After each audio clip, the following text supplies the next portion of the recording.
defending, and Liv's got an above average hand with ace-10. I think it's absolutely fine to 3-bet at this stage. Oh, she might like this flop.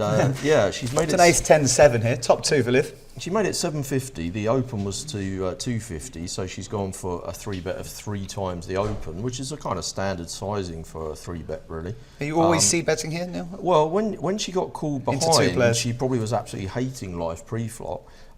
Because she just wants to play heads up against a guy who's probably opening with a wide range of hands on the button. Certainly the big blind is supposed to have a big hand here. He could easily have an ace with a higher kicker, so I like to lead here, and I think it's a really good bet by Liv. Liv's been raised here. Now this is going to turn into a pretty large pot, I would imagine. I think that Liv may be up against somebody with an ace-jack here a lot of the time.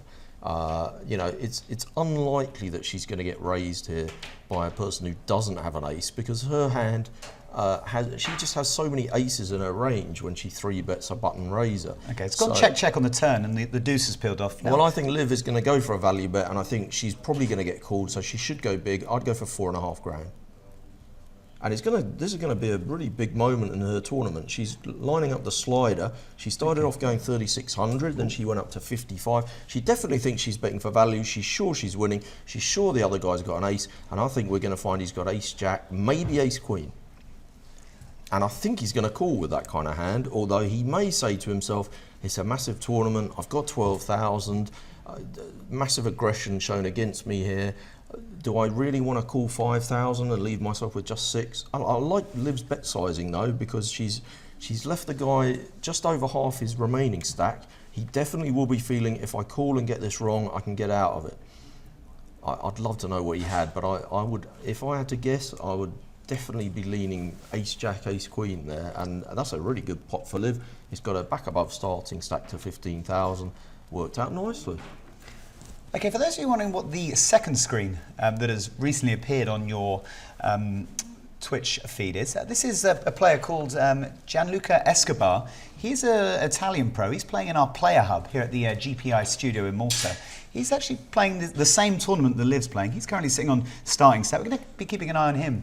Now, he's a player, interesting player, a lot of online pedigree. I think, around about 700,000 in online cashes to go with his, I think, just shy of 100k in live cashes. Now he's actually in our studio here in Malta. He's playing away in our player hub. Going to be speaking to him throughout the course of the night. Obviously, obviously the focus of this evening will be on Liv Boeree. She's our sort of household name. But Gianluca is a pretty accomplished player, and it's going to be interesting to see how he sort of reacts to the GPI player hub. He seemed. There he is. There he is. Hub. On the left is Gianluca. He said to me. He was pretty excited about getting the chance to play Scoop because he lives in Italy, and where they have a segregated poker market, so he has to travel outside of the country if he wants to play Scoop. So it's a fairly rare opportunity for him. He decided to pop over to Malta and come into our studio and sit down and show us his whole cards while he's playing. He also told me he's planning to go to World Series in a couple of weeks. He's going to play plenty of events, actually, lots of No Limit Hold'em. I think he's talking about staying there for as much as 6 weeks, so might be playing around 25 events or something like that. Got a question from Poppy 1000. Now, Poppy 1000 has joined us throughout the last few days. Thank you for rejoining us, Poppy 1000. Is Liv in the studio? The answer to that question is no. Liv is actually sharing a screen with us. I hadn't seen her. I don't know. Liv is not in our studio. We're currently coming at you from sunny Malta in the Mediterranean. This is the home of the Global Poker Index. This is where our office is. This is where our studio is. Liv has very kindly allowed us to see her screen with her hole cards in the Scoop Medium main event. Now, we're going to be following her throughout the night. Obviously, had a couple of technical difficulties earlier, so we sort of lost Liv for a while. But Liv is back and with us. Now, I don't want to upset Liv in any way, but it's been the weather in Malta, Liv. It's been lovely the last few days. I don't know what it's doing. I bet it's raining in London. Maybe you need to get that washing in. Use the next 5-minute break for that. But we're having a lovely time in Malta. You could have come here. Okay, we're going to come back to our two tables. Pretty sure Liv, given the choice, would swap places with Gianluca Escobar. He's currently in Malta, enjoying the sunshine. So you got him locked away in our player hub for the time being. going to be keeping an eye on these two for the duration of the evening. Obviously, as commentators, we're usually neutral in these situations, but I don't think would be sort of beyond the realms of possibility for us to display a tiny bit of favouritism towards our featured players tonight. What do you think? Would you agree with that, Neil? I'm cheering them both on. Yeah, okay. Very much so. They're obviously on different tables, as we can see. If they get on the same table, that'll be trickier. Who do we cheer for then? Very difficult. Maybe we should go neutral. Okay. Gianluca is currently playing starting stack. We've only recently joined his table, so we don't know whether he's been involved in too much action thus far. Those of you who have joined recently, Liv was down to around 10 and a bit thousand. She's picked up a pretty nice sort of 4.5 K pot after 3-betting the small blind with ace 10 and flopping top 2. This continuation bet was raised on the flop. She flatted, went check on the turn, and she put in a nice sort of chunky value bet on the river, which probably would have been called off by maybe ace, other 2-pair combinations or a big ace, but eventually her opponent, Pixie Girl 1123, made the laydown. So Liv's back up to just above starting stack. Should be feeling pretty good about that. We'll obviously be bringing you some sort of analysis from Neil when we get into sort of meaty pots, where the gets a bit of action over the flop, turn and river. Gianluca's picked up the ace-6 of clubs here in the big blind. Imagine he'll be looking to see a flop here if a raise comes in. Yeah, definitely. We talked earlier about the increased strength and value of hands like suited aces in this early stage of the tournament because everyone's playing relatively deep stacked. If you're new to poker, what we're saying is the ratio of the amount of chips that you've got compared with the size of the big blind is quite large. So if you do manage to make a strong hand like a flush and you find somebody who's perhaps got 2-pair or a big pair, a big pocket pair starting the hand, you can win a really big pot, which is why it's a good idea to call with those kind of hands in this early stage. If you do flop if you do flop 2 clubs, it's a pretty good situation. 1 club, not quite so good, especially on a paired board, because even if he did make a flush there, it wasn't going to be the nuts. So, one of the reasons I was saying that you like to play hands like suited aces is because you can make the nuts and double up. Obviously, if the board does pair up, it's not the nuts anymore because somebody could have a full house. So I wouldn't be calling that. But I think that is a bit of a temptation generally for. I don't think there'll be too many totally novice-y players in these $1,000 buying events, but. In tournaments where you do get a large starting stack, players can get a bit tempted into just calling when they sort of half hit the flop, trying to chase a turn card. They've got 1 club comes on the flop to go with their 2 clubs in their hand, and they think, oh, let me just see if I can get a club on the turn. That would be a massive error, I think, and I'm sure Gianluca, who's a very experienced player, is not going to make a mistake like that. Can I put a question to Neil? A few people tonight and over the course of the week have been coming in on the Twitch chat saying, why aren't you playing, Neil? Now, the reason, I'm going to sort of adapt the question tonight, because the actual reason Neil isn't playing, or he doesn't have the option to play, is because he's currently shackled to the GPI studio commentary desk. And we're going to give him the key to those locks tomorrow. Now, I'm going to sort of pose a slightly different question. Do you wish you were playing any of these events? Do you look at these events, juicy events that I'd like to be playing? To be honest, actually, I've signed a contract with a different poker site to PokerStars. I'm a Sky Poker representative, so I think, although they probably don't mind if I play this, they're maybe not really that keen on it, and I don't like to upset them, so I'm not really too bothered. When you watch the action play out, when you see these prize pools, does it make you kind of wish you were sort of in these tournaments? Or well, it makes me wish I win them. It doesn't necessarily make me wish I play them. I don't know. I bought a few pieces of a couple of people in various events in the last week, so I've sort of been following the action like that. I've got 1 horse actually. I forgot to look in this 1,000 one, so I probably ought to have a check if he's still in, really. Okay, you take a look. I'm going to come to a question from Don't Get Bit. Now, he's actually referring to a hand, as far as I'm aware, that took place a little while ago with Liv Baroni when she flopped ace 10. Now, he felt that the player who raised the flop was actually bluffing. Now, obviously, that guy shut down a bit on the turn, chose not to continue his aggression, and also folded on the river. Well, now, would that be indicative of a bluff to you? Well, he definitely could have been bluffing, but don't forget, the pre-flop action is the key thing.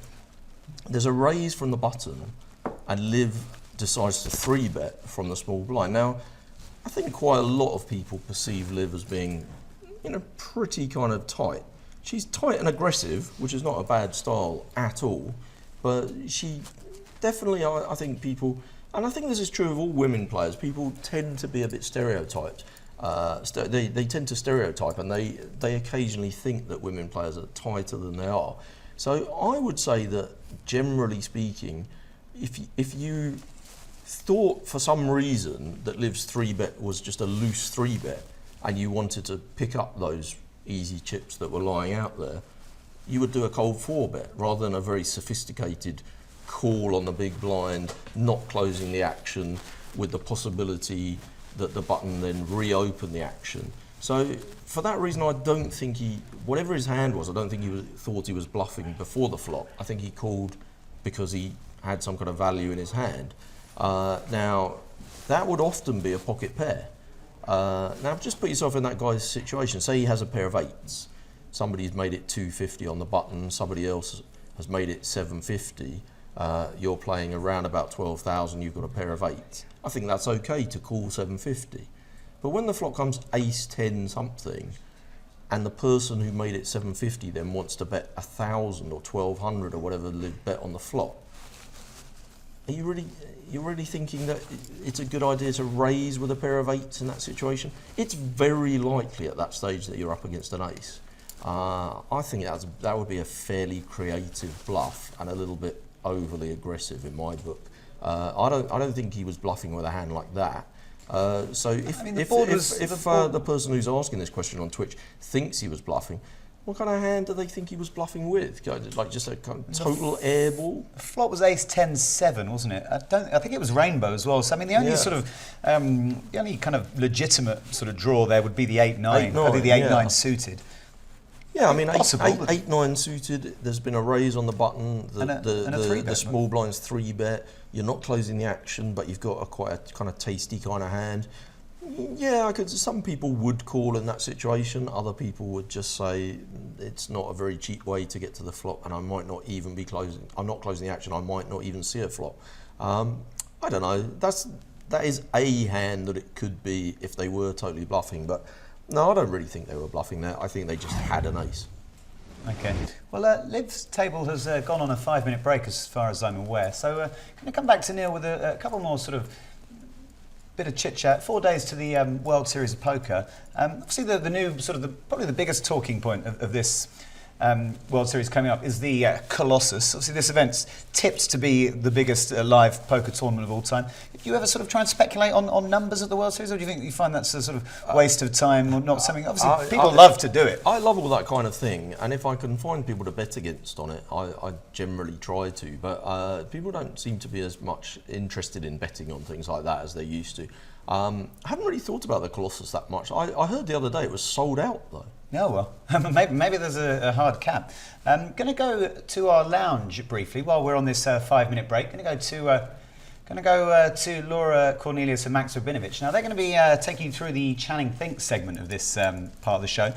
We've had a couple of suggestions. One suggestion from our Twitch audience involving Daniel Negreanu staying quiet at the table, and one potential question from myself involving Laura Cornelius and Ole Shemyon. So over to you guys.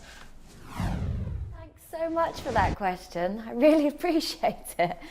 We're back in the lounge here. We are watching coverage from the Spring Championship of Online Poker running right now on PokerStars.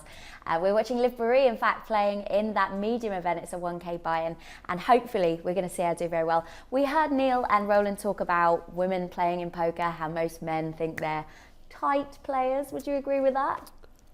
I would agree with that as the perception. I don't know if that's the reality of it, though. But if you're playing at a table online or live and there's a lady at the table, would you expect her to play more tight than a guy?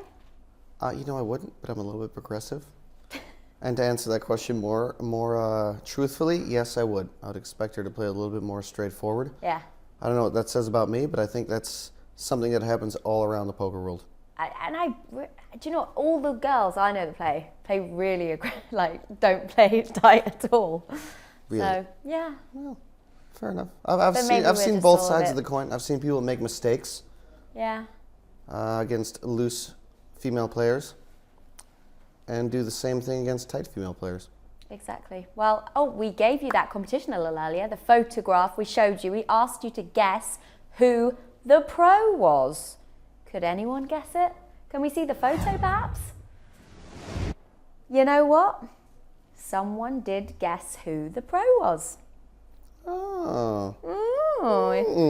Filthy Freddy. Well done to you for guessing. I think the full name is Filthy Freddy 420. Filthy Freddy 420, yeah. That was a very respectable chap, it sounds like. Very respectable. Elke. Bertrand Gauss-Bellier. Mr. Elke. Team France. Prominent French player. Loves video games and bleach. Yeah, he does love a bit of bleach. Loves a bit of bleach in his hair. Bit of jewellery, Yeah. bit of glitz. Elke Gauss-Bellier has never turned down a rhinestone. That's a true story. Definitely not. Loves Do you like it. a rhinestone? I don't a fancy rhinestone myself cowboy? a rhinestone cowboy, no, but I think Elke likes himself a little bit of Ed Hardy I think in the afternoon. Now everyone has been thinking up questions for our Channing Thinks. We could think of one, maybe along the lines of how much rhinestone would you wear? Yeah, we could do that for the future. I For think the we have future. a, I think we have a Just few. popped into my head there. We've got a few that We've we're got a going to few to play right discuss now, anyway. aren't we? Though. Oh no! Which one are we going to do? The Negranu one or the Ole Chemian one? You know what? Out of respect to my co-host, Roland, we're going to do the Negranu one. Thanks. Yes, you're welcome. Okay, so we have to guess what Neil thinks it would cost for Daniel Negreanu to be quiet for a 4-day tournament. 40 hours, we're saying. Now, before we get Neil thinking, which is a long process, of course. It is. He's got to get those gears turning. A little bit rusty, I think, so it might take a little while. Yeah. How much would you have to pay Daniel? Or is it just how much people think it would cost someone else? No, I think it's how much you'd have to pay Daniel. Oh, Yeah. okay. I'm going to have to think about this I one. don't know. I don't think it would be that much. What, Could he talk on the? He could talk on the break. It's just not the tournament, right? How much is the tournament buy-in? Because I think talking is a really Yeah, I important think- part of Daniel's game. Yes. So if it's like Yeah, you're right. $100,000 buy-in, high roller, it Oh, might be a there's little bit just more so expensive. many details we need to iron over here, aren't there? All right, let's say it's a $10,000 buy-in with 500 entries. $dollars? Yeah, of course, dollars. It's the best currency, some would Okay. say. $10,000 buy-in, 4-day event, 40 hours of poker play, provided it gets to the final table, Yeah, with $1 million first place prize. with $1 million first place prize. You go first or me? I'm going to go first. Okay. I like it when First, you- I want to know, I'm going to look at Neil, looking right at you. Yeah, let's see. Have you written down your answer yet? I think it's fair to say he's thought of his answer, He's though. thought of his answer. He Okay, needs fair to enough. make sure he has his answer now, already. I don't want Okay. him cheating on me. I've already had an earful from the man. Yeah. I don't want any more. I'm Which gonna is say apt, considering our Channing Thinks yesterday. it's quick. That Yeah? was the joke. You picked up on it. I did. It's a bit of an insider joke there. Yeah. I'm gonna say $111,000. Actually, no. No, I'm gonna say, you always do this, Max. You always do one and then change it. I'm gonna say 14,500. $14,500. What? That's not much. It's not much at all, is it? I'm going to go more. I'm going to go 50k. 50K to my Oh no, that's 14.5K. that's ridiculous. 30k, Okay, 30K 30k. and 14.5K from me. See what Neil Channing thinks. What does everyone else think out there as well? Write what you think in the Twitch box, the chat box, the Twitch chat box. I would Bit of a especially tongue want to know what a spaghetti bowl and Mr. Face Yes. Suited thinks. twist. Spaghetti bowl. Those two gentlemen of Twitch, Let us the know. scholars. Okay, can we find out, or do we have to do the early champion date one as well? I think one's enough. I think one's enough for now. We don't want to go too crazy, do we? We've also got a poker anagram to throw out to you out there, because we love these. This one's a good one as well. This one's quite a tough one, I have to say. So what you need to do at home, and you could be in with a chance of winning a €20 Amazon gift card, you have to scramble all these letters around and work out which famous poker pro this word, or two words, spell out. There you go. Major loveliness. Major loveliness. Isn't it just? It's what a clever anagram.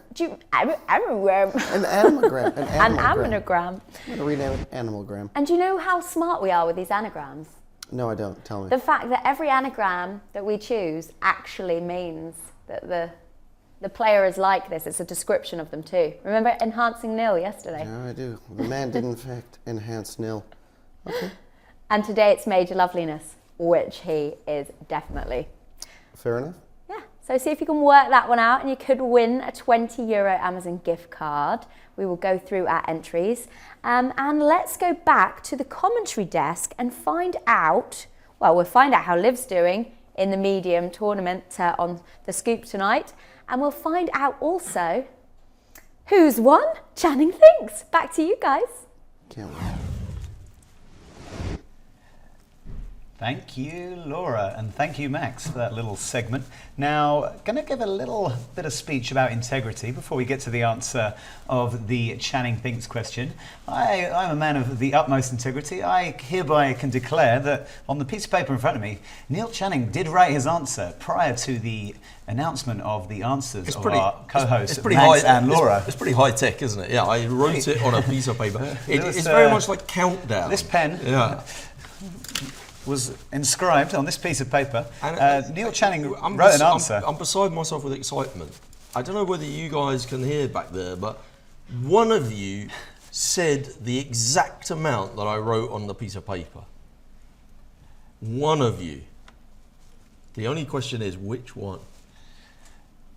The guess of Maxim Rabinovich. Hang on. Just before you reveal, let me just state a little bit about what I think about Daniel. Okay, so very much Daniel, he uses the whole speech thing in the way he plays and all that kind of thing. But Daniel actually loves all these kind of props and challenges and all that kind of stuff. He absolutely loves it. And if somebody challenges him to do something, he almost always does it. Yeah. If it's not like he wouldn't chop his ear off, I don't think. But something like keeping quiet for a tournament, especially if the money, he could say, well, I'm going to give that money to a charity or something like that.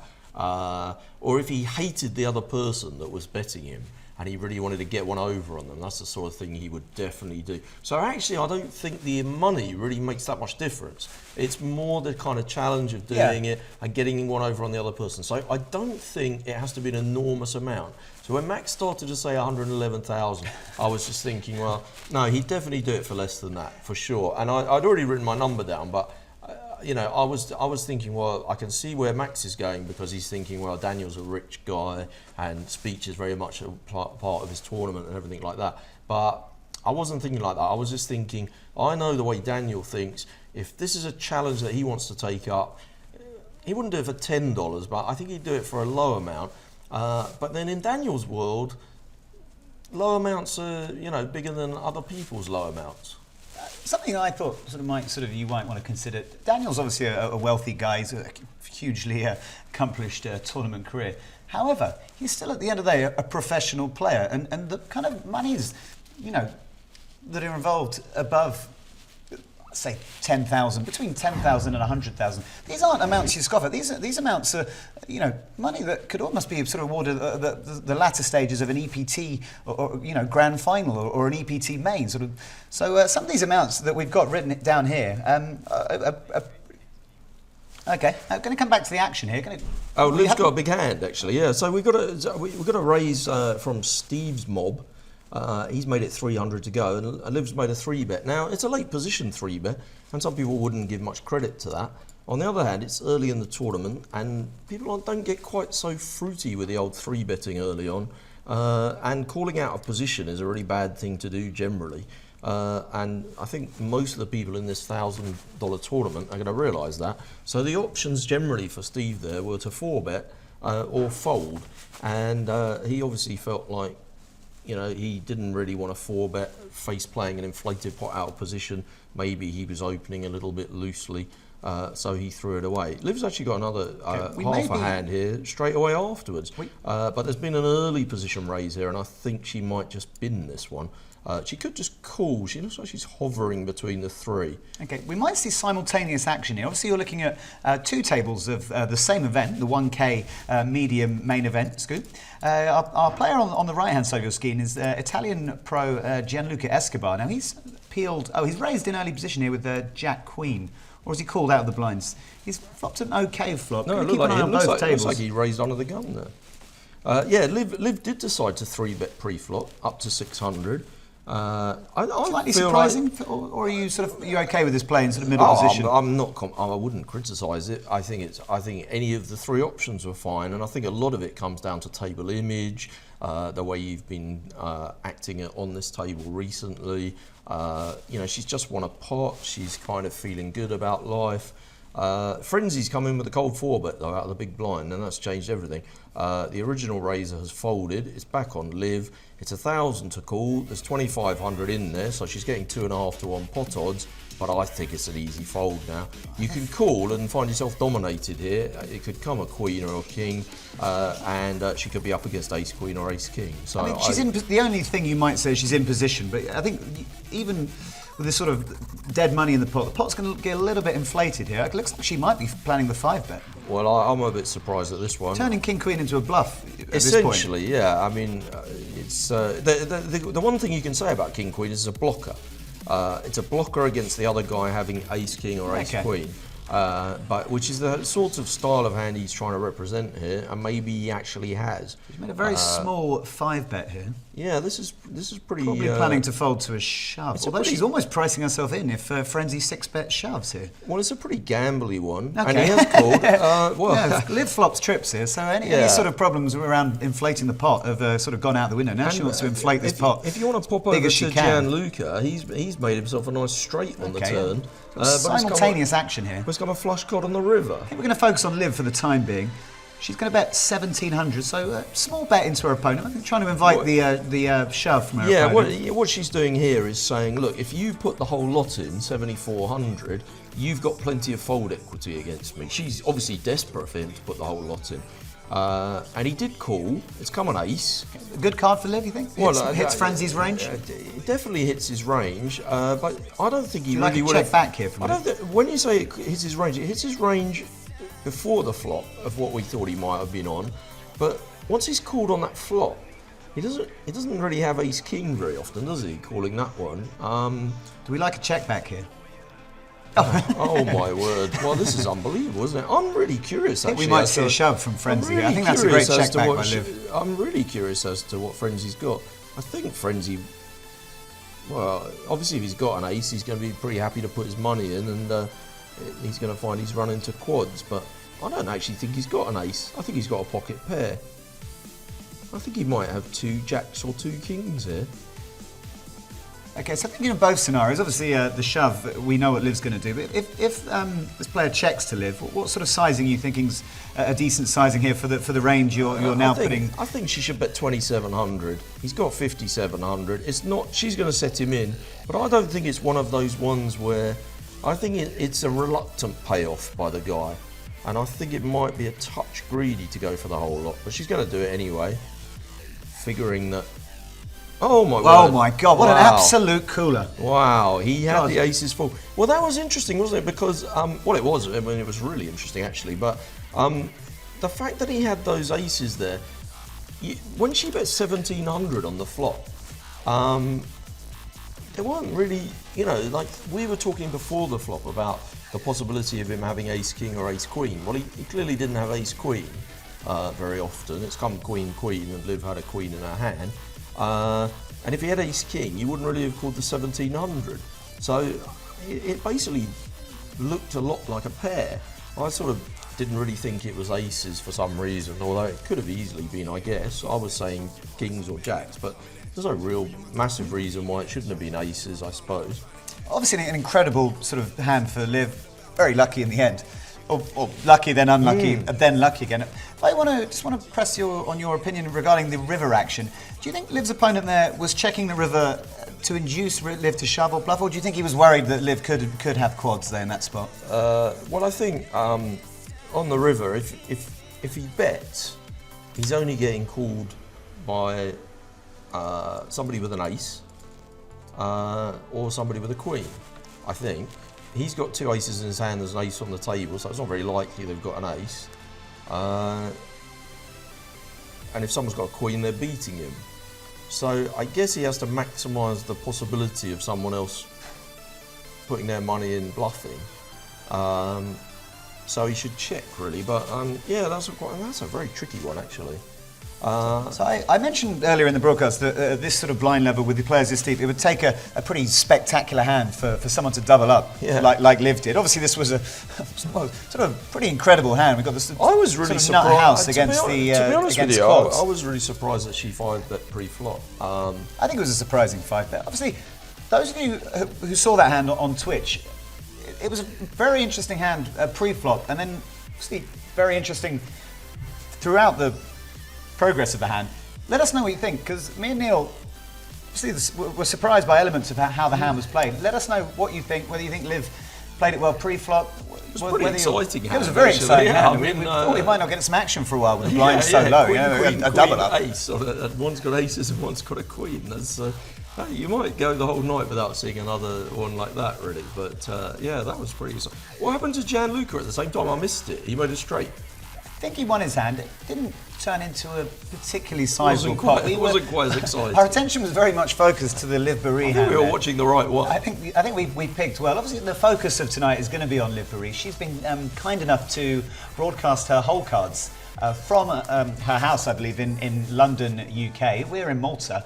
That was a pretty amazing hand. So thanks to Liv for allowing us to see the drama that's unfolding before your eyes. So just to remind you, Liv with making quad queens there against the nut full house of her opponent. Pretty sick spot there, Neil.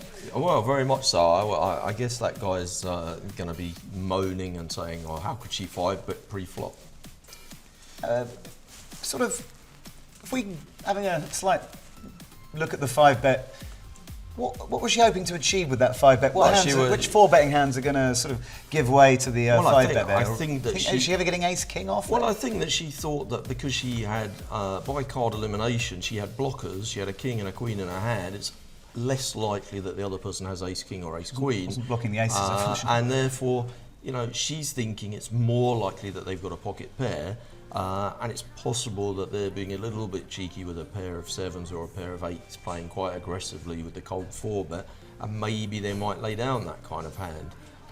It's also possible that they're on a bit more of a steal, that they just decided to do that with a slightly wider range, a suited connector or something like that to put the cold 4-bet in. But I don't think you get too many people doing that.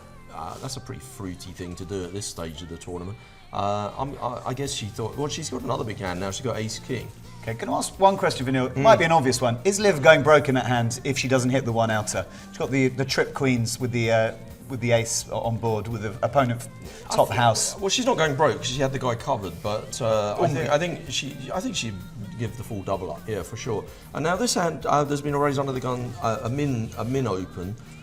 So she's gone for the same sizing that she's done with her other 3 bets of just three times the open. So she's gone up to 720, and the under the gun guy may be thinking now that she's using her position, using her chip stack, flush with success from that last one. Maybe the adrenaline's running a bit. He might think that she's not got as strong a hand as ace-king, which means that he might choose to play strongly against her in the hand, and maybe means that she kind of needs to really hit this ace-king, which she hasn't done. She's made a c-bet, that's very standard, she ought to make a c-bet here. But I wonder whether she might get check raised here though. Well, it's gone cool. Okay. And turn the wheel. Yeah, she had the gut shot to the wheel, and so she's got the small straight. Obviously, the thing about having a straight in this situation is it's not at all disguised. If you do 3-bet pre-flop, an ace is often a large part of your range, and the other guy will be well aware of the fact that Liv could have easily just turned a straight. So I think he'll be proceeding with caution now, and he did in fact check the turn, and I guess he's just going to check this river card. The board has paired, so she no longer, well, she didn't have the nuts anyway, but she more or less did, but she doesn't have the nuts now. She should value bet. I guess she'll value bet in the region of 12 or 1400.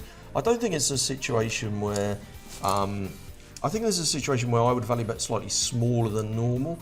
I don't think it's, you know, you're basically looking to try and get a call out of a 1-pair hand, a pair of 9s, a pair of 10s, that kind of hand. And I think for that reason you should bet a bit smaller. I might bet 700 or 800. I don't think it's one of those ones where they're just in check call mode. You know, in that situation I might bet more. But here I'm kind of thinking this guy's got a medium pocket pair, and he just has to decide, does she have an ace or not? And he's going to just look and think about how much it is, how much it damages his stack, what he thinks about Liv, the pot odds he's getting. And I think if you can just make those pot odds a little bit more attractive, you'll squeeze the call out of him. I think she might have gone for a little bit too much here. Once his hand's finished, going to come to a point made by a potential MN. It's something that Neil touched on just after we came back to Liv's table. Just going to see what this Liv's opponent does in this hand. The question relates to the heads-up display, the HUD, which is being displayed on Liv's table. Those of you following, well, you can all see Gianluca's table as well. Gianluca's not choosing to use the HUD. He did call. He did call, okay, and he's going to mug. Liv's going to take that one down. And Neil, tell us a bit about HUD.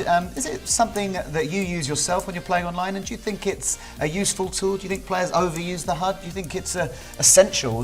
What's your views on HUD? And maybe just to those of you people who may not be familiar with these numbers that are on Liv's screen, it's a little sort of idea of what the figures are, what they mean, what they relate to. Okay, well, I don't want to be an advertisement for my sponsors, much as I love them, but I'm a sponsor pro with Sky Poker, and they don't allow any of the software like HUDs. Okay. So I don't use it when I'm playing online, basically.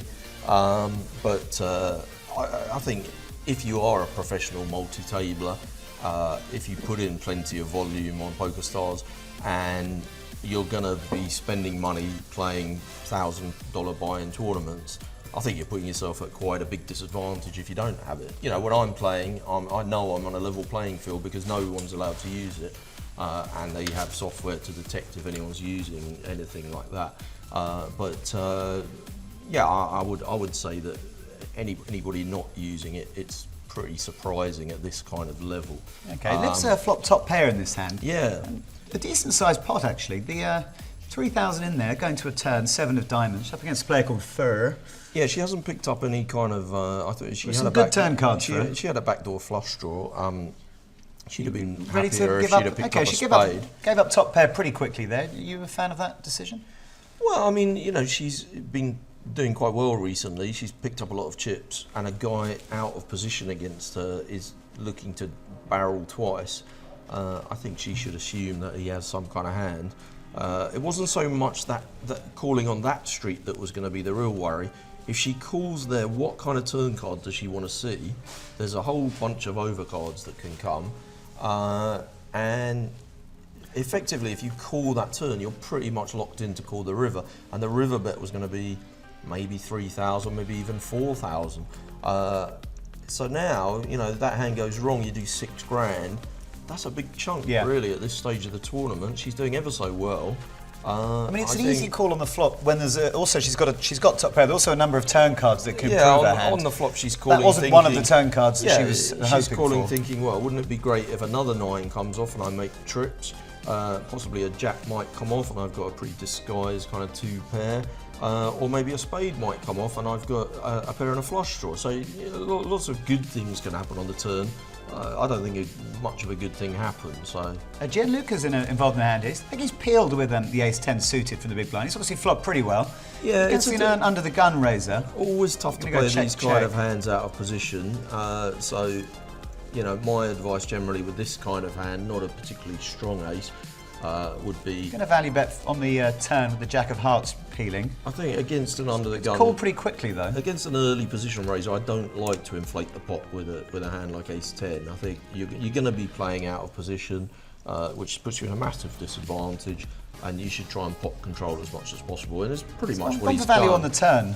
Are you going for value on the river in this spot? Are you happy to get the showdown here against the under the gun raisers range? To be honest with you, I don't think I would have bet the turn. I think A chunky bet on the river. I'd have been check calling the turn. He got through anyway. A few of you chiming in on Twitch. Obviously, quite a lot of reaction to the hand that we saw a few moments ago. We're on a 7-minute delay here, so the action, obviously, this is to protect the integrity of the game. Those of you who are twitching and asking us questions, those questions will be answered in the fullness of time, in the 7 minutes that we are using for this delay. S_Werthers chiming in, loving the shirt. I might have to be a bit more specific there. Me and Neil are both wearing pretty snazzy shirts today, so let us know what you think. Pretty sure he's talking about mine.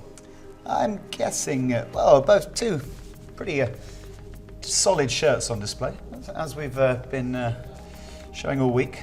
A lot of activity in the Twitch chat regarding mine and Neil's attire this week. Keep an eye on the action. Not involved in a hand at the moment. Neil's keeping an eye on the lobby in these tournaments. He's going to keep an eye on the leaderboard, see if any of our sort of big name players have chipped up in this event. A lot of love for Liv coming in on the Twitch chat. A lot of people reacting to the huge hand that we saw a moment ago. The quads over full house. Aces full versus quads. Yeah, what did people think?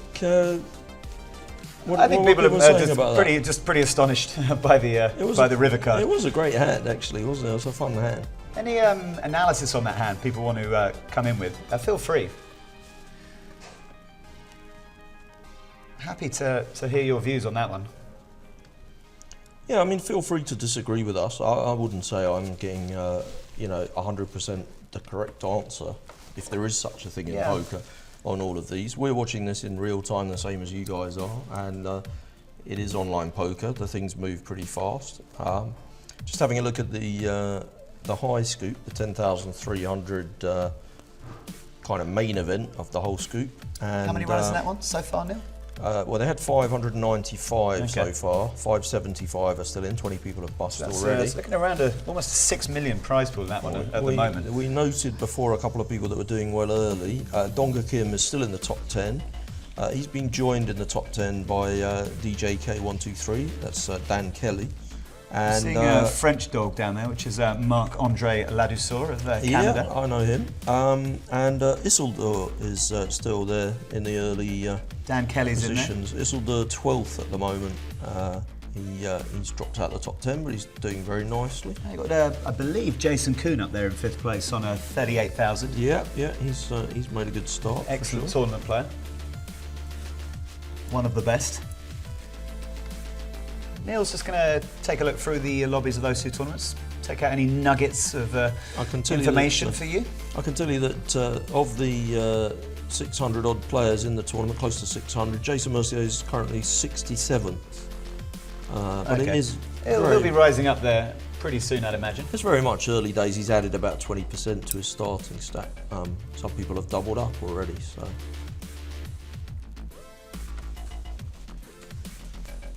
Okay, got kings here for Gianluca. A bit of action in front of him, so I imagine he'll be looking to what a great situation. thin the field a little once it gets round. Might be a couple more callers. Raise under the gun to 300 and 2 callers.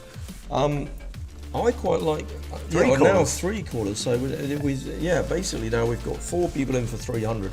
He's going to want to thin this to heads up, I'd imagine. I'm definitely going to raise, but I'm going to raise slightly more than usual here. I think the normal kind of raise that people do here is to make it kind of, they kind of go 3 times and then add 1 for each person that called. But I would have got I think his raise is about kind of normal, 1555. I might go up to as much as 1900 or 2000 here, because I tend to think some of these people in 2nd, 3rd and 4th position, they're going to be you're going to find that one of these three players has got a hand like 9s, 10s or jacks. They didn't, not so much jacks, 8s, 9s and 10s are a bit more likely. People get married to these kind of hands sometimes. They don't go one way or the other with it. They sort of don't like to 3-bet pre because they don't think their hand's strong enough. It's the early stages of the tournament. They're thinking about set mining with this hand. But now when somebody puts this raise in, they think, oh look, this bloke's just squeezing. Okay, he's been back raised here, which I'm guessing he's going to be pretty happy about. Well, he's got to be happy, hasn't he? I mean, if you've walked into aces, you've walked into aces. That's just one of those things. I reckon he's going to find that this bloke's got 10s or jacks a lot of the time.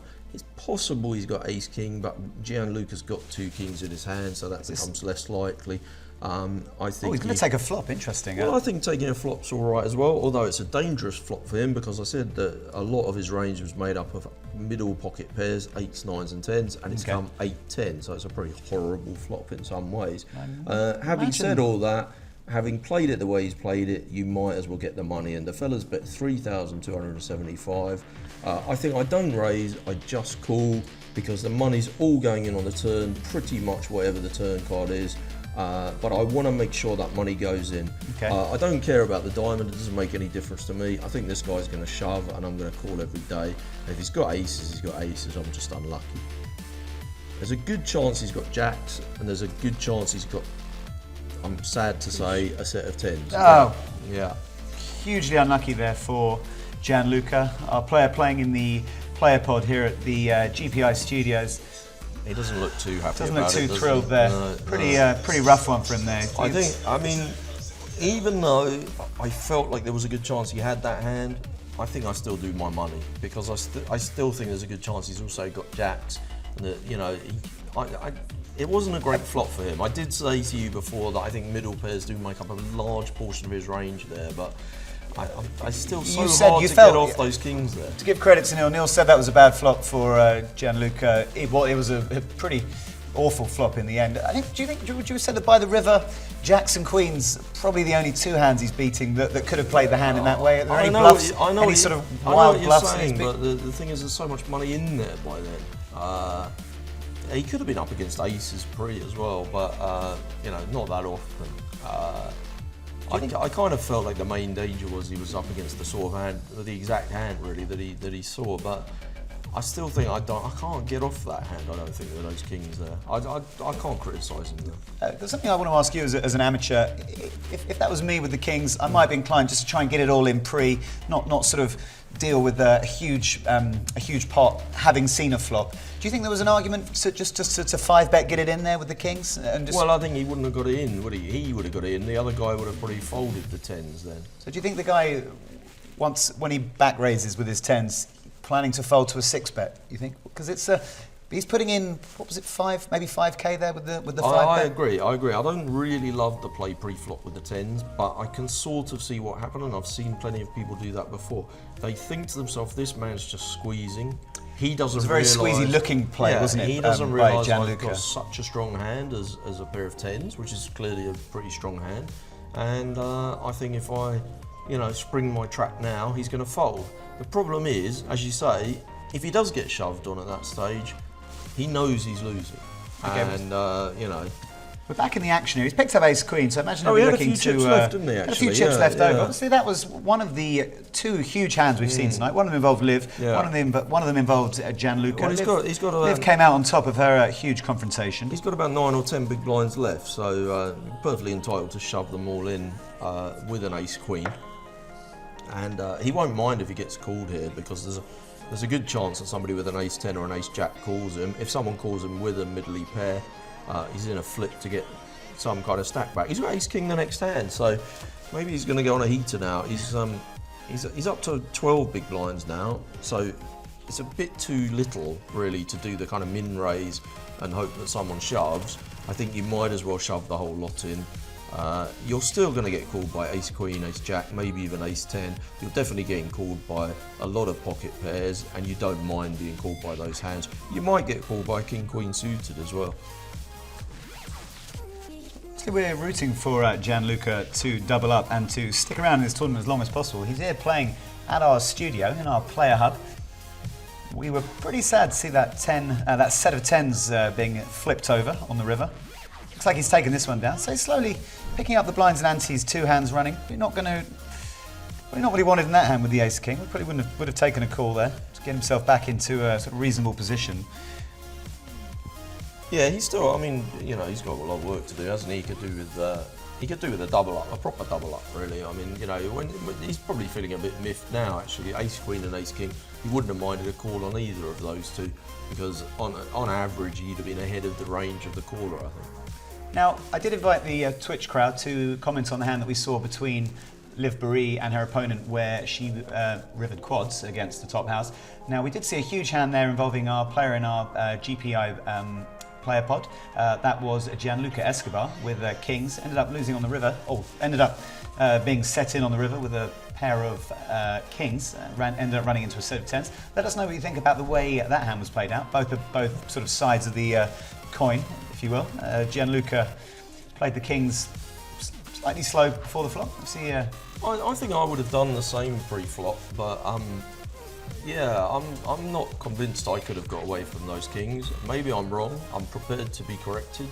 No need to tell me I'm an idiot in the Twitch chat box, but you can tell me. You can definitely tell me that I have the wrong idea, though. Don't mind that. Ages ago, just before Liv got quad queens and was up against pocket aces, we were about to reveal.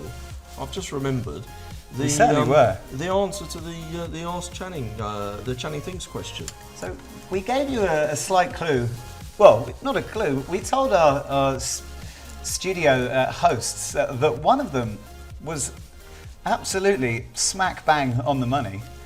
Now, just to remind you, the guess of Laura was 30,000. What was the question? Okay, the question: how much would one have to pay Daniel Negreanu for him to not open his mouth, to be quiet, to shut up, to keep stumm, for the entire duration of a 4-day tournament?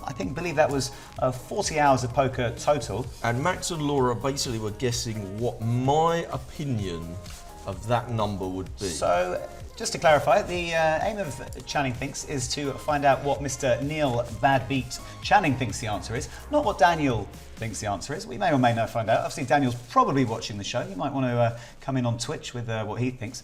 So, yeah, let's get to the answer. Neil wrote down his answer on a piece of paper shortly before the end of that session. Laura guessed how much? Laura guessed $30,000. And what did Max guess Max again? guessed $14.5 thousand. And one of them got it absolutely spot on. Well played, Laura. Laura Cornelius, $30,000. Neil Channing, $30,000. Congratulations, Laura. I believe we're going to go over to our lounge for a bit of a reaction to that result. Max is currently now 0-2 in Channing Thinks. Laura is 2 for 2. I call that a 100% record where I come from. Laura's grinning away in our studio. Max is looking pretty despondent. Going to get over to those guys right away and get their reaction. Thank you very much, Channing. And over to you, Laura. 2-0. 2-0. 2-0. And, no, excuse me, I got it. Spot on. I want to play a different game called What I Think About Neil Channing. That's what I want to play. Instead of Mr. Neil Channing Thinks. I think I'm pretty good at this game. Yeah, as I said yesterday, you and Neil are on the same level, aren't you? I think I could give Antonio Esfandiari a run for his money in this game. False, because you're playing with Neil. And Antonio, as far as I can tell, is a pretty smart individual. Oh, right, okay. Kind of has a strategy all thought out. Why didn't we make a little prop bet or something on this? We can next time. Next time we can. Oh, right, next we time. can figure out what the stakes are. Well, now I'm 2-0 up. Yeah. Good for you. I can't really hide my dissatisfaction. Can I just say though, we actually asked Daniel Negreanu.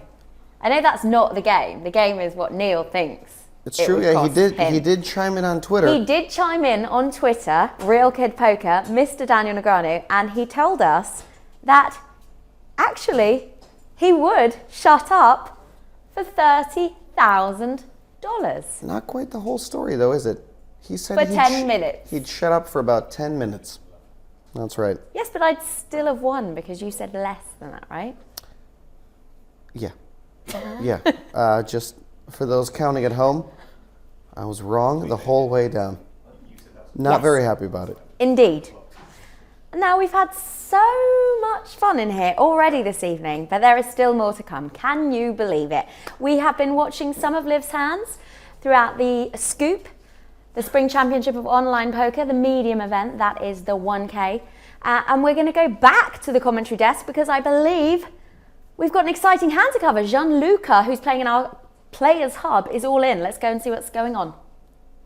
Well, I mean, Gianluca's been, decimated. He's got it in good. He has got it in good, yeah. Queen is- he's getting a double up here. There was a raise from early position.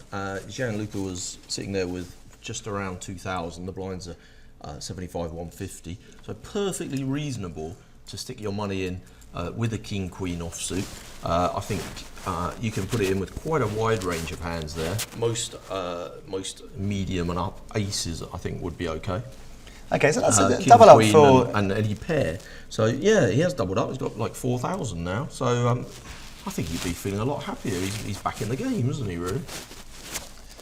For those of you who are wondering, maybe new to the stream, how Gianluca got down pretty low in chips, just before we went to our commentary lounge, we saw him lose with kings into a set of tens in a huge pot. A lot of action pre-flop and quite a bit of action after the flop. He's going to be looking to build his way back up. Obviously, these players started with 15,000 chips. So 4.2k, enough to work with. He probably won't be delighted with life after losing that incredible pot. A couple of people on the Twitch, two anchors, giving a lot of love to Neil Channing, saying that's why Neil Channing's analysis is so important to the success of this stream. He put him on pocket tens, class. Well, Neil, you flattered by those comments? Well, I'm You take the rough with the smooth? No, I'm very much flattered, and I just want to say very quickly to two anchors, I'll be home around about the normal time. Thanks for that, and don't worry, I'll bring some milk in when I come in. Got a question from Drunk and Stoned. Are the presenters wearing pants? Now, I'm certainly wearing pants. Don't know whether you're referring to the American version of American pants. style here. I mean, I'd like to assure you that I am properly commando at all times. Neil's gone commando. I'm wearing pants and jeans. Pants. I thought you were going to say panties then. Pants actually. and jeans. Now, for American people choose to call trousers pants. Yeah, well, they do a lot of strange things. They do some very strange things. You can sort of get involved with confusing situations with Americans on a fairly frequent basis. We have one of them in our lounge, as you may have noticed. He sounds a bit American, that Max. Max Rabinovich, I believe, is from Chicago, Illinois. He's Yeah. been kindly drafted into our... Dubious character. Very dubious character, but an entertaining character. Drafted into our lounge for the last couple of days of this Scoop coverage. Been providing his slightly unique take on the poker world. He got a small following of support on Twitch yesterday. Pretty small, I should imagine. I want to reiterate our congratulations to Laura Cornelius for going 2-0 up in Neil Channing. Well, actually, I'm thinking we should be congratulating Daniel Negreanu. I mean, he got it exactly right as well. Well, I speculated that Daniel might be watching. He's answered on Twitter that he would definitely stay quiet for that amount of time. Well, actually, he's not in it. No one wants to burn money, do they? But the other thing, of course, with I've only just really thought about this since I made my guess. When we're saying, Daniel's got to stay quiet for a whole 4-day tournament, he might get knocked out in the first hour. Yeah. It's 30 grand for keeping quiet for an hour and losing a flip and going home. I mean, that might be the way it works out this tournament. If you're a fan of Neil Channing Thinks, don't panic. We've got some more coming up. We would love your suggestions. My suggestion literally got kicked out of the window here at the it was GPI studio. rubbish. Fully drop kicked like a rugby ball straight out that window. So yeah, come at us with your suggestions. Try and keep them on poker. We had a few. We were going to do some more live questions, weren't we? We had some. We certainly were going to do a few more live questions. No, I think it might be time to remind me how much money Liv's won in live tournaments. Liv Barry has won. Was it about 2.5 million? $2,504,664. Okay, so that's a pretty good benchmark, isn't it? Like anyone that's done better than that is doing pretty damn well. Have you got somebody that we can guess under and over? The next player I'm going to throw out is someone you'll probably be familiar with. Goes by the name of Vanessa Russo. Oh, okay. So, yeah, Vanessa Russo, American player, very talented in a number of areas. I believe she's a pretty successful DJ as well as a poker player. Have you ever played with Vanessa Russo, Neil? I have played with Vanessa, yeah. Not very often actually. I do remember one time I did a bit of a cheeky 4-bet on Vanessa, and she must have dwelt for it felt like days I had to wait for her to fold, and she gave me the most dirty look ever. I think the rest of the day I never played another pot with her. I was terrified. Kind of got a pretty good sort of serious face to go with sort of a smiley sort of demeanour off the I found table. it quite scary actually. Probably not the first player to have shot a dirty look in the direction of Neil Channing. It was, I felt like it was a dart coming at me actually, but I like her. I think she's great. She's very charming, so I'm a big fan actually. Okay, so just to clarify this question, we're going to send it over to Max and Laura in the fullness of time. Next time we come to them in our lounge. Who's won more money, Liv Baroni or Vanessa Russo? Okay, and we're going to think about that. You know the answer, I guess. I know the answer. That's the question setter. Okay. I have the advantage of knowing these Do you want? answers. Should I guess Neil now, Channing, or shall I? I don't want to give them too many clues. I know that Max, he listens to what I guess, and then he kind of builds his whole answer around what I say. I think Neil Channing will hold off giving his answer. Okay. We like to keep the friendly competition going in our lounge between Max and Laura. So I think we're going to put it to them first on the next break segment. Now we're going to get back to the action pretty soon. I can see that neither player are involved in a hand at the moment. I see that these players have slightly differing fortunes so far. Liv Baroni with a pretty fortunate double up early on. Obviously we had a lot of comments on Twitch. She was kind of lucky, wasn't one. she, really, that she suddenly decided that this was a good hand to put the 5-bet in with the King Queen. Maybe she had a premonition. But but then obviously to lose kings against 2 10s is unlucky. Yeah. Although quite a large amount of the money went in after the 10 was on the board, so you could argue it's not that unlucky at all, really. For those of you wondering what's going on here, just to give you a sort of slight rundown of why and where and how, we've got one player right here in our GPI studio here in Malta. He's playing in our player hub. He's showing us his whole cards. He is Gianluca Escobar, pretty accomplished online player, around 700,000 in cashes. He's a resident here in Malta. He's kindly agreed to play the scoop medium for us, the $1,000 scoop event, the medium. He's had a bit of a rough time, I think. So you can see him there now, grinding away. He doesn't look too. He looks slightly more relaxed, actually. Well, he's had his double up, hasn't he? Very experienced player. And also we're following the fortunes of Liv Baroni. I'm sure many of you will be very, very familiar with Liv Baroni. Don't think I need to give her too much of an introduction. We had a bit of a chat. Do we get an on-screen picture of Liv? Don't think we're getting any on-screens of Liv tonight. Just getting her screen. I think we have a little picture on one side of the screen for the fans. We don't want to push our luck with Liv Baroni. She's okay. Kindly agreed to let us use her screen from the 1K, so I don't want to sort of overstep the mark there with Liv. Liv's quite a big user of social media. I know you're listening, Liv. If you want to perhaps ping over a picture that we can pop up whenever we're talking about you. We know Liv's regged and playing the high as well, but do you want an update on that? Well, we could get an update from Liv in the high. Maybe we'll also see if Liz wants to chime in on the Twitch chat. See if she's got any thoughts on the hands that we've seen so far. I think she's doing 11 things at once, isn't she? No, she can do 12. She's still going in the 10k high tournament. She's got around about 12,000 chips from a starting stack of 15. So there are 615 entrants in that tournament. 590 remain. They're playing for a first prize of nearly $1.2 million. So that's a pretty exciting one for her. She's made a terrific start in this 1,000 one, though. I think she'll be very happy with the way it's going.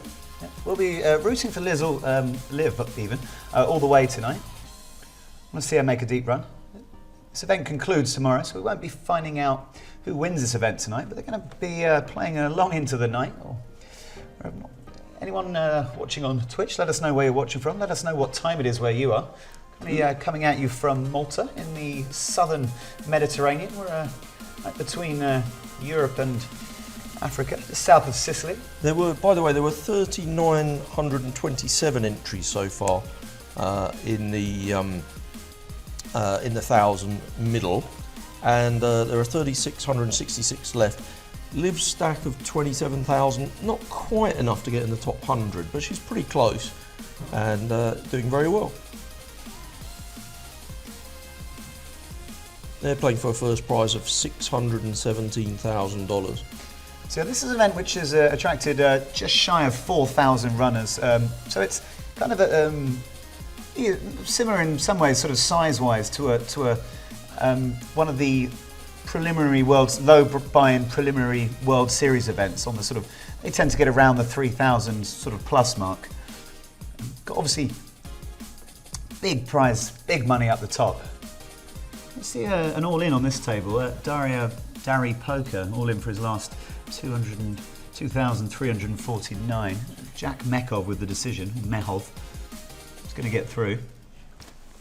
See, the structure of these tournaments allows players who sort of suffer setbacks early on to rebuild without having to do anything sort of particularly controversial. Now, let's pick up Ace Jack here. Ace Jack suited on the button. Pretty nice spot. This is an interesting one because Jack Mehov from the previous hand, he's opened again.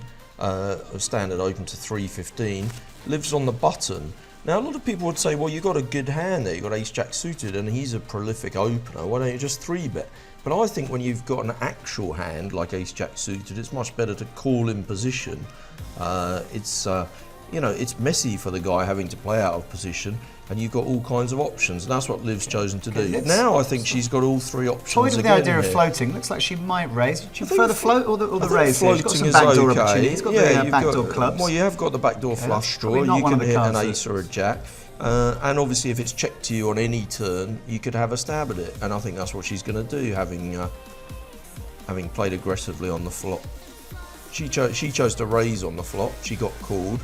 And when it got checked to her on the turn, she has to follow through, otherwise there's not much point raising on the flop if you're going to give up so quickly. And she made it quite an aggressive 1,400 into 21 and took it down. Well played, Liv. I liked the way she played that. I think I particularly like the calling in position pre-flop. I think a lot of players would have 3-bet there, and I think that just serves a purpose of eliminating a lot of the hands that you're beating, particularly the ones you're dominating. And allowing in the ones that are dominating you. So you don't want to do that. I think something particularly fascinating about this sort of situation, I don't know whether Neil agrees, is we're actually getting to see Liv's mouse here. So we're going to actually see some of the sort of options she's considering. Very interesting to see that she was considering both raising and calling in that last spot, where in a situation a lot of people might think you just fold, or you've called with the ace jack before the flop and you've missed the flop. So for a situation where a lot of people might think, well, I've missed this flop, I'm going to fold. Liv was actually considering sort of potentially all 3 options in that situation. Yeah, and that was definitely one where you could definitely all three were not within, they were within the realms of possibility. I'm interested actually if her hand comes in the screen, we might see her reaching out for a cup of tea, maybe at one stage. And in a more sort of general sense, is that hand perhaps a pretty nice indication of how sort of nuanced poker has become, where missing a flop can actually sort of lead a player to actually make 3 different decisions which aren't actually wrong? Well, that was a really good flop to attack because it's come 1 high card and 2 low cards. Unless Jack Mehov has raised in early position with a king in his hand, you can probably get him to lay down whatever he's got. And given that he raised from early position, maybe you might say, generally speaking, it's king, jack, king, queen, ace, king, or he doesn't have a king. So it's quite a specific bunch of holdings that you have to have a king, and it's much more likely he doesn't have a king. And if he doesn't have a king, you're probably going to take this pot down in position, and that's the beauty of playing in position. And I think Liv played that hand really well, actually. There's quite a big pot going on there, split pot, 2 people on Jack Queen. Liv's in relatively late position here with 6-5 offsuit. If it's unopened, I think I'd be tempted by that. She wasn't. Very fortunate. Maybe she was feeling that if she did open there, it was going to be on this guy Jack Demihoff, and he might start to feel that he was getting picked on and played back. Or possibly she's just thinking, well, I'm doing okay. I don't need to get too carried away with a 5-6 offsuit. Or maybe she was busy playing a hand in the bigger one and didn't want to get herself distracted from that. Hard to say, really. Just a quick one for the viewers on Twitch. We're obviously very fortunate to be to have the analysis of Neil Channing in our commentary desk. You've seen earlier, those of you who were with us, the hand where Neil pretty much made a kind of spot-on read in a situation where we saw a flop of what I believe was 10-8 deuce, where our player in the studio, Gianluca Escobar, had kings. Now, Neil is an incredibly accomplished tournament player, but if you ever disagree with him, or if you ever agree with him, let us know in the Twitch chat. It's always nice to get a sort of third opinion, so to speak. My opinion's not worth a great deal in these situations, so anything that people can add to the analysis of Neil, we'd be actually delighted to hear it. We're very open to sort of alternative points of view. Yeah, I mean, we're seeing this. You know, it is online poker. It happens pretty quickly. We're not. You know, there is a 7-minute time delay on what you're watching, but we don't get any additional extra time to think about these things. And often in poker, decisions are quite tricky, and they come down to how the person's been playing, what you think about them, any history you've got on them. Actually, the way the screen is set up here, it's quite hard for me to see the HUD numbers that Liv's seeing, but that obviously is coming into her decision-making process a little bit. But, you know, we can see generally how people are playing at the table. In that one, I was kind of proud of the fact that I called that the guy could quite easily have a set of 10s, but also slightly embarrassed that even if I knew that, I still wouldn't be able to fold a pair of kings. So what's the point of knowing what the guy had if you can't get off your hand? I don't know. Maybe I could have folded it. I know I wouldn't have been in love with the situation with my kings, but I think I'd have definitely put my money in. Can I come to 2 points in the Twitch? One from Poker Esports. Is it expensive to live in Malta? What does the average single-family, 2-bedroom house in above-average area go for? I'm more familiar. I actually live in Malta, Poker Esports. Thanks for the question. I'm more familiar with the sort of the rental market here in Malta. I've never actually invested in property myself.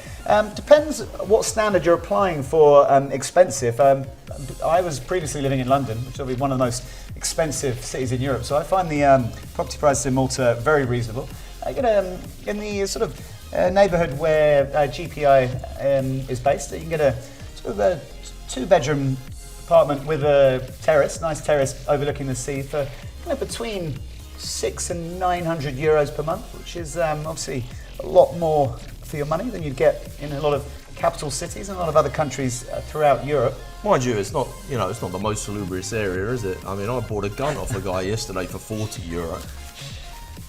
The Sliema Jazira Peninsula is probably one of the most salubrious areas in Malta. Let us know if you disagree with that. Actually, I did actually have a look in the I don't know what they call them here, Realtor and the States. I think we call them estate agents. Estate agent, we would call it at home. Yeah, I think they're roughly. It felt like the prices were kind of half to a third of what they are in London, really. That's a pretty accurate assessment. A third might be pushing it a little on the low side. A half, easily, the half is on the high side. So between a third and a half, Neil's pretty much nailed that one. Now the other point I wanted to get to on the Twitch, a couple of people sort of commenting that they wanted to hear more analysis rather than chat. Now, we're very much keeping an eye on both tables. Anytime we see a hand on either table where our players streaming with us are getting involved in a big pot, we're going to get to that hand more or less straight away. Yeah, there's not really much point us just constantly saying, well, everyone just folded there, and Liv didn't play a hand, or Liv folded that hand, or whatever. I mean, of course, if they're in a hand and their tournament life is in jeopardy, we're all over that one. We're seeing the whole cards of 2 players on a 7-minute delay. We don't have access to the whole cards of the other players at the table. Now, we see an enormous pot developing between 2 of the other players for whom we don't have whole cards. We're going to try and get a feel for what's going on. In terms of the smaller pots that play out between other players, pretty hard without whole cards to sort of, obviously at this stage of the tournament, getting not many hands going to showdowns. So slightly difficult in that respect, but just to reassure our viewers, we are going to get to all the sort of nitty-gritty hands that Liv Barry and our pro in the GPI Player Hub, Gianluca Escobar, are playing. Anyone got any? We're happy to receive feedback on the stream, so just anything you sort of want to hear more from, definitely come at us and definitely tell us what you want to hear more of, just to sort of give you the flip side of the argument when people say you want to hear more of the action. Is that fair to say now? Yeah, I think a lot of people seemed to be a theme yesterday. People were saying that. It's interesting to, we are kind of experimenting here this week, and GPI have set up this studio in Malta, and I think later in the year there's going to be some action with the Global Poker League. Absolutely. And this is kind of a good opportunity to sort of dry run the whole thing and see how it's going to work, and try out a few things. So if people have suggestions or criticisms or just anything they quite like the look of or wanted to see more of, I think it would be well appreciated by Alex and his team there. Yeah, I mean, I just want to maybe have a little chat about, I mean, obviously Alex Dreyfus and the GPI, one of the ethos behind the GPI is sort of changing the sort of status quo of poker, trying to like keep things fresh and try out some sort of new ideas and new innovations. And this studio is very much an experiment in experimenting with sort of new poker formats and delivering sort of poker content to poker fans. Obviously want to try to appeal to as many people as possible. So just obviously incredibly interested to hear what you have on Twitch, just in regards to like how the stream's working. Going to take a little break. Obviously, the players in the tournament have gone on a 5-minute break. We're going to get back to our commentators or our hosts lounge. Now, even. don't forget, you tried me with a tough question. Yeah. And it was Liv Barry with her 2.5 million. Is it higher or lower for Vanessa Russo?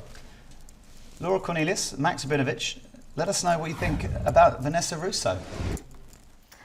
Well, thank you so much, Roland. We're back here in the Players Lounge. I'm joined by Max Rabinovich. We hope that you are enjoying our coverage this evening of the Spring Championship of Online Poker. We've been watching Liv Barry, amongst others, fight it out at the Felt this evening. It's been a really exciting night so far, watching the main events of the Scoop.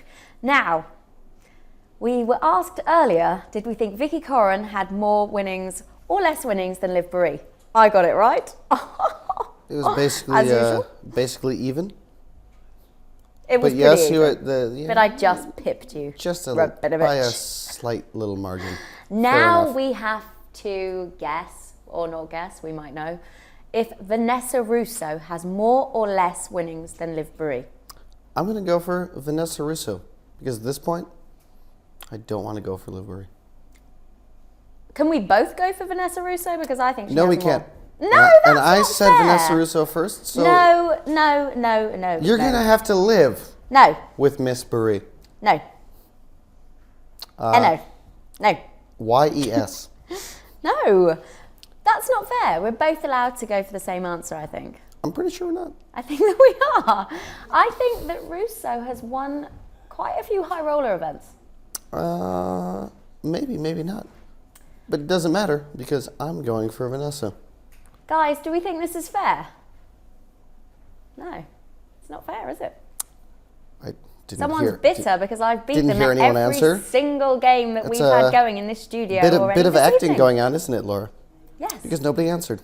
Anyway, so we're both going for Vanessa Russo, but we also have to announce the winner of our anagram competition earlier. We asked you guys to jumble up those letters and try and work out which famous, delightful poker pro this was. Major Loveliness. Did you work it out, Max? I did. Jonathan Somerville. Also known as Jason Somerville. I was going to say, is that his brother? Jonathan Somerville? You've never met Jonathan. There is a Jimmy Somerville. You never met Jonathan Somerville. Jimmy Somerville was a singer. Jason You mean him? Somerville's much less successful poker playing younger brother, Jonathan. I don't think you worked that out. I think you found out. Don't insinuate that I can't do anagrams. Well, you're not that good at much this evening, are you? But Crypto Charles was. Crypto Charles, congratulations to you for winning our anagram competition this evening. You have won a €20 Amazon gift card, and we will make sure we get that sent to you. We'll probably send you a message or send us one, and we'll get your email address, and it will be on its way. And we're going to play a bit of a game of fact or fiction as well. Are we? Once we've found out if Vanessa Russo does indeed have more earnings than Liv Boeree, which we both think she does. Oh. But anyway, fact or fiction, this has actually come up from our delightful guest the other evening, telling me a bit of a porcupine, but with a very straight face. So what we want you guys to do is think up weird things and send them in to us. They could be true, they could not be true. And you have to try and fool me, basically. Once I read your statement, I have to work out if it is fact or fiction. So Max could say... I can give you an example. Yeah. This is a very simple example. This is a pillow, or this is a cat. A what? A cat. A cat? A feline. Is it a feline or a pillow? A little bit easy. It's a very basic That's a example. tough one, isn't it? Here's I'll give you a more advanced example. I think Neil Channing is a delightful human being. Or That's an opinion one. Or has to be more fact-based. oh, more fact. Okay, Neil Channing is a delightful human being. Or Neil Channing is as shady as they come, about as shady as he says I am during his commentary. Oh, I love how there's a little bit of animosity building up between you and Neil Channing in the studio tonight. The man just rubs me the wrong way with his opinions. That's all I can say. Okay, so there you go. There's an example. Fact or fiction, send in some statements and I will attempt, or you can pick one of the other guys. You could pick Max, or you could pick Neil, or you could pick Roland as well, to do this as well. And we will have to guess whether that is real fact or, in fact, absolute made-up fiction. You excited for this one? You know, I am. Yes. I kind of think I deserve a win at some point. Yeah? So I think this is going to be the game where I finally come out on top. For once. Yeah. For once. I'm as sharp as a pencil sharpener. I was waiting for that one to come back. Okay, well, hopefully we're going to go back to Liv Boeree and see how she is getting on in the Scoop Medium event this evening. That is the 1K buy-in. Don't forget, it's the main event. There's the high buy-in as well, so the 10K is going on right now. There's some big names in that. I've seen Elke's up there, Jason Mercier also battling it out. All the top guns, it seems. In kind fact, of a who's who of poker in that tournament right now. it is indeed. I wish I was there. Also to mention, actually, a big shout out to Ludo Galic, who is heads up right now in the 5K PLO. I think minimum he wins now is about, what did we say, 180K? I think that was the minimum, yeah. Yeah. Maybe a little bit less, but still a lot more money than most people have. That is very, very true. Yeah. So, yeah, he's doing well in that. We're going to head back to our commentary desk right now, Neil and Roland. Please tell us, does Vanessa Russo have more earnings than Liv Boeree? Because we both think she does.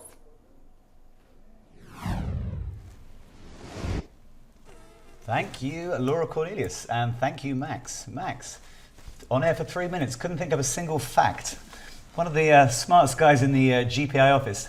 Can't really think of a fact that we could use for an example to our quiz question. Anyway, He was a bit mean to me as well. I don't know whether I'm going off him. Anyway, we're looking at the leaderboard from the Medium Scoop. Got a list of players, got a list of our notable pros, I believe. So this is the 1,000 event that's currently being played by our two that we've been following. Absolutely. And we can see Liv Boeree, one of the two we've been following, is doing well compared with her fellow pros.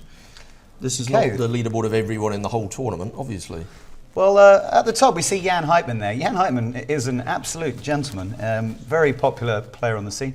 I had the privilege of chatting with him at the European Poker Awards. Thoroughly a delightful gentleman and a very good poker player. So not surprised to see him up near the top. He's very much due a big run. Very, very accomplished player. Always there or thereabouts. Already got Jake Cody, Team Pro in second place. What are you thinking of these stacks at the moment, Neil? Still pretty early to sort of see if these are going to be developing into sort of tournament winning stacks, but yeah, I mean they started with 15,000. It definitely helps if you've doubled up early on, but it's not guaranteed that you're going to go all the way. One player I played with one time was in this list that we don't hear of so much these days is Leo Fernandez from Argentina. We had an Argentinian. We certainly did. Playing in the studio yesterday. Got a bit of a sort of Argentinian antics sort of taking place in our lounge during the course of yesterday evening. I'd imagine he'll be cheering for Leo Fernandez. He's a fun guy to play with, Leo Fernandez, a chess grandmaster. I like playing him. I hope he does well. Okay. Well, going to get back to players are coming on a 5-minute break. Going to get back to the action. Now, I want to come to a couple of points that were made on Twitter. Had another suggestion which I actually liked from In Through the Window for Channing Thinks. Now, it involved Daniel Negreanu again, but I don't think anyone's minds too much if we get involved in another Channing Thinks involving Daniel Negreanu, because we actually have Daniel Negreanu on Twitter, might be watching us as well. If Neil and D-Negs were playing at the same table, how many words would they speak in total in an hour? How many words in total in an hour? Wow. Neil's going to have a think about it. Just want to come to a question from Juan Mata CFC. I don't want to give too many clues, but I'm a very quiet and reticent person. You know, it's Daniel. He never shuts up, does he, basically? Juan Mata CFC asked a question to me, and it was true. Juan Mata asked whether I had been a superfan on EPT Not Live, and the answer is yes, I was a superfan. I was a successful superfan. I beat Joe Stapleton in a quiz on the history of the EPT, won myself a Everyone Loves a Chop Pot t-shirt. Now, in answer to your follow-up question, I haven't listened to every episode of EPT Not Live, not because I'm not a fan, just because I haven't had the time recently. Been all guns blazing on the GPI studio here in Malta. I never miss an EPT Live. I'll be looking to catch up on the EPT Not Live. Don't let me cut across you too much, but I just to let you know, they are back from their break now, and Liv's been involved in 2 hands already. I'm going to get back to the action here, because both players have a reasonable hand. Gianluca's got King Jack on the button, which I imagine he'll be playing if it comes round to him. Liv raising an early position there with 6-7 diamonds. She raised early position with 6-7. She'd raised the previous hand, and both times just got it through uncontested, which might be a sign that the other players on her table are feeling like they don't want to mess with her now. She's in form and she's got a few chips. We're watching Gianluca now. He's here live in our studio in Malta. He's not going to love this spot. He's live. He's live. Oh, no, it looks like we're going to lose. Okay, the ace has come there. Yeah, look at that. The reaction there was quite a natural one. Like he knows when he gets called that it's not ever going to be really good. And actually, finding himself up against Ace Queen with his King Jack is just about as good as it gets there. And he's about 60-40 underdog there to win that pot. And he could have got lucky, but he's pretty frustrated to lose that one. Well, I imagine once he gets over the disappointment of his bust out, he'll be joining Laura Max in the lounge in due course. Going to obviously keep an eye on Liv. We're down to 1 pro with us. Going to keep with Liv. She's got a decent stack, so we're not going to panic just yet. Yeah, I think Gianluca may have opened up a couple of other tables on the side, because that might be why he's not storming out of the room quite yet. We might have to wait a little while to get Gianluca. Just in the meantime, obviously those of you who were just tuning in on the last interlude, Laura Cornelius and Max Rabinovich were inviting our Twitch audience to give us weird, wacky facts. Now, these facts can either be true or false. We want them to be wacky, we want some of them to be true, and we want some of them to be false. Maybe give one each if you want to sort of really help us. So these are things that don't have to be specific to Max and Laura. So we're talking about... We want life facts, can be poker related, can be about absolutely anything in the world, science, history, geography, anything. The sort of idea behind this game was a sort of weird fact that one of our guests on Monday had sort of trolled one of our hosts with, involving the 11-minute time difference between Malta and France. Obviously that was a fiction, but... Of course it was. It's 14 minutes. It's Everyone 14 knows minutes, that. 14 minutes. Now anyway, come at us with some facts or some fiction, and we're going to pose those to our studio hosts. Now, we did set them a question, didn't we, before, which was... who has the most? Well, we know that Liv Marie has $2.5 million in live tournament cashes, $2.5 million. Has Vanessa Selps got more? Sorry, Vanessa Russo got more or less than that? So I'm going to make an adjudication on a situation that arose in our lounge. Both Laura Cornelius and Max Rabinovich wanted to plump for the same player. And please do make an adjudication, because I don't want to let, we have standards to keep up. I don't want to let things slip through where they're making up the rules as they go along. Yeah, Max Rabinovich was falsely announcing that Laura Cornelius was not allowed to plump for the same answer as him. That's actually completely false. Laura Cornelius is an independent mind in this situation. She can't really be left is. with one answer. She really is. So Laura Cornelius' answer of Vanessa Russo being the higher cashing of the two players stands. So Max Vinovich has voted for Vanessa Russo, and Laura Cornelius has voted for Vanessa Russo. Neil Channing hasn't plumped in yet. Oh, okay, go on. I actually don't really know the answer to this one. Let me say Vanessa Russo as well then. 3 answers in favour of Vanessa Russo. Not going to beat around the bush with this one. You're all right.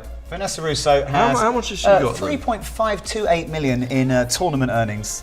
So she is the winningest player between I'm guessing Vanessa Vanessa's Russo. kind of got hers kind of quietly a bit at a time, really. I would imagine we can take a little look at What's Vanessa her Russo's biggest one then? Hendon Mob. They got a career high score of $700,160. So For somebody slightly with, lower than Liv for somebody Burry's. with 3 million, that's not a very big high Yeah, one. absolutely. She must A lot be of- very consistent. A lot of players with big sums attributed to them will have sometimes got a decent chunk of that in one score. Kind of how the poker sort of tournament world works a little. Everyone see it. waiting for their big score. I did Neil see Channing's it. was the Irish Open. Many moons ago. Many moons I ago. did see a great tweet by Barney Boatman earlier in the year where he said he was playing poker with a fella who had recently made the November 9 and was now stalling with 2 big blinds to try and achieve the min cash of $1,000 in a side event somewhere. And he said he was successful. Congratulations, sir. You now have lifetime cashes of 1,200,001. I've got another point I want to make to those of you watching on Twitch. Me and Neil claim to be oracles of poker knowledge, to an extent. A game that we'd like to play in light of the impending World Series of Poker. See, we're going to keep an eye on the tournament primarily, but this is just a sort of bit of side fun. Keep an eye on this hand between involving Liv Burry. He's got picked up the King Queen of Hearts in middle position. I just wanted to make a quick observation, which was that generally people min raise. That seems to be the thing generally in all poker tournaments. Since the antes have kicked up a bit, Liv's been, and well, throughout this tournament, Liv's been 2.5xing it. And so, even now at 100, 200, I would say the large proportion of people, when they make a raise, are going to make it 400 or some kind of fancy thing like 444 or 420 or something like that. Liv's pretty solid all the time with the 2.5x, and no surprises here with King Queen suited. She does in fact go for 2.5x when it's unopened and folded to her, and she picked that one up. Anyway, go on. You were going to talk to us about the November 9, weren't you? Okay, it seems a good opportunity because Liv Burry's picked up the King Deuce. Might have to wait for this segment because I believe we've got a Gianluca Escobar who recently busted the scoop medium. You saw him play a pretty enormous hand with pocket kings when he ran into a set of tens. Very much hope that Laura Max will try and get his take on that hand. That was obviously the big hand of the night for Gianluca. Obviously, a few people on Twitch had a bit to say about that hand. Going to hand over to Laura Cornelius now, who's going to welcome Gianluca into the lounge. Take it away, Laura. Hello, we're here back in the lounge. Gianluca, come and join me. Hello. Sadly, you have to join us. We wanted you to continue in the Players Hub. Tell us what happened.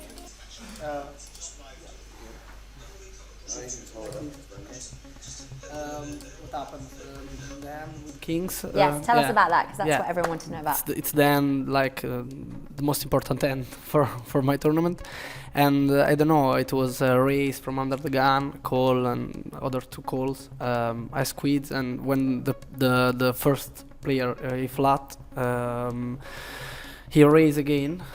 He raised him up, and he raised it up to me. I don't know. Well, obviously I think he can have aces or a very good hand, but I can't fold kings pre-flop. I just call pre-flop, and when comes the flop like 10-8 something 10-8-3 I think, he bet I call, and here it was my decision, you know, because if I call on the flop, probably it's gonna show on the turn, and so my decision was make on the flop. If I call the flop, I obviously call the show on the turn, and yeah, he set the tens, so he has top set, but he can have queens too. If he makes this action with tens, obviously he can have queens, jacks, or aces maybe, but yeah,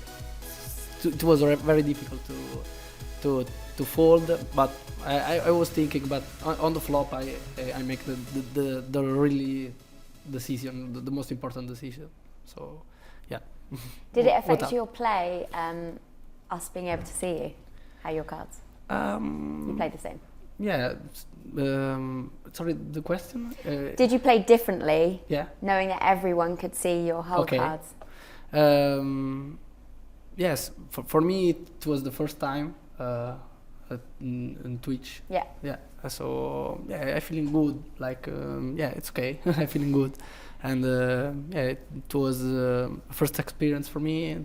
It was good. It was not changed like my mind or my poker. So was it difficult competition in that event? It was the medium scoop tonight, the main event. I don't know. I don't play a lot of time, so Okay, I play so like 1 hour and a half or something like that. So yeah, so I didn't check.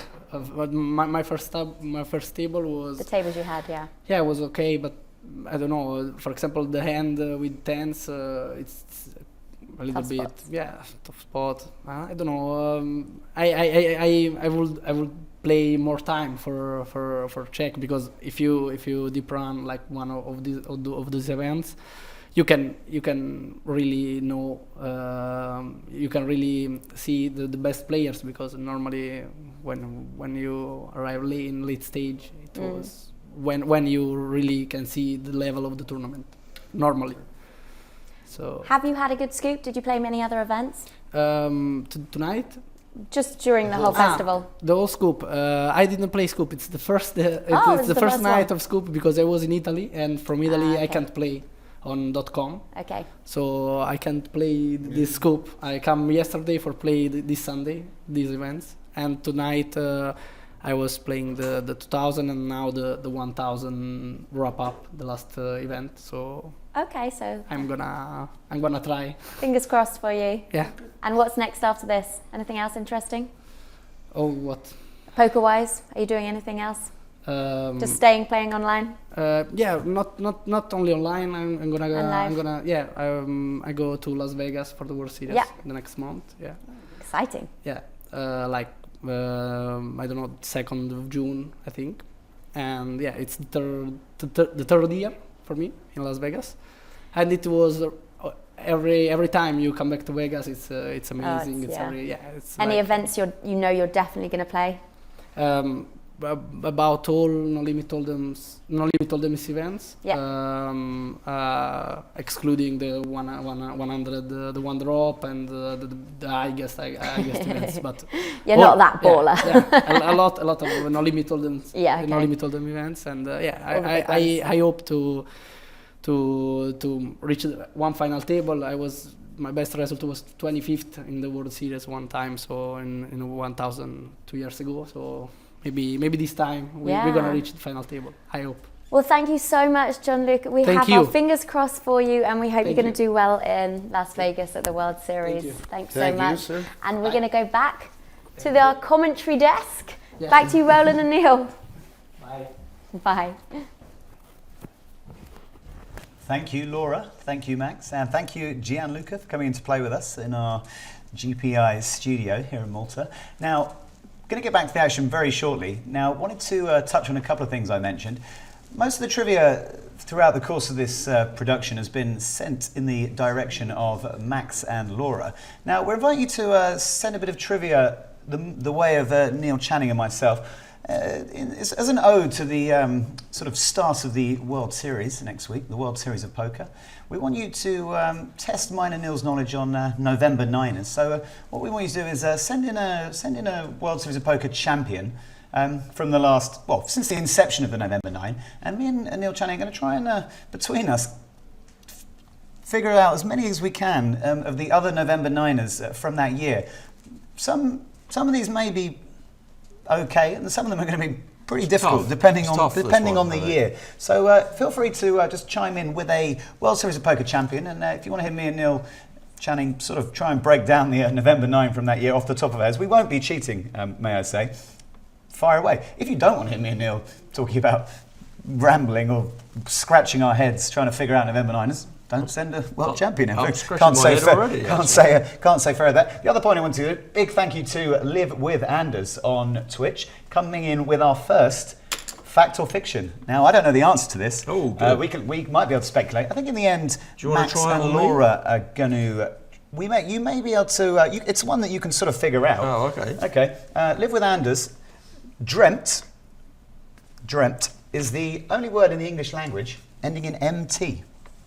Oh. Have a little think about that, Neil Channing. I'll have a We're think gonna, about that. Send that one over to Max and Laura in the fullness of time. I think on the next interlude we will be coming to them. We're going to, I believe we're still on break, Neil. Neil's keeping an eye on the tournament lobby in the sorry. medium scoop. Going to come back to Liv Barry's table pretty soon. Anyway, that fact or fiction They look came like they're from Live playing with to Anders. me. Okay, we're going to come back to the action pretty soon, I think. In the meantime, those of you watching on Twitch, fire away with a Oh, can I main give a event shout out, champion. by the Neil way? Channing wants to give a shout out, which I think is perfectly reasonable. So. Okay, well, I was having a quick glance at the lobby of the high scoop, the 10,000 buy-in, and the gunman is in the top 10. That's a fellow called John O'Shea, a fearless and ferocious gambler from Ireland that I know, and yeah, he's had his ups and downs in poker. He's probably played quite a few six-figure PLO pots in his time, and some of those didn't work out as well as others. But he's won a couple of scoops before. Okay. So I guess you're going to be rooting him in this. Is it the high that he's? he's in the high. playing? Yeah, Okay, he's in the high. He's So eighth in chips. got He's the got Neil Channing vote in that 36,000. one. Our chip leader at the moment is a fellow called Don't Bluffing, who's got 71,000. He's a Russian. Okay. People tuning in for Liv Barry, don't panic. We're going to be getting back to Liv's table as soon as we possibly can.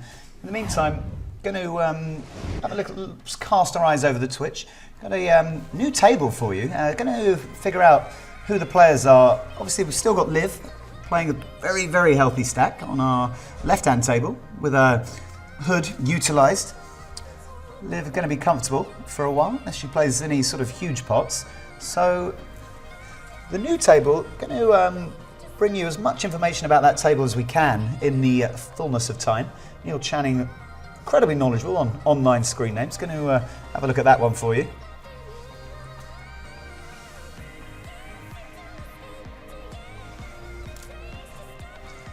Liv's got 10-6 in the big blind here. Imagine it's probably not strong enough to peel to an early position raise. Yeah, I mean, it's only a min raise, and it is quite tempting if you sort of have half a hand to think, well, it's only 6-10 quick off flick strong in enough, of do you think? one bet. But no, I Under think the it's, gun +2. I think it's a weakness actually that players have that they call a bit too often in these spots. As it happens, a small blind called anyway, which changed the action. But I think Liv was folding wherever it happened. Okay, got a comment in the Twitch from Nascote9. Really enjoying the talks between the break. Thank you, Nascote9, for your input. You were looking at Laura Cornelius and Max Rabinovich, taking you through some wacky competitions in our lounge. They'll be pleased to hear the good feedback. Might be getting some info on this secondary table in a moment.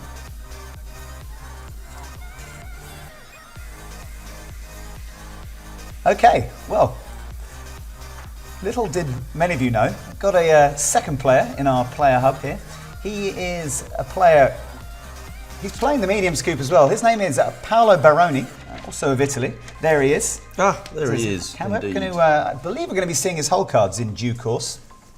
Yeah, I would say from my very brief conversation with Paulo and also Gianluca before, that Paulo is the least experienced of the two players that we had in the player hub today. He tells me that his biggest online score was 18,000. Okay.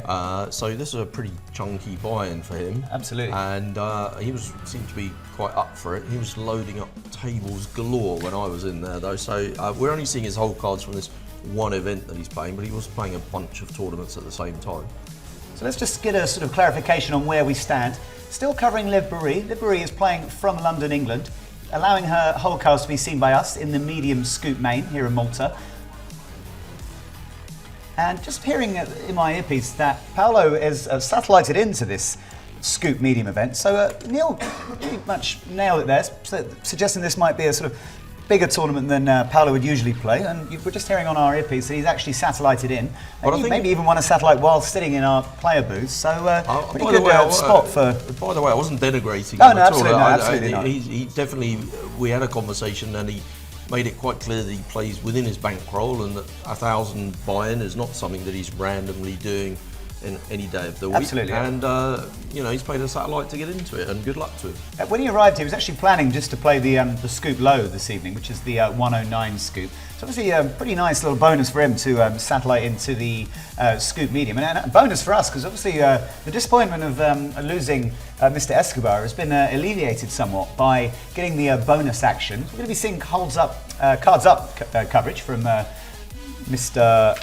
Paulo from Italy. So going to be keeping an eye on him, and also the focus of the evening is not going to switch away from Liv Borie. We're going to get back to the tables fairly soon. Here we go.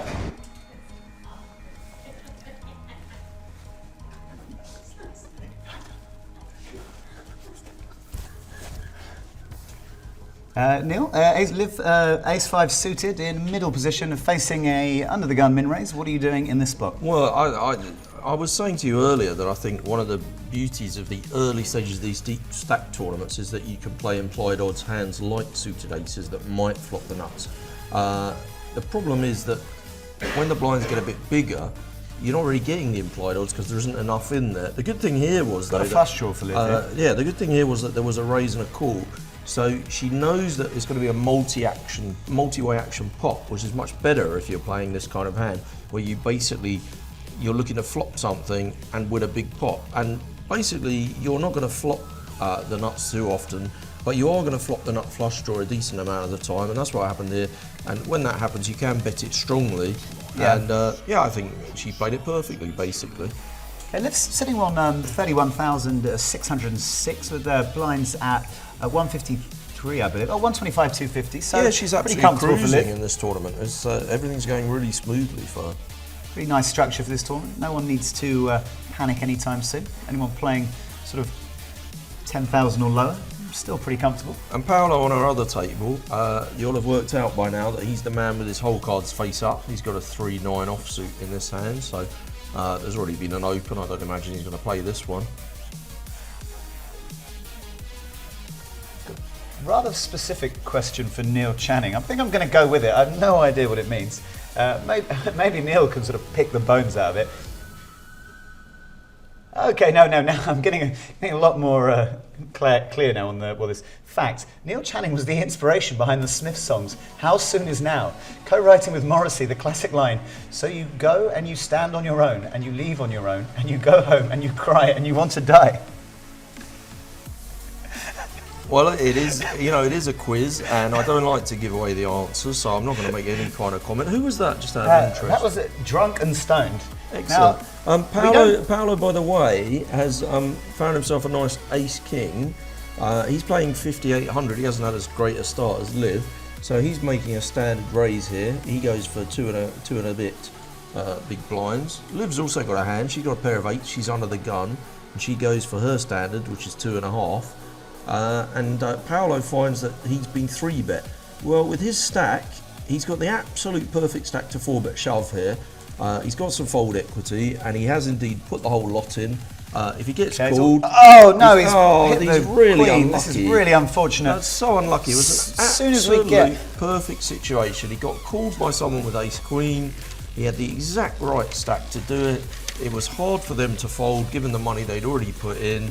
They found themselves in the worst possible position that they're up against Ace King, and Bosch became a queen straight away. And look at Paulo. Really, He looks really rough spot for Paulo. absolutely Just heard how he deflated. won his seat for this event in a satellite just in the last few minutes, or in the last hour or so. And he's in the tournament for obviously for a lot less than the $1,000 buy-in, and he's found an absolutely fantastic spot sick to for him. double I'm up to a absolutely sick for pretty him. reasonable stack, and he's got it in good with Ace King against Ace Queen. We've seen some pretty rough moments for our players in the Yeah, that player was- hub this week. that one was but really painful, That was a really, actually, probably, yeah. it felt like almost a kick in the stomach. Just got him in there, Well, it was replacing the our other situation Italian just pro. worked out so well for him because he had 5,500.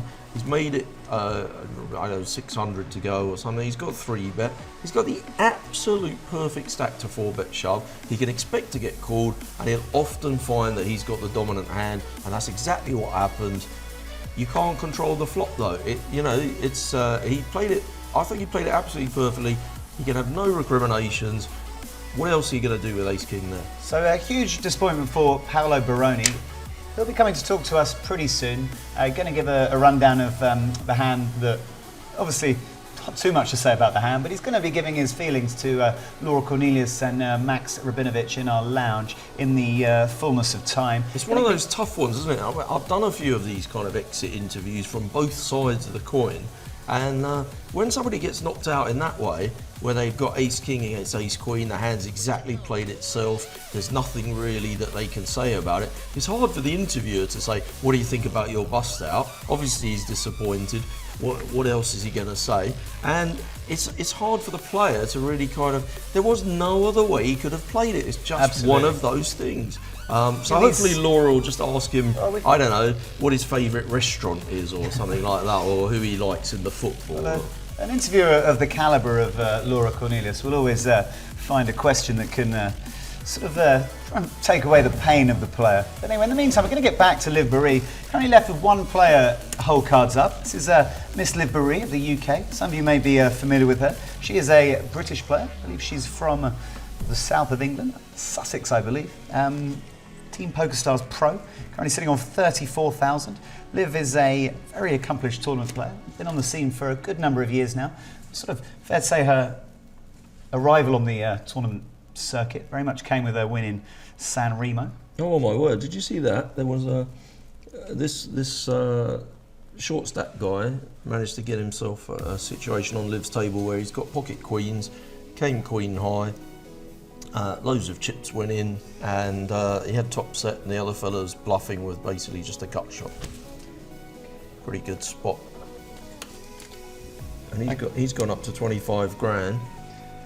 His opponent there who did the bluffing, well, he's fallen down to 32,000. He's still got a pretty healthy stack. Okay, Neil's going to keep an eye on the action here. If we get a big pot developing, we're going to jump right away. Now, two things. We're playing fact or fiction with Laura Cornelius on the next segment, I think. We've had two suggestions for that now. One of them, just a reminder, Live with Anders. Dreamt, D-R-E-A-M-T, is the only word in the English language ending in M-T. I've got another one. Just going to try and clarify the details of it. I'm not going to reject any. One of them involves Neil Channing, whether Neil Channing was the inspiration for a Smiths classic. I'm not going to read that one back. But Was the fact whether I was the inspiration or whether I was the co-writer? I can't remember I now. think it was the inspiration. Oh, the Maybe inspiration. our moderators could go back through the Twitch chat and pick out that one. Now, a moment ago, I asked for suggestions for a bit of trivia for myself and Neil. So we've been dishing out trivia. By the way, I don't want to, throw the cat among the pigeons, but if you are listening, my old mate Morrissey, I'm sorry I missed your birthday 2 days ago. I'm in Malta for a few days, so sorry about that, mate. There you go, folks. Sorry, just a little message to my mate Moz there. So I don't want to, but anyway, carry on. Okay, so we've got a bit of a pot here, not involving Liv Boeree, but we're going to keep an eye on the action. Obviously, got a 5-bet, I think. Or no, maybe just a 4-bet. Yeah, a cold 4-bet. Leopold, who is on Liv's immediate right, he's been a pretty active player, and he's opened from late position, got 3-bet. The cold 4 has come in from the small blind. 3-bet was from the button. So yeah, it's a pretty chunky pot now, really. Okay, Desmond Tutu, thank you for your suggestion in the quiz Roland Boothby and Neil Channing segment. You gave us Jonathan Duhamel, 2010 main event champion. The kind of aim of this game is for me and Mr. Neil Channing to test our own poker knowledge. Obviously, I've been setting most of the trivia so far in the Live Barry game. So, Jonathan Duhamel, 2010. I think the best way to proceed with this one is for us to take it in turns to name someone from the final table, of which Jonathan Duhamel was victorious. We're not going to cheat, we're not going to use the Hendemol, we're not going to use any poker websites, certainly not going to use Google for the time being. May have to delve into that in due course. We're going to get as far as we can. Now, Mr. Neil Channing, Jonathan Duhamel. Oh, I was hoping you were going to go first, because I thought if you said one, I could kind of picture it. But okay, I think I'm going to go with Joseph Chong.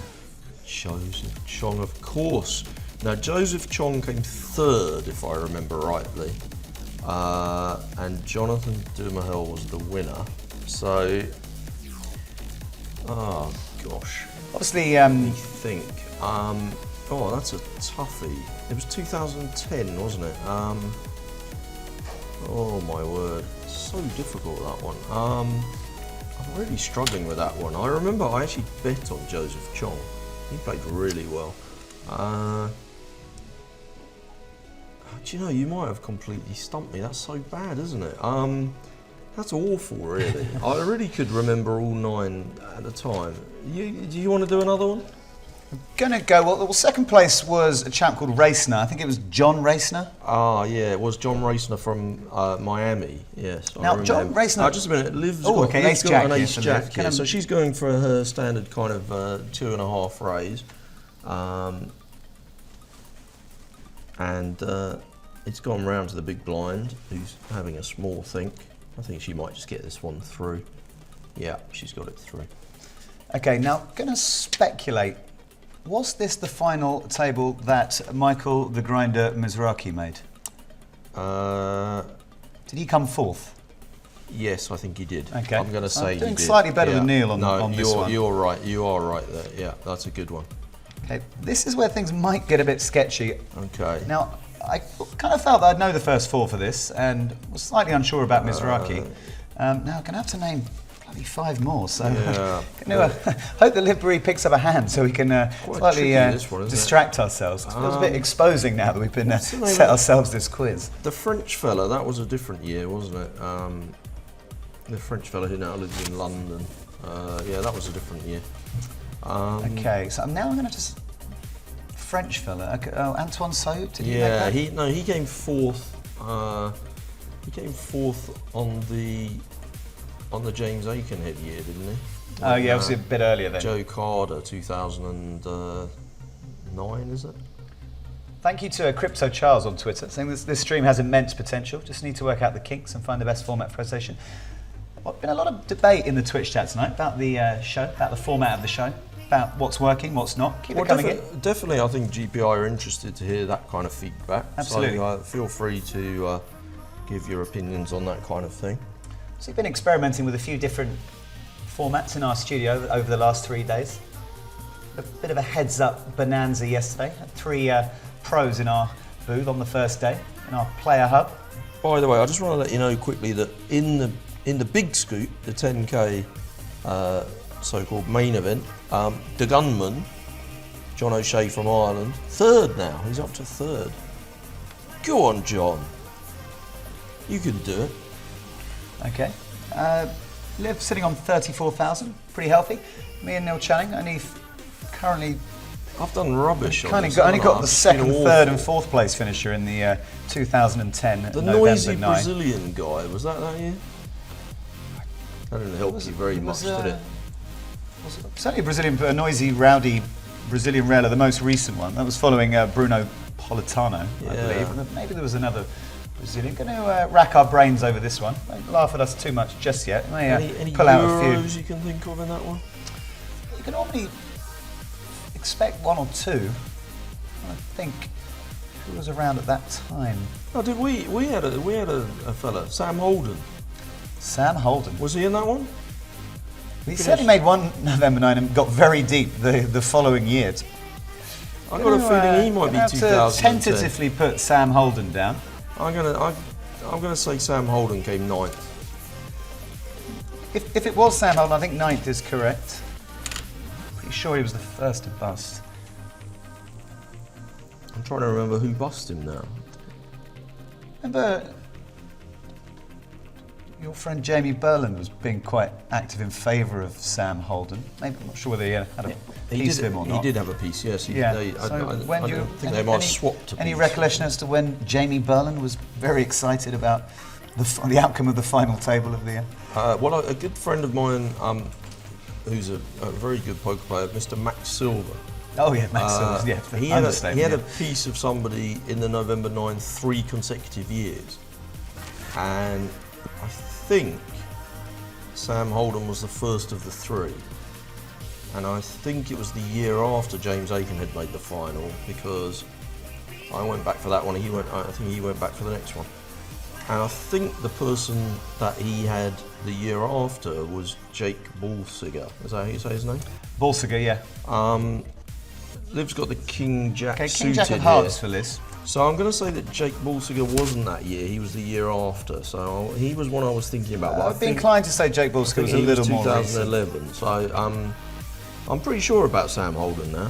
I'm quite proud of that one. I got 1. Okay, we're going to maybe start to cheat if we don't get any more in the next sort of 5 or 10 Liv's minutes. on the button here. I might advocate a call here, and she has called. She's going to take a because flop. you've got a decent hand. You're up against a very deep stacked opponent who's shown a wide range of hands he can play with. You don't ideally want to just flop top pair when you play this situation. You've got the backdoor hearts. You're to kind go of with. hoping you flop the flush draw, checking or you back flop here, the up Neil? and down. I might check back, yeah. Okay, looks like Liv's going to agree with you. Okay. No, well that's a good hand. I Pretty was good going to card say, for Liv what I now was going to, to say, the reason that I would say you check back is because you're not really going to get 3 streets of value out of the guy, unless your hand improves and his hand improves. If his hand improves and yours doesn't, you might lose anyway. There's a good chance she's up against somebody that's got a pocket pair here. I think she might just call for deception here, let him bet one more time, and then make a decision on whether to raise or not. I think he's likely to bet again. What types of hands is he betting Well, turn and river with? if he's got a middle pair in the region of sort of 8s or 10s, he's going to check here, isn't he? He's bet the turn, thinking that paired king was good for him. If he's got an ace king, he's definitely going to bet again here. If he's got a king queen, he's going to bet again here. If he's got a pair of jacks, I think he's probably going to check here. If Liv is facing a bet here around this sort of but he's size, made a very small yeah. bet, so it could be a blocking bet with a pair of jacks or a pair of Do you like queens. a raise here, or do you like a flat call? I think it's tricky. I think I might just flat call, but I could raise. She's looking like she's going to raise. I'm not going to criticise that. A sort of clicky type raise, or a sort of chunkier one? Do you think it's going to sort of do the job here most often? I think she's going for kind of 3 times his bet. No, what happened? Oh, he had king queen. Okay. Oh, she called and he had a beat. Yeah. So yeah, pretty rough one there for Liv. She did. Bit of a She cooler in didn't the end. raise. I guess she's slightly relieved she didn't raise. Yeah, I Pretty was small bet on the end by He the. made quite a small bet because she did look well, like yeah. she was in kind of, check call mode really, or not check call, but call mode.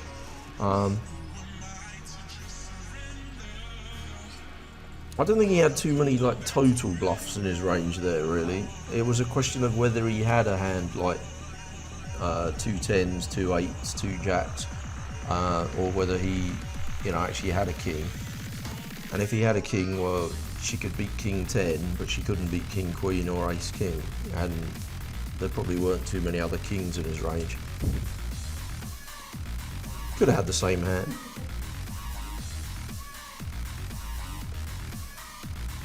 So keep your fact or fiction suggestions coming in. Did you do any more November 9s on that? We're looking get at any more. 2010 November 9. We were talking yesterday about whether the November 9's been a successful thing in terms of promoting poker. People say, well, you get that extra 3 months, it makes you into a household name, you become famous. 4 years later, 2 people that spend their whole life thinking about poker can't even remember your name. pretty fair assessment by Neil Channing. We've got Maybe slightly it's not as successful as people rusting brains in the GPI commentary desk. Any other nationalities we can think of that maybe might There were a help? couple of Ukrainians. There was a player called Anton Makievsky who made the final 9, but I just can't place the year.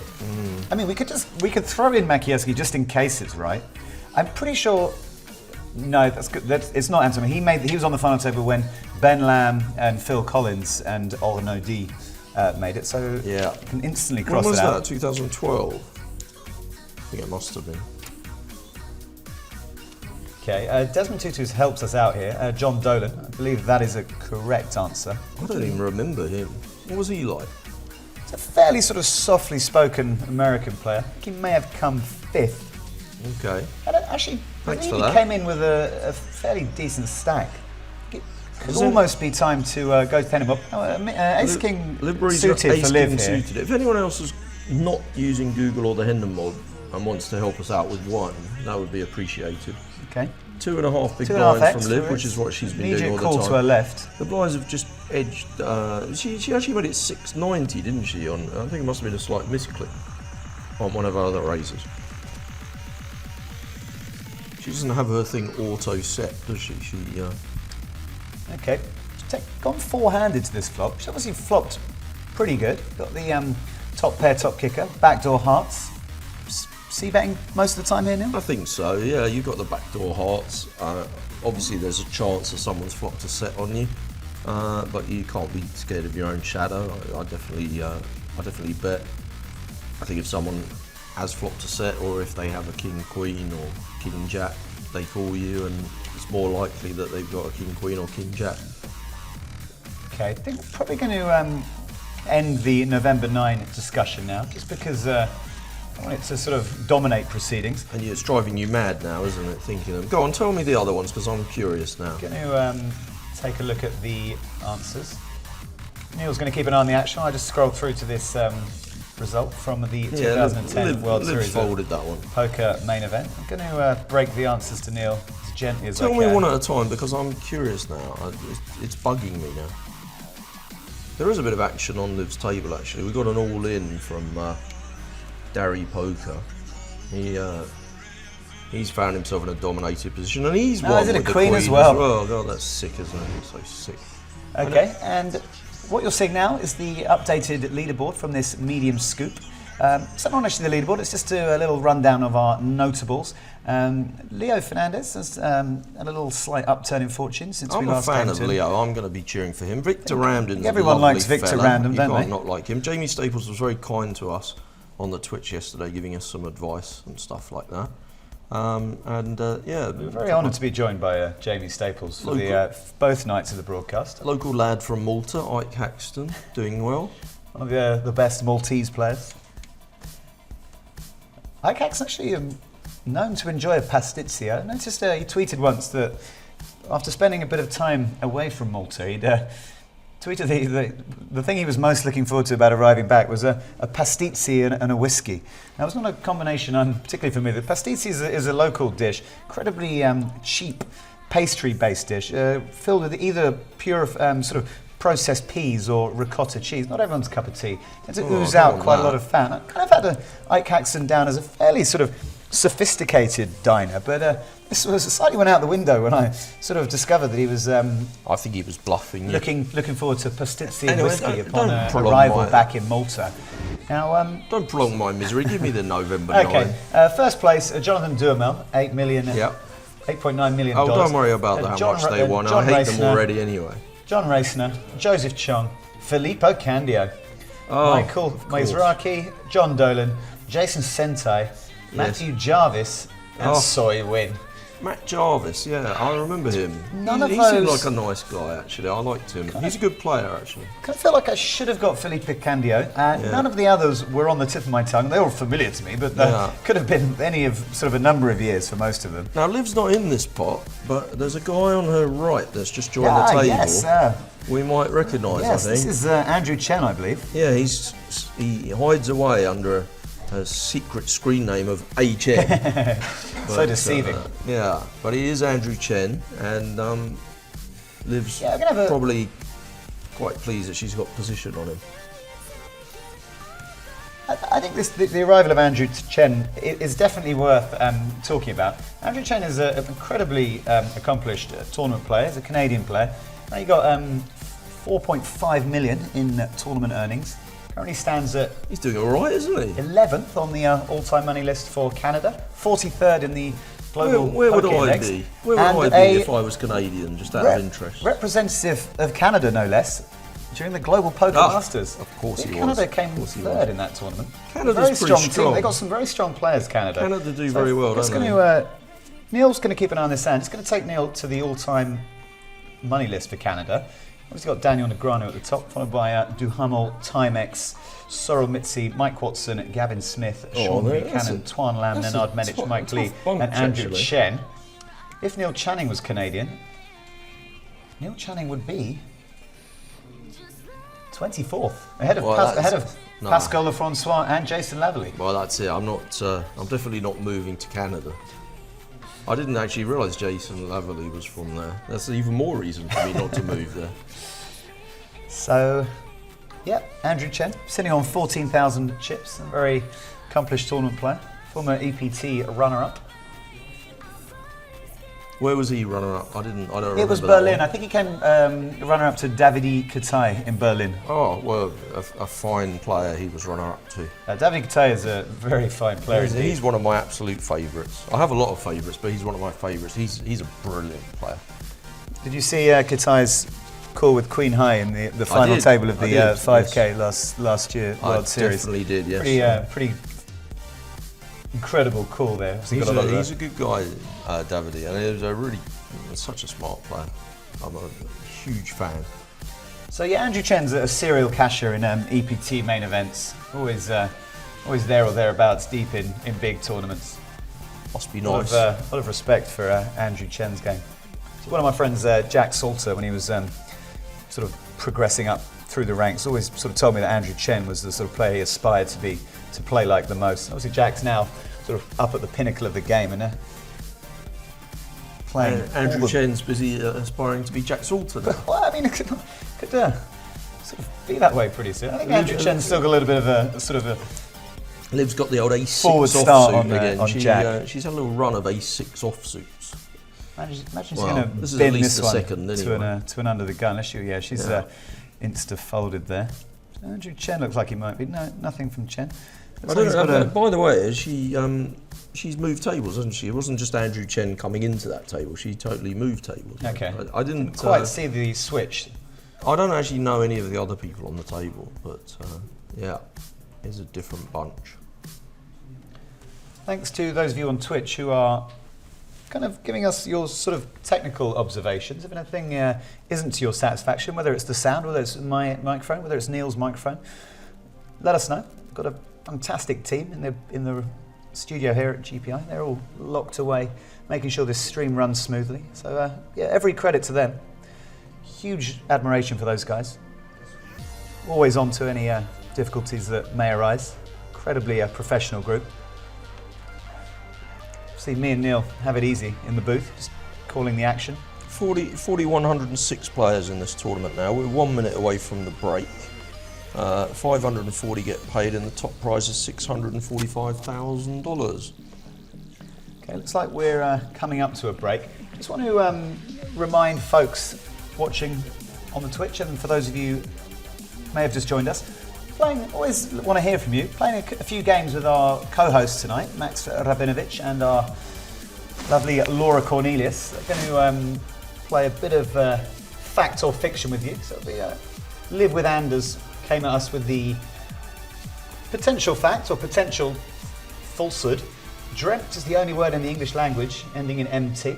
Both those guys are going to have a go at that one. Are we going to test them on that in this break, are we? I believe we are. Have we got anything else for them? Test them out a little bit? If anyone on our backroom staff can find the tweet which suggested that a Morrissey song, or a Twitch even, that the Morrissey song was based on the life and times of Neil Channing, then feel free to inscribe that one onto a message to one of our co-presenters.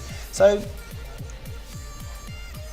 okay, we're on the break now, so I'm going to switch over to our lounge where Laura Cornelius is joined by Max Rabinovich. I believe we might even get a bit of an interview with Paulo Baroni, our player who just got eliminated, or recently eliminated from the I don't know whether player I can hub. watch that. That's like a real tearjerker. I felt like I'm feeling quite sad about Paulo's demise.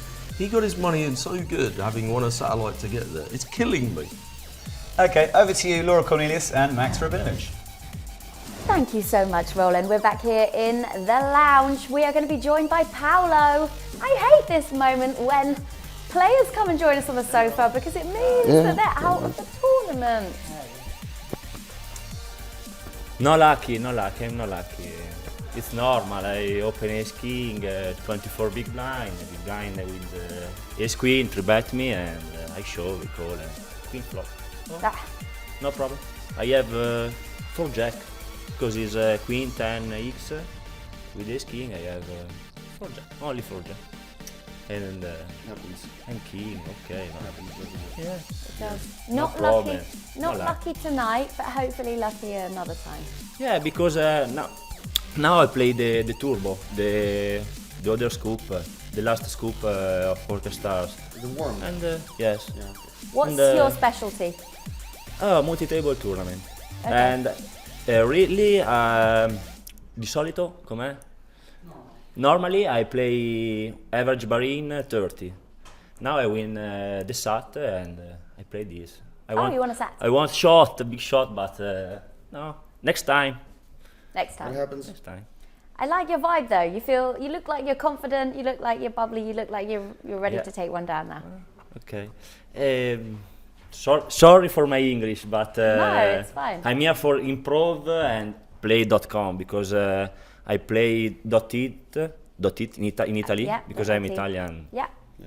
poker player. And you're living in Malta now, or? Yeah, I live in Zwicky, Yeah. and I have 10 friends. So you have a big poker player house? Poker player friend, yeah. Oh. And any day I confrontare. Com'è? And we share the end, the spot with they all talk to how each do you other. play? How do you Sounds play fun. this We should spot? get the cameras there at the poker player house one Sunday, I think. It's normal for migliorare, improve, Yes. improve the And you have been improving? yeah. Yeah. Good. But .com is really difficult Yeah. because it's a big Bigger field, competition. big reg, so much reg, tanti reg. Regulars. Regular, Regular players, Yeah, yeah. regular player. Yeah. And next time, Yeah. You going to Las Vegas with Gianluca? no, Oh no. I can't. If Gianluca win the scoop low, because he's in with how many chips? 50,000. Nice. Yes.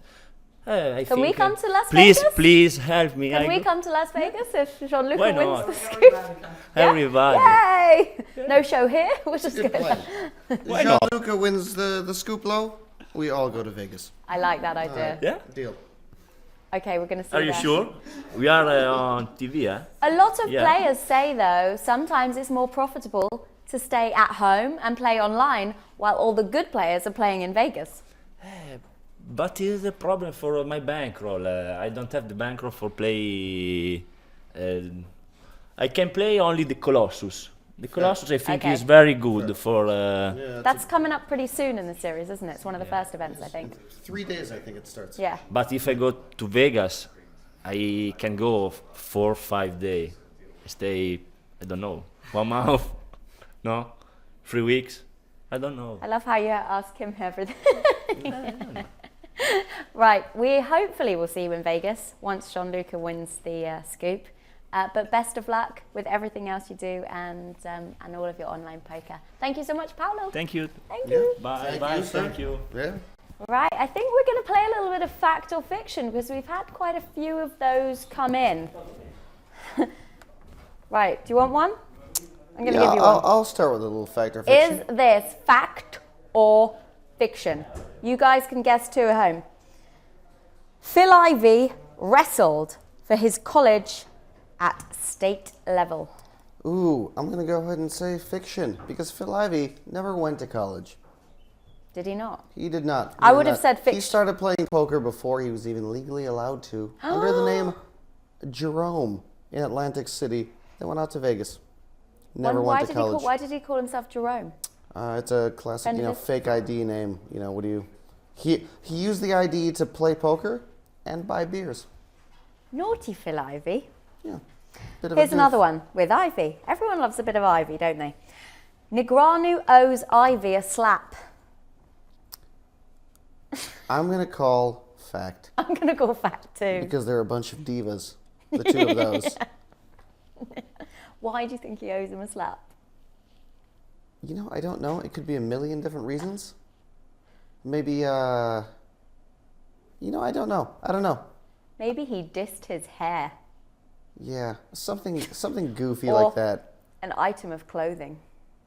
Ooh. They both think they're well dressed, I'll say that. We can throw these back to the commentary desk as well to see what Roland and Neil think too. Last one.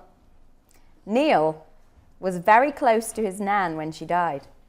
He had shirts made from her old curtains. I don't know if they mean Roland tonight. No, I think I don't know what they mean, but I'm going to go ahead and say fact.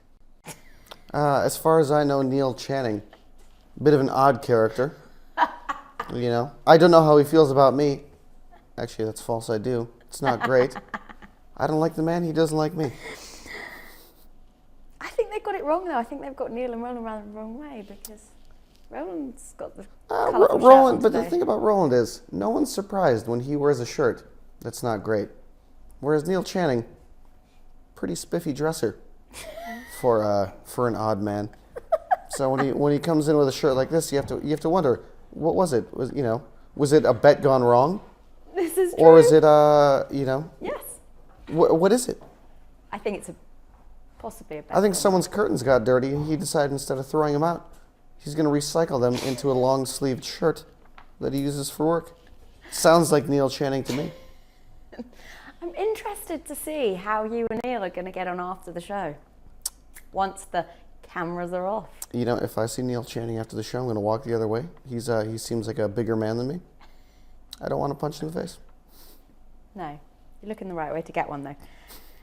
Right, so we've had a few fact or fictions. We like those though. Keep them coming in. I think there are some more of them, but we'll come back to them later. And we're going to throw you a caption competition now. So we're going to show you a photograph and we want you to think up the best caption for this photograph. Okay? Can we see that photograph? The photograph is of Team UK. Team UK are in the photo. Think up a good caption and we will give you a €20 Amazon gift card that will be on its way to you if you can think up the best caption for this photograph. Simon Dedman has to have the best face in this photo, I would say. So think along the lines there, but Sam Trickett's also in it. And we've also got the Salter Brothers in there as well. So there you go. Caption. I love a caption competition. It's fun, Yeah, it's really fun. It's a photo. You don't know what's going on, but you can tell people what you think. Yeah. It's amazing. So if you've just joined us, we are covering the main event, the final night of Scoot, the Spring Championship of Online Poker on PokerStars right at this moment. Although it is a 2-day event, all of those main events, the low, medium and high are going on right now. The low one's 100, the medium 1,000 and the high is a whopping $10,000. We've been watching some of the hands from Miss Livbury. We've been also watching a multitude of other hands as well. Unfortunately, both our players that were playing in the Players Hub have now departed from the building. Actually, no, one of them is still playing, but I'm not sure if we're going to see any action. I don't know if we're going to see Gianluca's scoop low, but we finished seeing their whole cards anyway, haven't we? if I know that man, he's always going to just pull it out in the end. Hopefully, because we all get to go to Vegas if he does. I really hope he wins. We I do. like Vegas. Yes. For all the wrong reasons. Me too, probably. Right, we are going to head back to the commentary desk to Roland and to Neil, see what they have to say about the comments, fact or fiction about Neil's. Thank you, Now, Laura. We are shortly going back to the game. Now, we're going to have a little sort of pour over those fact or fiction situations in a moment. Now, the first thing I want to say before we go to those is I noticed from the Twitch chat box during that break that we were joined by Liv Bury. Liv, welcome to the stream.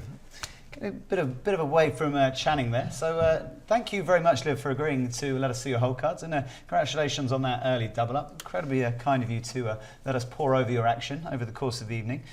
Neil, what are your thoughts so far on what you've seen? Well, first of all, I thought we were all mates and we were all going out for a beer afterwards. I didn't realise people are crossing the street. I mean, that's terrible. Secondly, I loved the interview with Paulo. There was one thing though where I have to just correct him.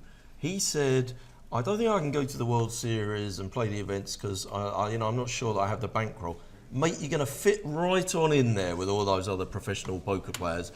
Just take whatever you've got. And if you go broke, it's not the end of the world, is it? That's the attitude most people are going to be taking over this World Series. What was your other question? I didn't have another.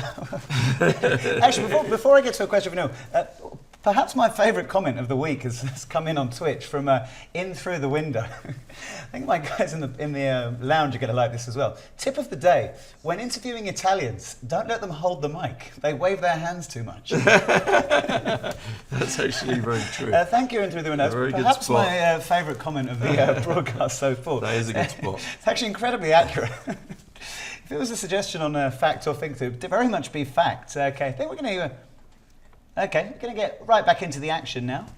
So thanks to Liv for chiming in on the Twitch chat. Hope you're going to join us for the rest of the evening.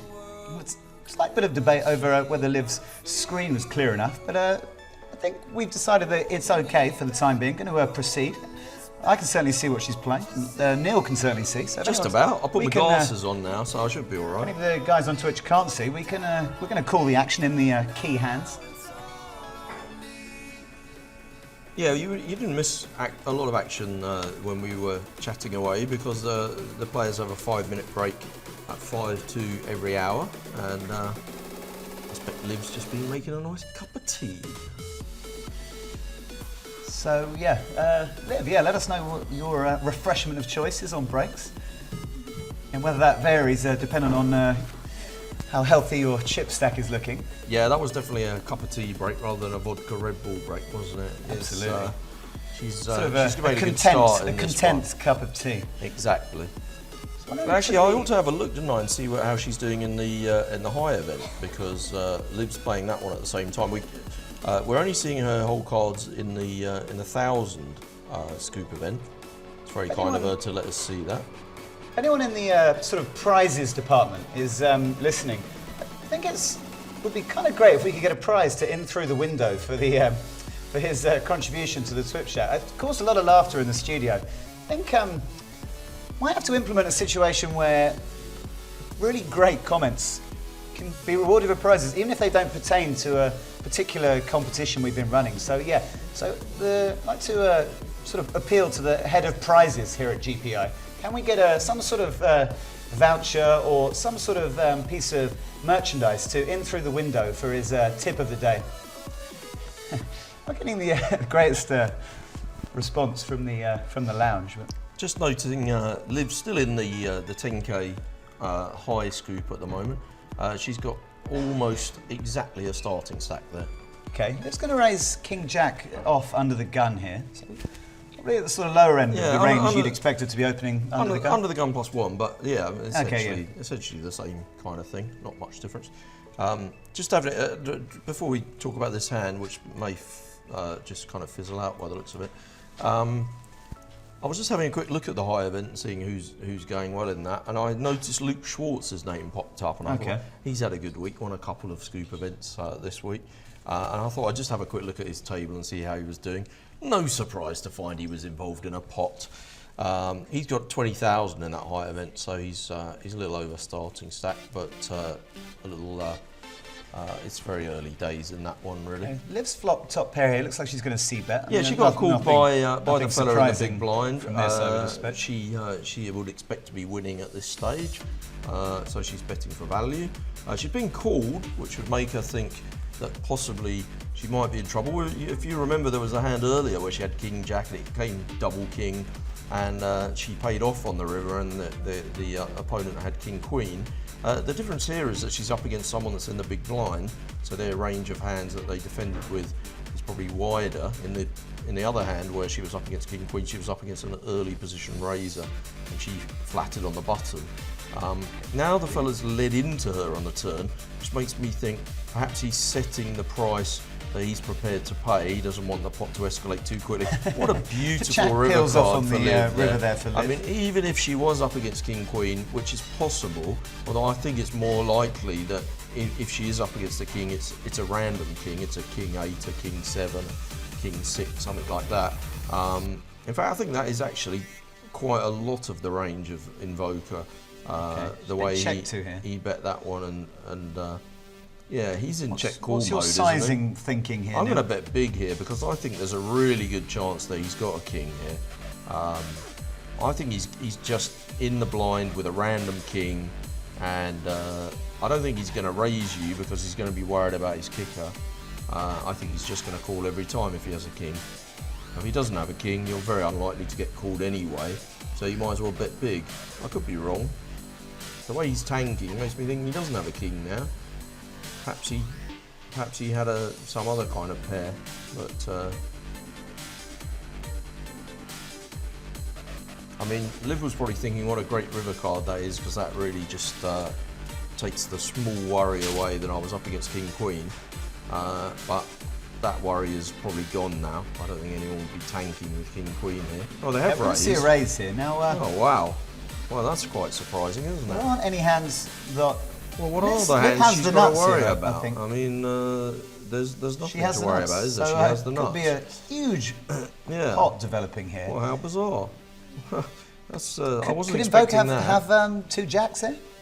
Well, I think she's gonna take some time because she wants to think about the size of the raise. Okay, what hands are Well, in he's Invoker's unlikely range? Is to this have two jacks. She's raised under the pocket gun. fives? I guess he could have pocket five. Yeah, He had okay. King Jack the same hand. Oh, okay, there you go. Okay. That kind of actually made the most sense. Yeah, with the way the hand played Yeah, out. probably. Unless he picked just up kind of tens gone under the gun, crazy. Yeah. Well, that was an interesting hand, really, wasn't it? I mean, I must admit, yeah, you're right. I mean, having the same hand, King Jack, does make a lot of sense when you think about it.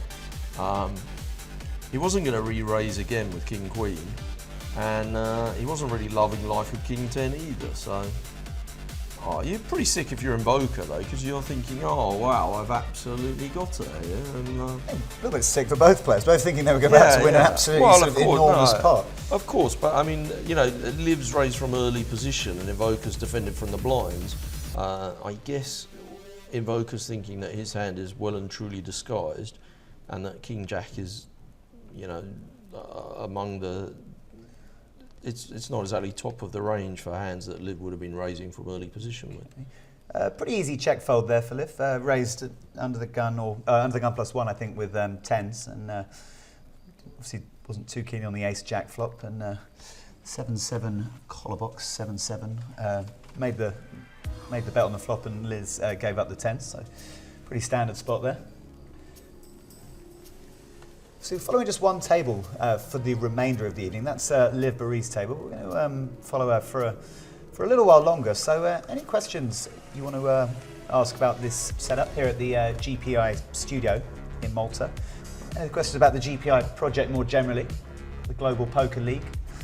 Any sort of hints and tips on what you think would improve the stream for a future broadcast? We'd be delighted to hear. My name is Roland Boothby. I'm at the GPI here in Malta, and part-time commentator. Enjoying every minute of the time I've spent with Mr. Neil Channing, who's Oh, bless. kind of almost sort of joined to me for the past 3 days. I've sort of spent much time away from each other, other than sort of sleep time.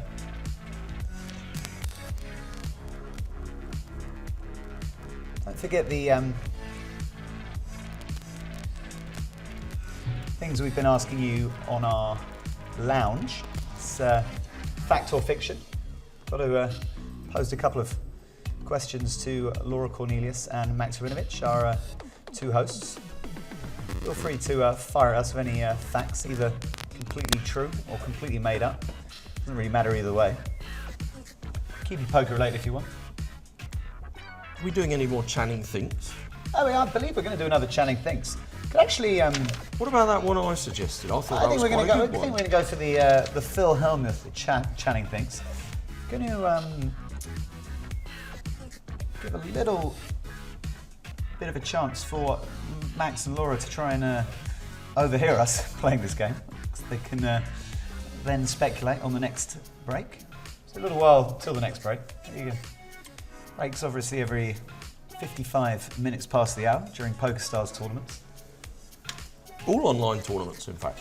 All, well, there you go. simultaneous these days, so that if people do multi-table between various sites, they all get to toddle off to the kitchen for a cup of tea at the same time.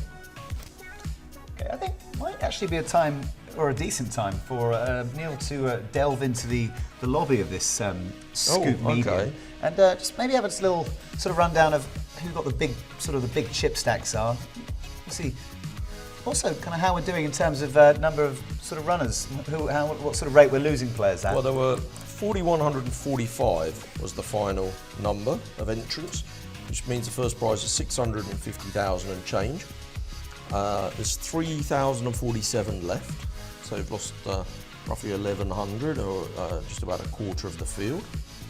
And just going down, I've gone down the top 20 without really immediately recognising anyone. I must confess, I can remember quite a few, but I mean, we're looking at a field of have to over Google 4,000 quite runners, often. so for might have to be there's a slightly higher amount of scrolling, which there's a eventually famous leads one to, in 43rd, Canadian player, Flush Entity. that is none other than Griffin Benjer. So he's sitting there in 43rd at the moment. Yeah, I'm struggling a bit. I've gone as far as 60, and he's the only one I've really recognised so far. We definitely like Griffin Benjer here at the GPI. Could even tell a Griffin Benjer story. It doesn't involve much scandal. It involves a slightly... We're looking for scandal here, really. No, it doesn't contain any scandal whatsoever. Go on then. Well, went to the theatre with some sort of friends and family, and was joined by my mother and her partner, and a friend of my mother's partner, who's a Canadian actress. She went out for dinner after the theatre, and she was. I told her that was my plan for the evening involved playing a bit of poker. She sort of casually said, "Oh yeah, my son plays a bit of poker as well."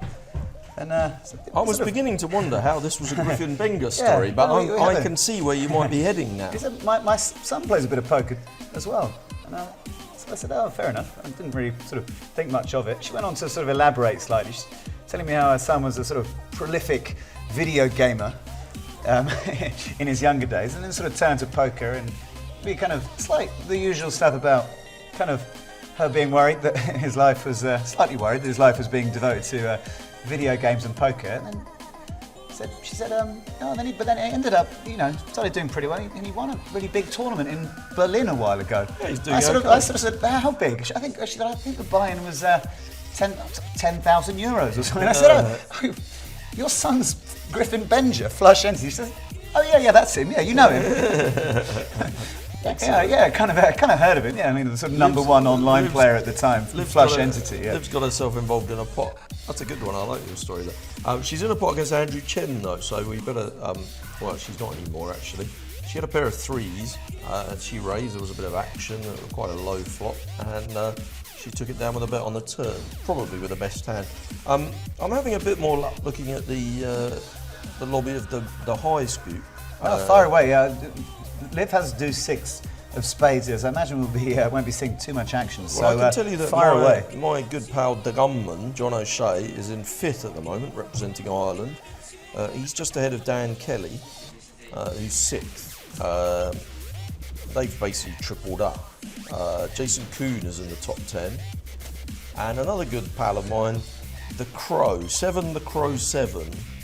I don't think he really likes his screen name to be shocked. I'm going to tell you his name's Tom, and he was a fella who very much in the kind of Jake Cody school in the early days, and he's preferred a more anonymous route to fame and fortune with less fame than one or two of the other lads of his era.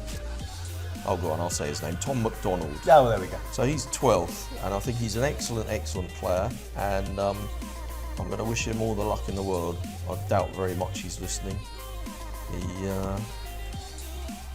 He keeps himself to himself, and it doesn't. Not a big follower of Twitch streams. I don't think he pioneering Twitch streams. I don't think he goes in for like poker media or fame or fortune.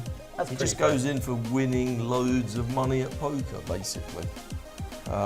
Anyway, if you're listening, Tom, haven't seen you for ages. Tom, get in touch with Neil Channing. Yeah. Keen to hear from you. Yeah, I've been trying to call you to borrow some money, and you seem to have changed your number. Going to come to a couple of comments in the Twitch chat. Crypto Charles is sort of slightly agrees with myself and Neil about the hand involving Oliveri and Invoker, where they both had King Jack, which was, I think we realised was the nuts. Yeah, it was a bit Crypto slow. Charles was saying I didn't even consider a split pot. I don't think we were considering a split pot I either. wasn't really thinking about it, but I guess it does make a lot of sense. Unless the person's a complete idiot, you know, are they really gonna up the ante at the end there? You know, I guess they could if they had like pocket fives for a house, but really, you know, fear of the nuts in that situation must be a big thing. And I suppose it did make a lot of sense, really. I'll just go back to something earlier because I forgot to comment at the time. I think it must. Surely your shirt looks more like curtains than mine, or a table. Yeah, I was happy to accept that the curtains comment may have been made in my direction. I mean, I know I had a slightly more adventurous shirt on yesterday, and perhaps that was what they were talking about. I deliberately went pretty conservative for the first 2 nights. Just went for plain white and didn't get any negative feedback. But I thought I'd try and go a bit snazzier for the last night. I haven't actually had too much. I had one positive I was going a bit message kind of from S_Worthers, who actually confirmed she was referring to my shirt. Now, I think I'd better get back to In Through the Window, because I actually offered In Through the Window a prize, well, an official prize.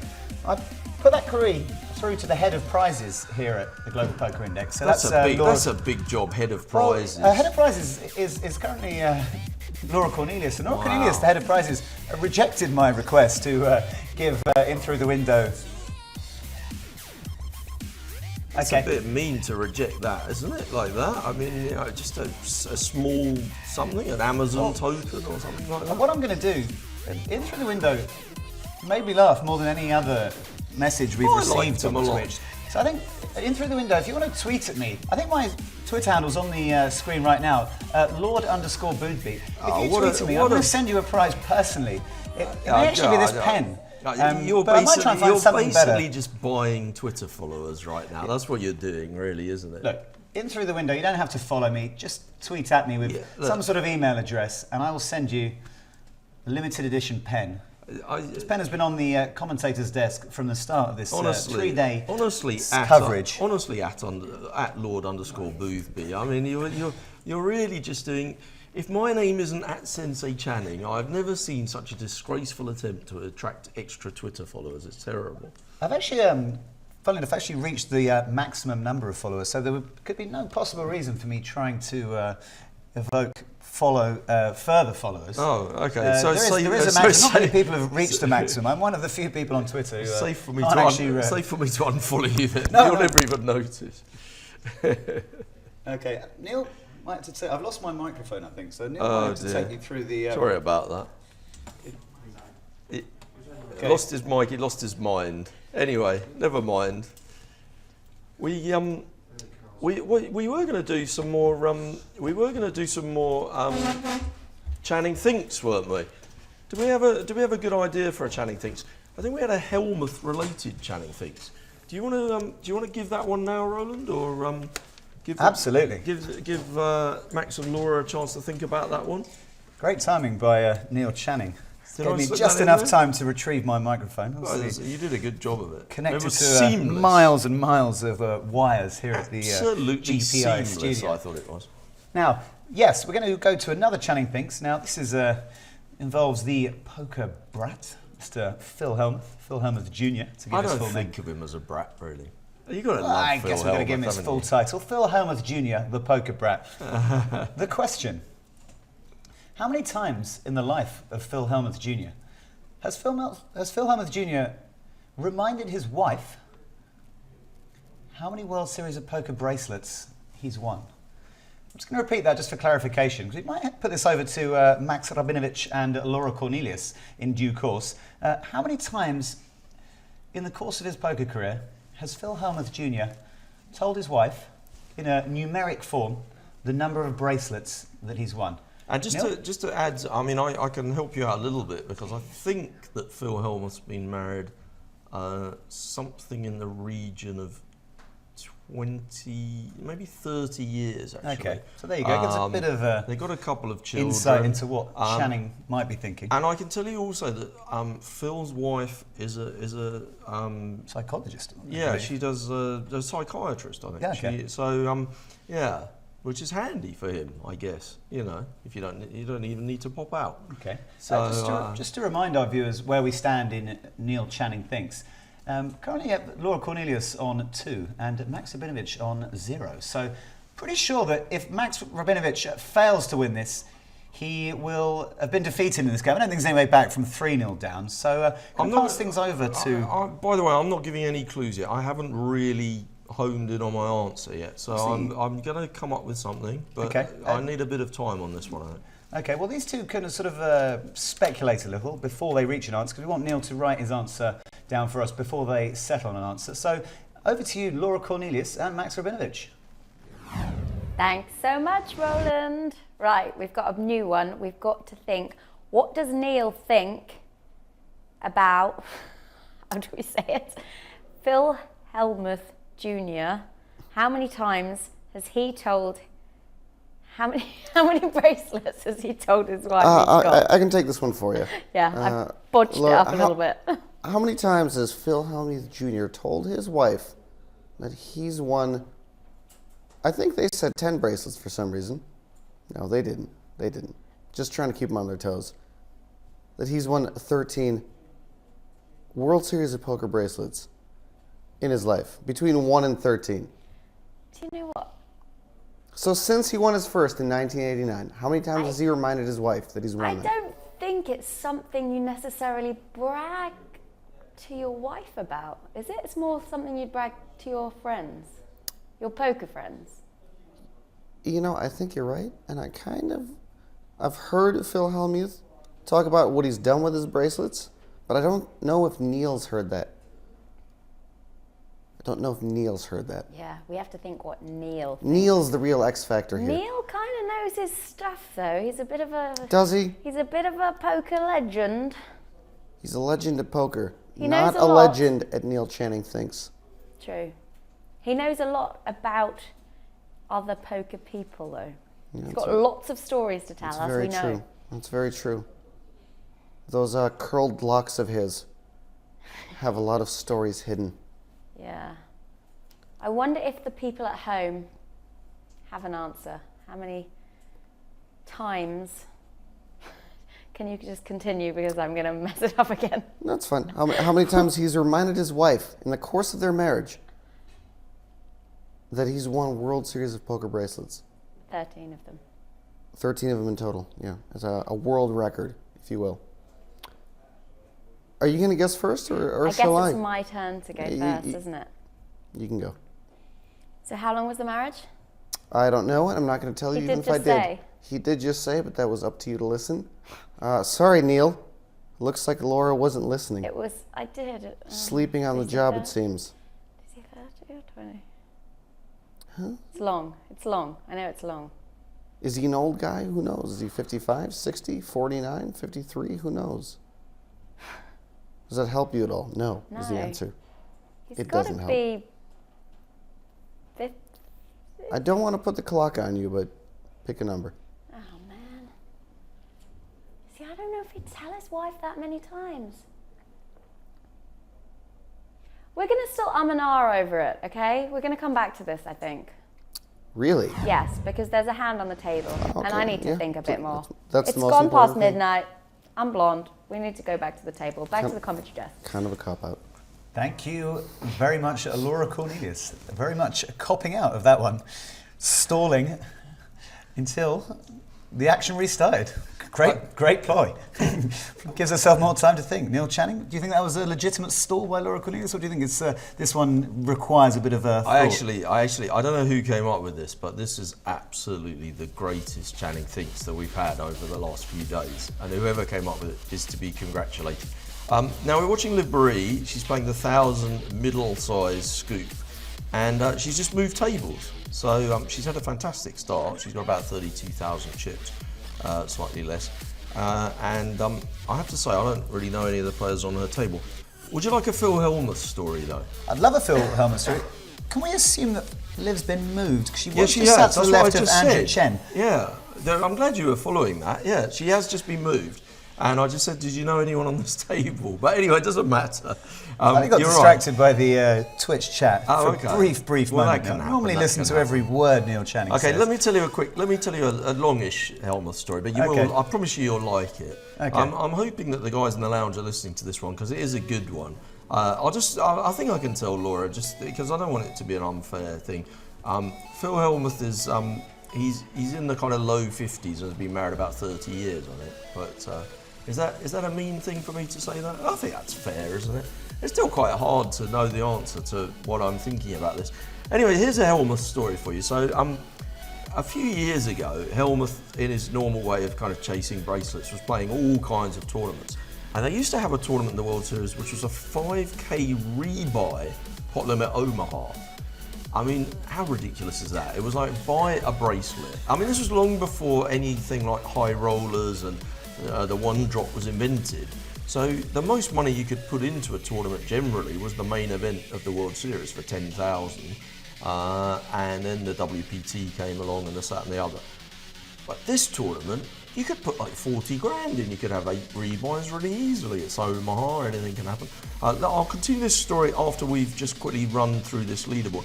This is the notable pro players in the tournament that we're watching right now. And as you can see, Elke is doing rather well. He's got 47,000.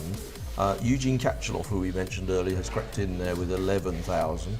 Jake Cody he's had a very similar trajectory to Liv, really, hasn't he? Absolutely. He's been kind of ticking along there. And Jason Mercier, we've talked a lot about recently. He's got 17,000. I don't know this person at the top. Who's that? I'm not familiar with Jenny and either. Imagine if any of our production crew are aware who Jenny is. Let us know over Somebody our on earpieces. Twitch I'm is guessing bound it's to going to be tell us. someone pretty notable, someone who probably It's doesn't Jen, go isn't by it? their... It's Jen. It's probably Jen. Probably Jen. So we've got Jen at the top of our leaderboard, 55,000. I have no She's, idea who that is. It's a more than he. trebled I bet her it's a starting he. stack. Anyways, I was going to tell you this story, wasn't I? Yeah.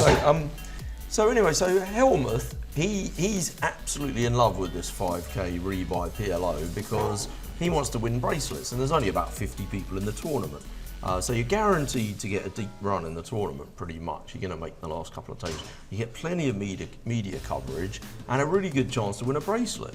Obviously, lots of good players in it, but quite a lot of those top Americans in those days didn't really play PLO. So anyway, Hellmuth was people kind of scoffed at him a little bit at his PLO ability. I'll just break in a second because Liv's found a hand. So under the gun here. She's raised under the gun, which, you know, she's got a straight flush draw hand. I don't mind raising with that at all. You know, you've got decent chips and we're getting into more towards the middle stages of the tournament now. I think you should open up a little bit and play a few more hands. Going to double barrel this. Yeah, well, if you do raise from early position and an ace comes, I think you're entitled to represent the ace. And if the big blind does just call you, they don't often have ace king or ace queen because those hands tend to 3-bet a little bit more. Okay. So I think, you know, if they do call on the flop, it might be that they have a weak ace and they maybe will give up on the turn. I think that was all quite reasonable. I think it's more likely they had a king, actually. Yeah, it was pretty nice, effective double barrel there by Liv. I guess a lot of good spots to double barrel, yeah, definitely. Players, less experienced players, might give up on the first barrel in a hand like that. You know, especially when you don't really improve on the turn. It was pretty unlikely she was going to be up against a strong ace, and so it was either going to be a king or a weak ace that had called her, and I think 2 barrels is enough to shake it off. Anyway, so Hellmuth's playing this 5k rebuy PLO tournament. He's cracking away with the rebuys. It's fair to say that the players in those days that were decent at PLO, people like Johnny Chan, and Eric Seidel did not necessarily respect Helmuth as one of the top PLO players. Anyway, there was I saw this thing happen. I swear to you, I saw this happen, and it was so funny. So there's a table with Johnny Chan, Eric Seidel, and Daniel Negreanu all sitting in a little semicircle, and that table's getting all the love from the ESPN people, from the poker news people, from everybody that's following the tournament. And poor old Phil Helmuth finds himself on a sort of a bit of an outer table. He's not getting any love at all. The cameras are avoiding him and whatever. So he thinks about what to do, and you can see it going through his face. He starts doing some sit-ups on the floor.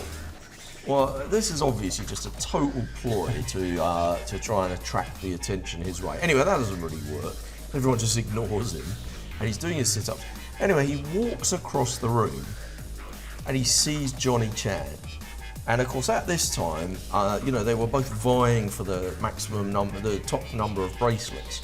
Helmut's won a couple more since then, and Johnny Chan has kind of stalled a bit in that front. But anyway, he goes over, and he can see Doyle's on the table as well with Johnny Chan. So it's a really star-studded field.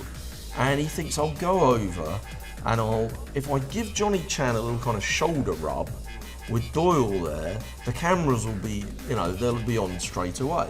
So he's gone over, he's giving him a little shoulder rub, and he says to Johnny Chan, I think you're going to do it, Johnny. I can see this is going to be your next bracelet. The boys have told me you are absolutely playing flawlessly in this PLO tournament. And Daniel Negreanu absolutely cracks up laughing, and Eric Seidel's giggling as well, because they both know that Johnny Chan is a top PLO player, and it's not really appropriate for Phil Helmuth to grade how well he's playing at PLO, especially from 3 tables away. And Daniel can't resist saying something, and he says, I bet you're feeling really proud now, Johnny, that Phil Helmuth is Mr. Helmuth, the world champion, is congratulating you on your PLO abilities. And quick as a flash, Phil gives the best answer ever. He says, son, this is a 12 bracelet or more conversation. It was actually, it was a 10 bracelet at the time. It was a 10 bracelet or more conversation. And I just thought that was the best put down I've ever heard. Superb. You slightly suspect that may not be the first time he's used that put down. Well, I don't know. We don't want to say about how many times he's brought up the number of bracelets he's won. We're not going to speculate. Let's get to the action here. Lift's raised ace-3 of diamonds on the button. Bottom pair, top kicker. Probably going to be checked too, Yeah, I mean, it's a button against big blind situation. So, obviously, if you've got an ace, you could be just winning with ace high here quite a lot of the time.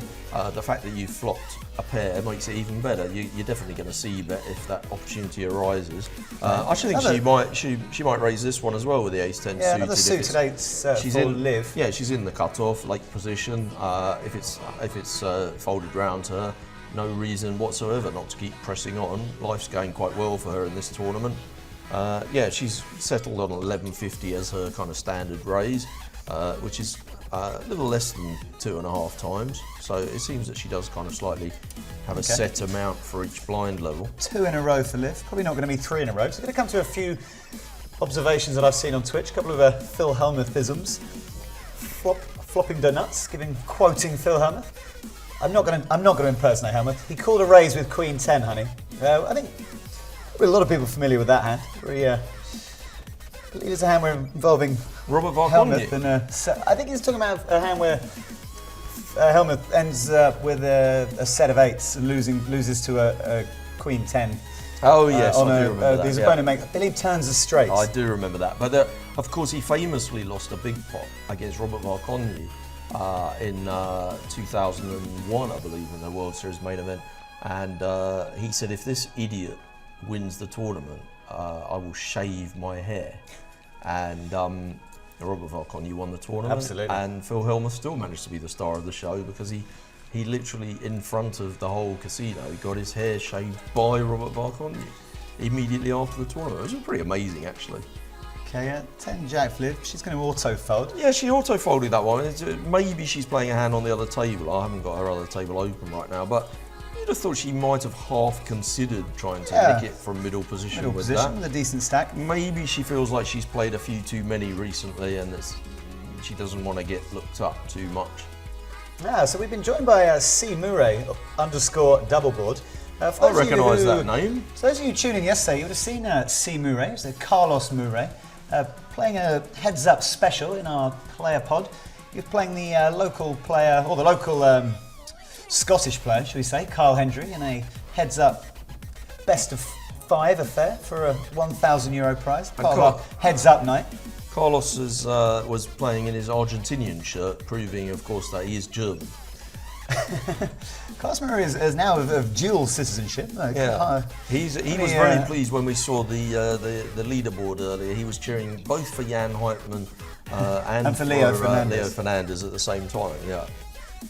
Anyway, back to the content of Go on, Carlos. Twitch what was it? message. What are you after? Helmut has an alarm that says you are number 1 for sure. Absolutely, wouldn't surprise me. That's excellent. That's so good. Dear. If ever you get time, there's a video which you can see on YouTube, a film that was made, a documentary a few years ago called Poker Kings. It's a brilliant documentary. They followed 3 European players, including Simon Trumper, and for some reason they decided they would follow 3 or 4 Europeans around for 6 months, and then they thought, well, we better follow somebody else as well. So they picked Helmuth. It was quite strange, and it showed him in the bathroom. He had like stickers on his mirror in the bathroom saying things like "remind yourself that you're the greatest" and stuff like that he would read to himself every day. Brilliant stuff. Actually, there were a couple of questions coming on the Twitch yesterday which we didn't actually manage to get to, but she just sort of on a similar subject, asking what we thought of the kind of various poker documentaries that have come out over the last couple of years. Obviously, I think it was in light of the documentary that's about to come out about Daniel Negreanu. Obviously, the trailer for that has been released. I don't know if you've seen that. I've seen the trailer, yeah. I don't think anyone's seen that. I think it was kind of more of a question on sort of poker documentaries in general. It was, I'm quite a fan, but I haven't watched them all actually. I didn't watch the what was the one about the young kids grinding away recently. What was that one called? I forgot. Well, there was Nosebleed, the French documentary, which won an award at the European Best Poker Content at the European Poker Awards. I haven't watched that one yet, but I'll be meaning to get around to that. From all I've heard about it, it's an absolutely fantastic production. Obviously, definitely will have a little look at the Daniel Negreanu one. The trailer gives you every reason to sort of see it. I think there to suggest it's not going to be pretty interesting.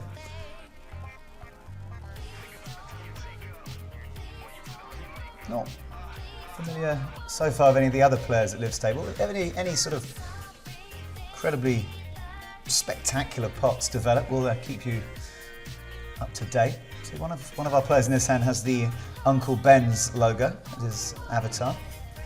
Oh yeah, I didn't notice. He's a big fan of rice.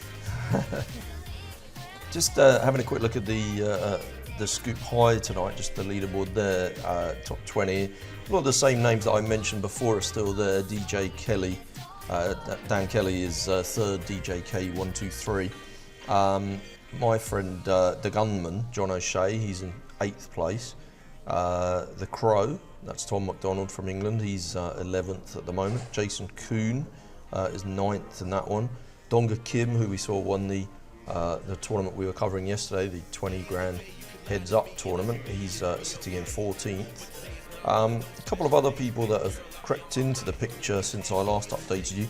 In 7th place now, Sean D. Sean D. He's doing very well, going along quite nicely in that one.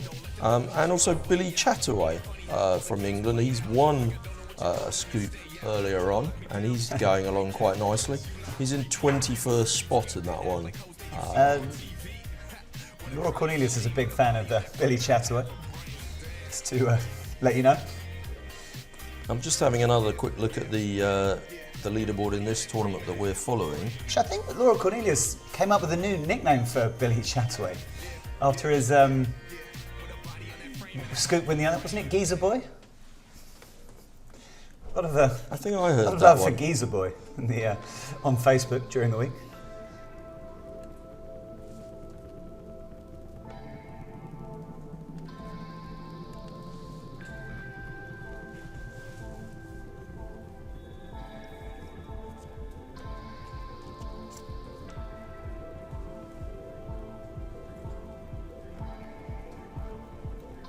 Yeah, Liv's got quite a decent stack with 36,000, but you need 55,000 to make the top 100 in this tournament. There's still 2,500 players left, so we're a long way from home at this stage.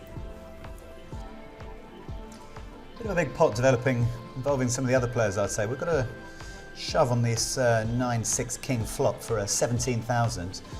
Only back on the initials better in this hand. This shove gets called in either spot. We're going to see a pretty large pot. It's got past the first player, the JDS. It's got to get past Gopu. It's an unfortunately named player from a commentary perspective. Yeah, Liv's utilising the old auto fold a little bit. She went to click it then and then changed her mind. I guess she was probably thinking, well, if everyone folds around, maybe I might want to nick the blinds. I'll give myself the option. But you can see that she wasn't in love with the idea, so I'm sure she's going to fold now. Possibly sort of indicative of the fact that she's multi-tabling. We know she's playing the Scoop main high, 10,300 no limit hold'em event, 663 runs. I imagine these numbers are pretty final now, Neil. Are we closed for late reg in these events? We are, yeah. 663 in the Scoop main, 548 remaining. Top prize of 1.2 million. I'm just trying to get you an update on Liv from that tournament.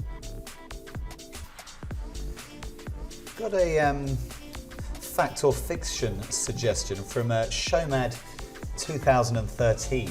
I've just gone to Liv's table actually. It was a three-way all-in, but it wasn't involving her. She's got 17,000, just a little over starting stat.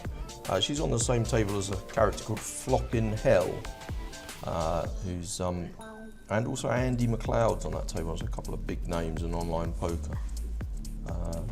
Anyway, sorry, go on. Well, had a suggestion on Twitch from Showmad 2013. Slightly on the ruder side of things, but I think we decided it was an 18 plus show yesterday. So I might put this fact or fiction to Max and Laura. I think I'm gonna leave it for a while. It involves male and female giraffes and their kind of sexual persuasions. Probably, it's like it may be slightly more likely to be on the fiction side of things. But I'm going to hold on that one. But anyway, thank you for your suggestion, Showmad 2013. Kind of lost the exact wording of your suggestion. I might send that one over to here's Laura and Max. Yeah, let's go here's 8, an 10 of interesting one hearts for here. them. She's got a middle position. Suited one gapper. I can never resist these hands, but someone has already raised. I would have been opening with this one. I'm guessing she's pondering it, but I would imagine she was kind of thinking she would have opened, and now she's just going to fold. But no, she's nudging towards a 3-bet. I think she had a look at who the guy was that had raised. I like this as a hand to 3-bet with, actually. I certainly wouldn't call in this situation. I think I'd probably, to be honest with you, I'd probably be more inclined to fold, but I don't mind the 3-bet by any means. It looks very strong. You take momentum in the pot. People often check to you on the flop and give you a chance to win it with a C-bet. The danger is, of course, that someone behind might come in and do something like they have here. And you're going to have to hide your embarrassment by taking a bit of time and then folding this hand to show the original raiser that you were only 3-betting him with a premium hand. Of course, a premium hand, just one that can't call all this action. Oh my word! So Liv's decided to choose this ignited a opportunity fuse to 3-bet. here. There's been a cold 4-bet from the small blind and a cold 5-bet shove from the big blind. You've got to think the big blind's got a very big hand here. Okay, I've got aces against kings here. It is aces aces against holding on kings. that flop. And And Liv on would the have turn. made 2 pair on the turn. So there And you on the go. river. So absolutely monstrous pot Yeah. there, going to our unfortunately named Go Poo. Yeah, and Risminster, he's left with just a very, very small stack now. Pretty sure the choice of username by Go Poo was unintentional there. Probably, Yeah, probably Liv doesn't. to be honest, I think Liv's made a good, attempt at 3-betting there, and I can see a lot of good reasons for doing that in that situation. But obviously her timing was not good that time. I'm sure she'll fold this king deuce though. Okay, I lost my Twitch chat box momentarily. My laptop decided to completely conk out, so I might have to do a quick little swap with Neil. Oh yeah, go in on. due Feel free. course. Can you keep an eye on the action here? We've got Have Uncle we- Ben is all in. Have we come up with the Lord and Thinks, by the way? Channing We Thinks. sent the Channing Thinks over to Laura Cornelius and Max Rabinovich in our lounge. Laura did a bit of stalling on that one, so she's given herself a bit more time to think up an answer. So I presume that next time we go over to the lounge, they're going to be in a position to give a guess on that, Neil Channing Thinks.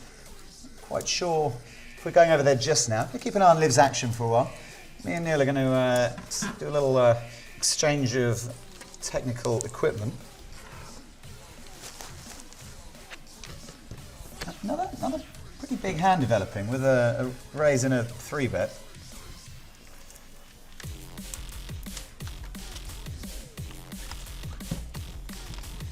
Okay, Queen 4 early position. Liv's going to fold. Going to get back with the Twitch comments pretty shortly.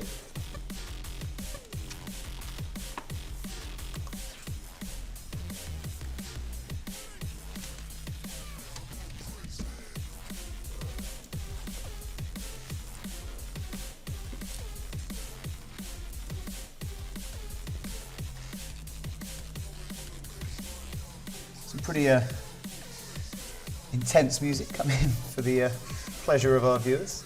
Let us know what you think of the music. The Frenchman amongst us, certainly enjoying it. Big shout out to the French production crew here at the GPI office. Absolutely charming bunch of gentlemen, incredibly proficient in their various technical realms.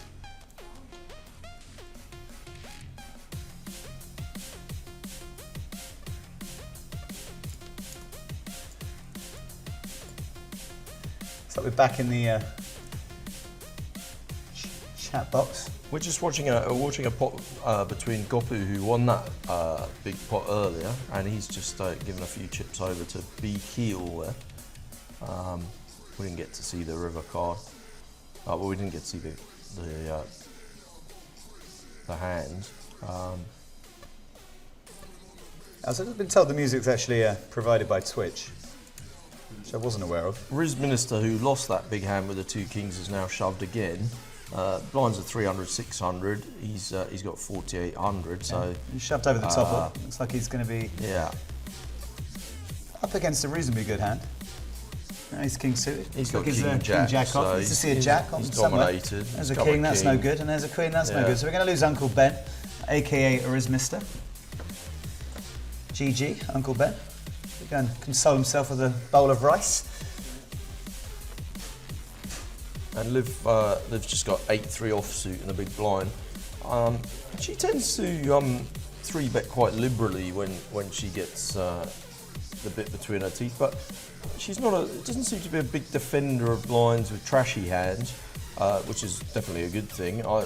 It's easy to say, well, this guy's probably stealing my blind, let me 3-bet him, but that doesn't really have much of a plan involved in it, because if you do end up seeing a flop with 8-3 offsuit, you can't do much with it. I like her strategy more of picking your spots to 3-bet when you're not necessarily in the blinds, when someone's raised from early or middle position and you've got a hand like that one she had before, the 10-8 of hearts. I think that's a really good, it's a hand that flops well, and it has a lot of deception, and people don't really expect you to be 3-betting with those kind of hands. Gut shot here for Liv, gut shot to a wheel. Yeah. Might see a turn here. Decent stack. It looks like she's going to, yeah. I mean, it is blind on blind. It's definitely possible that Ace High is still winning this one. And she's got the gut shot. And obviously an overcard to hit, just in case. Desmond Tutu has rejoined us after checking out Elkin Staples. I'm going to take that as a pretty decent compliment, Desmond Tutu. Thank you for coming back and joining us. Neil Channing They must joining have me. technical difficulties. Oh, here we word. go. No, That's 4 on the Liv's- river for Liv. Liv's hit the 4. Going to check it over to T.T, I think. Obviously with the presence of the 7 there, slightly devalues her Okay, hand, yeah. But having said that, Probably more of a check call than a check raise in this spot. yeah, exactly. I mean, you got to say that the up and down was one of the possible hands that she could have been up against, and indeed, Pretty rough indeed it spot was. for there. Yeah, that was a pretty mean river card, really, wasn't it? Yeah, I think you got a feel for her there, really. Yeah, that I was would have called. I think I would have called. I mean, The unlucky spot. It was quite a big bet, Very 6,900. chunky but, bet on yeah. the end there.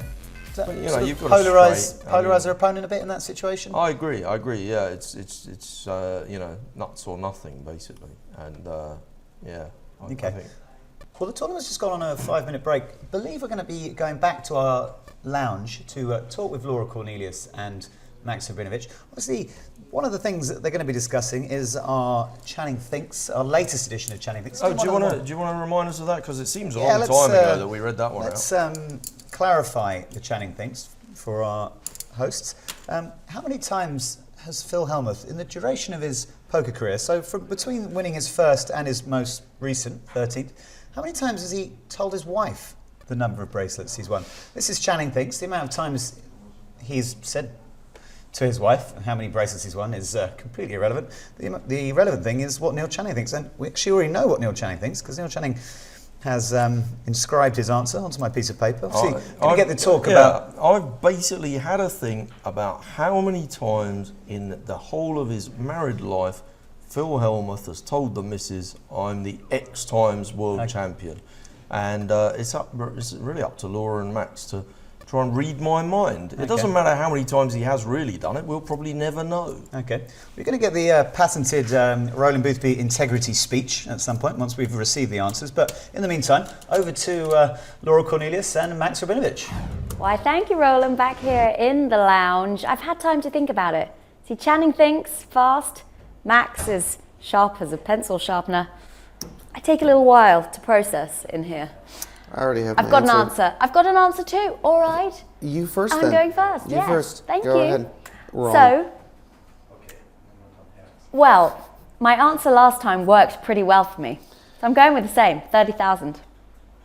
I'm going to go for 375. Period. Not 1,000. No thousands here.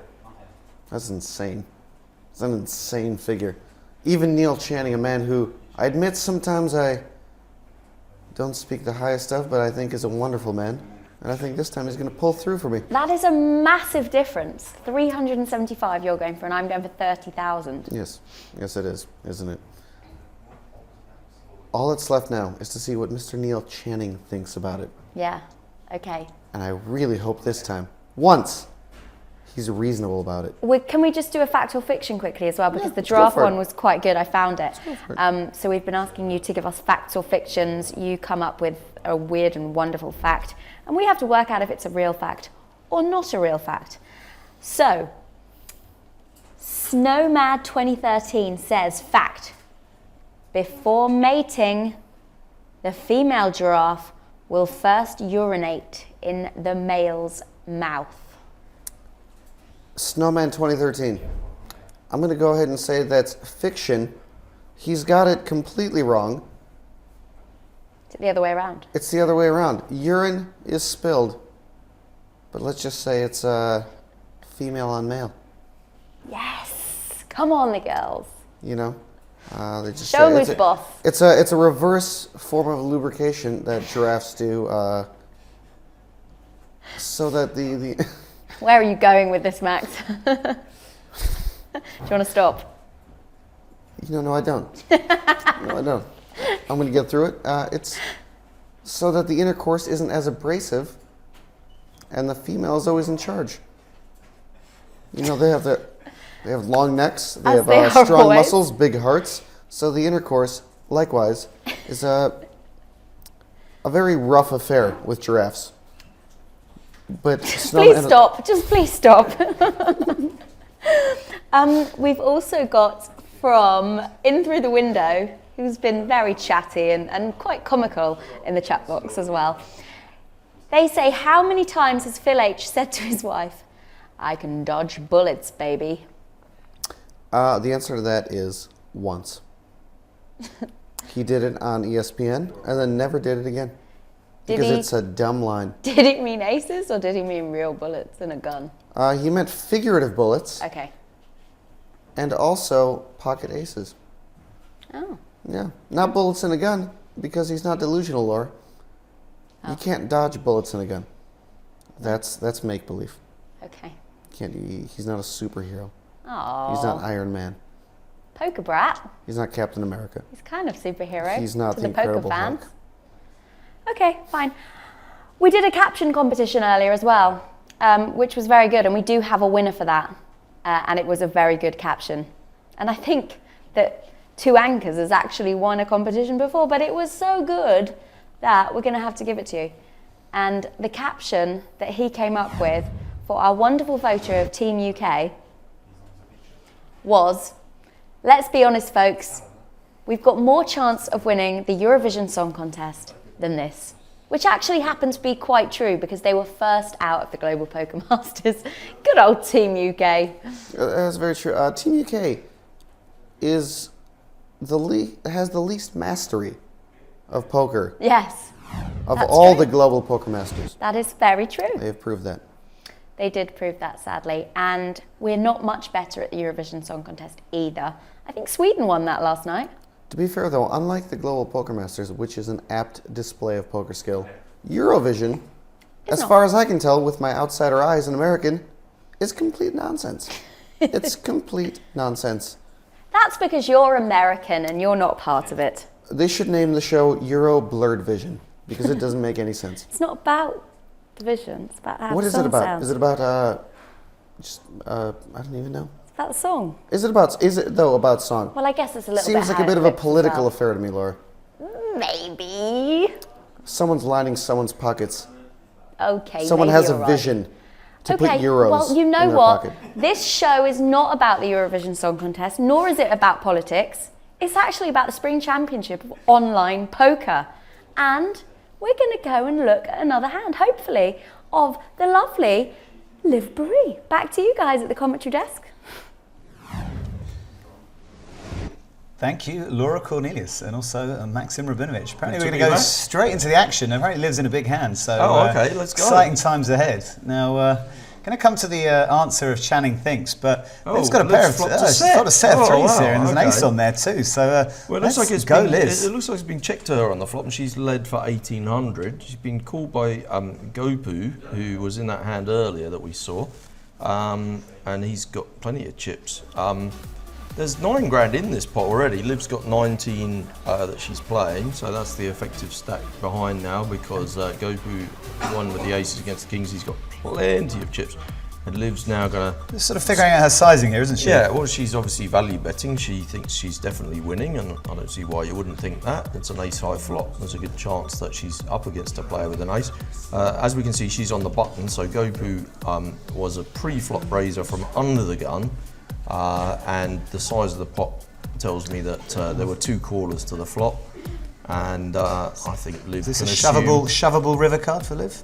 Well, she's left herself a pot-sized bet, hasn't she? That's what she's done, and I think that with the intention of shoving. I think she's put the other guy on ace-king, and she's expecting to get called. So let's be biased. Let's hope that's what's going to happen. She kept we're liking the fact that 127 back for a little bit of fun. We're liking the fact that Gopu hasn't called yet, aren't we? I think. Well, I think the fact he hasn't called yet tells you he hasn't got 3 nines, which was the main worry that she must have had. But I don't think she should be worried about that anymore. I think the fact that he's calling for the bit of extra time means that ace-king is quite likely, but I think I'm going to guess ace-queen is going to be the hand. Because I think if you had ace-queen, you'd be a bit worried about the ace-king, whereas if you had ace-king, you'd be saying, all right, I'm not in love with it, but I have got ace king, and there's a chance that I'm up against a worse ace. I just want to put you in Gopu's shoes. If Gopu has got ace queen, and the action is as it has proceeded, could you be putting Liv on any bluffs in this spot? Miss clubs, or do you think you're starting to dislike your hands? I think you're hating your life, Okay, let aren't it you, go. if you had ace queen, basically. I think you could even possibly make a case for folding ace king. But yeah, it was a great one for Liv. Anyway, it's taken her up to 32,000. Okay, we went straight back to the action there from our lounge. Now, there was definitely something to be settled from our last segment in the lounge, and that is Channing Thinks. I thought you were going to talk about giraffes then. We might come to giraffes as well. No, don't do that. Don't do Okay, that. we're not going to go to giraffes. I heard enough about giraffes there to last me a lifetime. Okay. Going to make a quick speech about integrity. My name is Roland Boothby, a man completely independent in this game. I'm aware that Neil Channing wrote down his answer on this piece of paper prior to the answers given to me by Laura Cornelius and Max Rabinovich. You're not going to reveal yet, are you? Would you remind people who have just tuned in what was the question? We're playing Channing Thinks. Channing Thinks is a game where our hosts, Laura Cornelius and Max Rabinovich, have to find out what Neil Channing thinks the answer to our various scenarios are. In this scenario, the question was, how many times does Neil Channing think that Phil Hellmuth has ever told his wife how many bracelets he's won? How many World Series of bracelets he's won? That's Phil Hellmuth Jr. And what did those two clowns guess? Laura Cornelius thought that Phil Hellmuth Jr. has told his wife 30,000 she times. didn't think that. She thought that I might think that. Laura Cornelius thinks that Neil thinks that Phil Hellmuth Jr. has told his wife 30,000 times how many bracelets he's won. Well, she may think. I mean, that sounds like a very high number, but it may be that she's realised how bad I am generally at guessing things that people are, whatever. Anyway, go on. Max Rabinovich thinks that Neil Channing thinks that Phil Hellmuth Jr. has told his wife 375 times how many World Series of Poker bracelets he's won. Well, Now, I can tell you, I do know that they've been married some time, nudging 30 years, and they've got some kids, and I know that, he's a fun guy, Phil, and he can send himself up a little bit, but he's not great at doing that. His wife is a psychotherapist, and which is handy for him, obviously. We're just having a quick look on the screen. You can see the prize pool in this tournament that we're playing for. This is the one where Liv has just got a set and moved up a bit. 660,000 to the winner, and that's down to 33,000. But I won't read all those out because you're probably wondering what I think the answer is.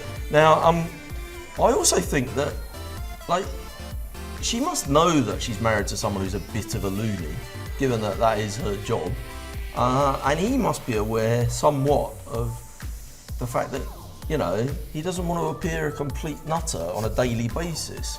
So I don't think he's going to say it too many times at all, really. I mean, just unless it's like a pet joke that they do all the time, where he just wakes up every morning and says, "Hi dear, how does it feel to have slept with that last night with a fella who's got 13 World Series of Poker bracelets?" Has he got 14 now or 13? it was 13. 13, okay. I think it's hardly ever happened, and that was my guess. I said 12. Neil Channing's gone for 12. Now, just to set the scene, before this result, currently Laura Cornelius was 2-0 up in this Channing Thinks segment. I mean, Max is basically, he's miles out, and he still won. He's miles out and he's still won, and he's given himself a chance to level it. to level things up Yeah. on the next edition of Channing Thinks. Now, whether we get to another edition of Channing Thinks will depend slightly on the amount of time we have left, and also depend on how Liv progresses in this medium scoop main. Now, basically, this is a 2-day tournament, isn't it? This is indeed a 2-day tournament. So, if Liv gets through to day 2, what time does that happen? Well, I think play ends for the night. Not for a while. Going to have to consult the lobby for this one. I think it's more than an Lines are hour currently away. at Anyway. 3-6, absolutely. Yeah. But if she does bust, we're all having an early night, are we sulking? Is that what happens?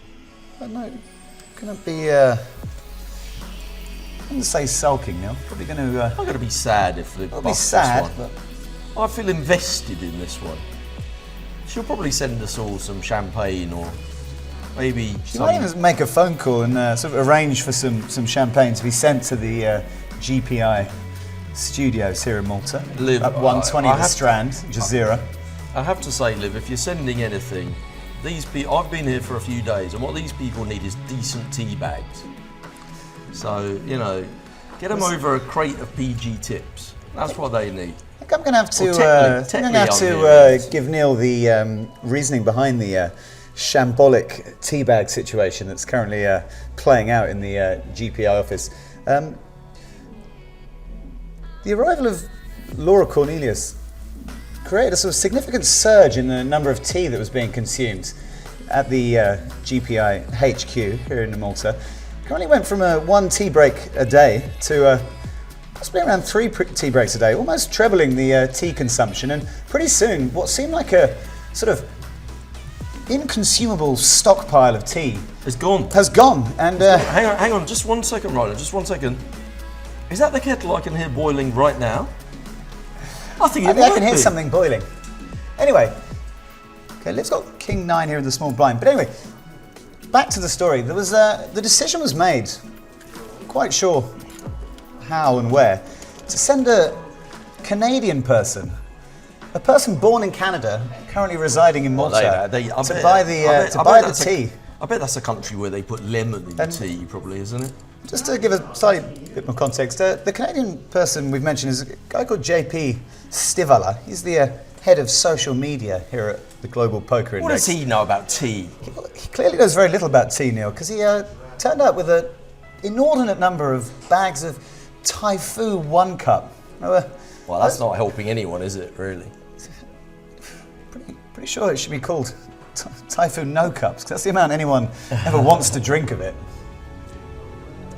Now this one, by the way, Liv, we're gabbling on about tea. Oh, we are gabbling on about tea. But it's fine because Liv's been folding, a fair bunch of rubbishy hands, and that can happen in poker tournaments. But now she's got an ace on the button. I'd imagine she was quite looking forward to nicking the blinds here, but there's been a raise already, and that raise has been called. I don't think she's going to squeeze with this ace-6. I think she's just going to give it up. She's won a nice few chips in that other pot.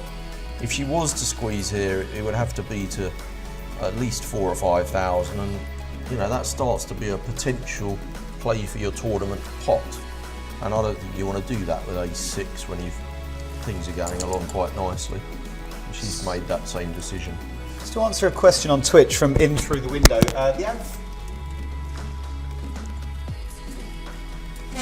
Oh, I think Roland's having a small microphone issue, but anyway, he's going to answer that question from In Through the Window, whatever it was. Hopefully. What was the question anyway, Roland? The question from In Through the Window was, what is the average stack in this tournament? And the answer is 28k.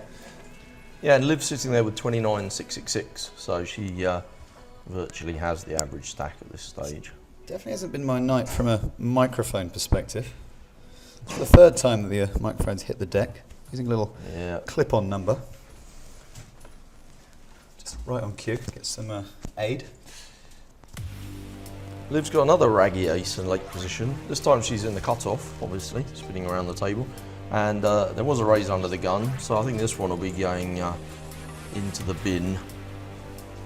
I'm sure if the raise had come from her immediate right, the cutoff has its known.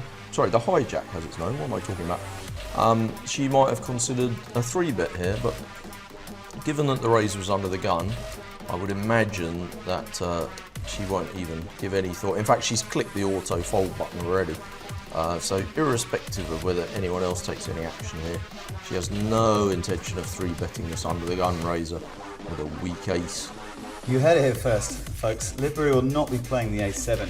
Now, we've had an absolute explosion in the Twitch chat on our fact or fiction game. Now, slightly slow start, that game. Now I'm seeing an absolute they've clearly realised the calibre of fact that we were after, And we've probably found a whole bunch of experts on the sexual technique and appetite of all manner of animals from all parts of the world. I think Snowmad 2013 has been especially active in the fact or fiction realms. And I might read out a couple of these, see if anyone in our Go on, do one on me then. production room want to take any of these down to present to Laura Cornelius and Max Rabinovich, or maybe even Mr. Channing can have a go. Go on, do one on me, I don't mind. Fact. Cows emit more methane than the oil industry and are a huge factor in global warming. That is a fact. Okay. I'm going to say that's a fact. The huge factor in global warming is, I think, an accepted fact. More methane than the oil industry. I'm going to say it's a fact. Neil Channing's gone for fact. Octopus wrestling was a popular sport. Well, come on, in what's the answer? Is it a 1960s. fact or is it fiction? I don't know. Oh, don't they tell you? He's saying it's a fact. He might be lying though.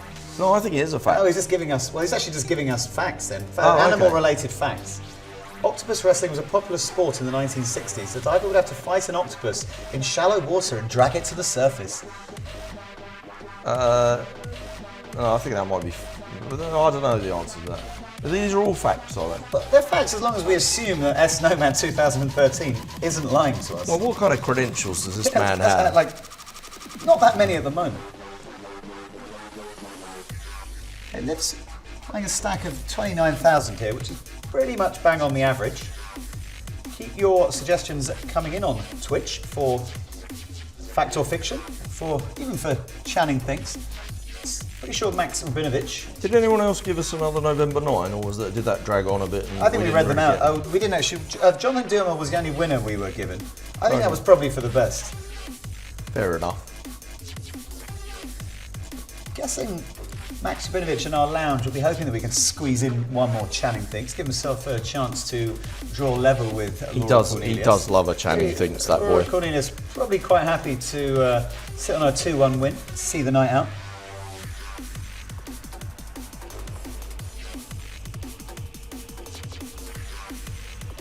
Snowman 2013 believes he has the credentials. So, anyone who's kind of just joined us wants to sort of run down on what's going on. Currently following the fortunes of a certain Olivia Baroni, playing the medium scoop, $1,000 medium scoop main. Been following her throughout the night. She's kindly agreed to share her cards with us from London, England. Liv has, for the most part, been doing pretty well in this one. Been involved in a number of interesting hands, not least a hand where she made quads against aces full, involving a one-outer for Liv. See a hand that propelled her to a pretty early double up. Since then, she's involved in a few other decent-sized hands. She got unlucky in one pot. She rivered a gut shot. She ran into the straight of a bigger straight in that spot. That was basically the only bad one she's had all night, Yeah, wasn't it, really? I mean, she's been going along in great form, really.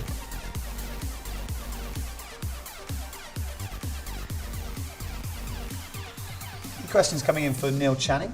Could be on air for a little while longer tonight. I believe could be coming off the air at around 1:30 a.m. Central European time. So a bit of time to keep things going. Another 11 minutes or so. Might go on a bit longer. Things get interesting. So I want to express our gratitude to Liv Baroni for agreeing to share her hole cards with us tonight. She was Well, we have brought her a bit of luck. I mean, it's a two-way thing, isn't absolutely, it? Basically. absolutely. She couldn't have done it without us, basically. Go on, Liv. Just want to clarify no way can the Global Poker Index influence the cards of Liv Baroni. All we can do is send her our goodwill. But we definitely have brought her some luck. So, you know, if she wants to reward us with tea, that would be great.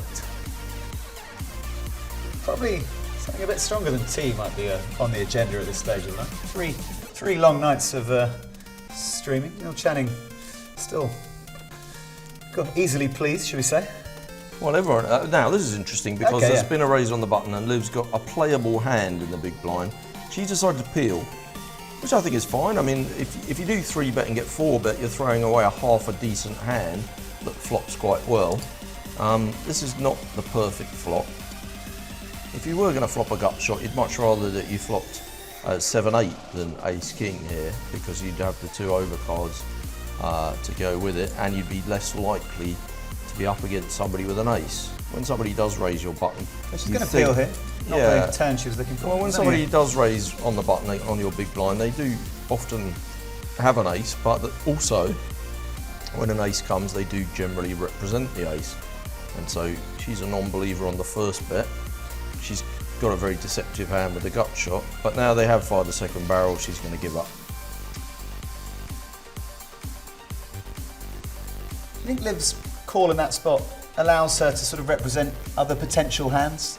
Obviously, Well, I think I'm probably not going to put her on I think perhaps if it, Jack 10 in that I situation. think if it had gone check on the turn, she was duty bound to bet the river, whatever it was, and a decent amount of the time she would take it down, because I think if it does go check on the turn, it's very rare that they have an ace.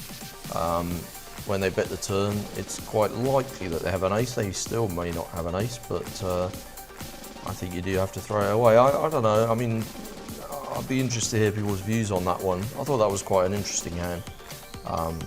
Some people might say it was a rather loose call on the flop. Some people might say you should have 3-bet pre-flop there. I quite like the call pre-flop. I'm not really sure about the call on the flop. It looks pretty clever if you do hit a queen, but it doesn't happen too often. I'm not sure what I'd have done there. I think I'd have played it the same pre-flop, and I think I'd have probably folded on the flop, but there you go.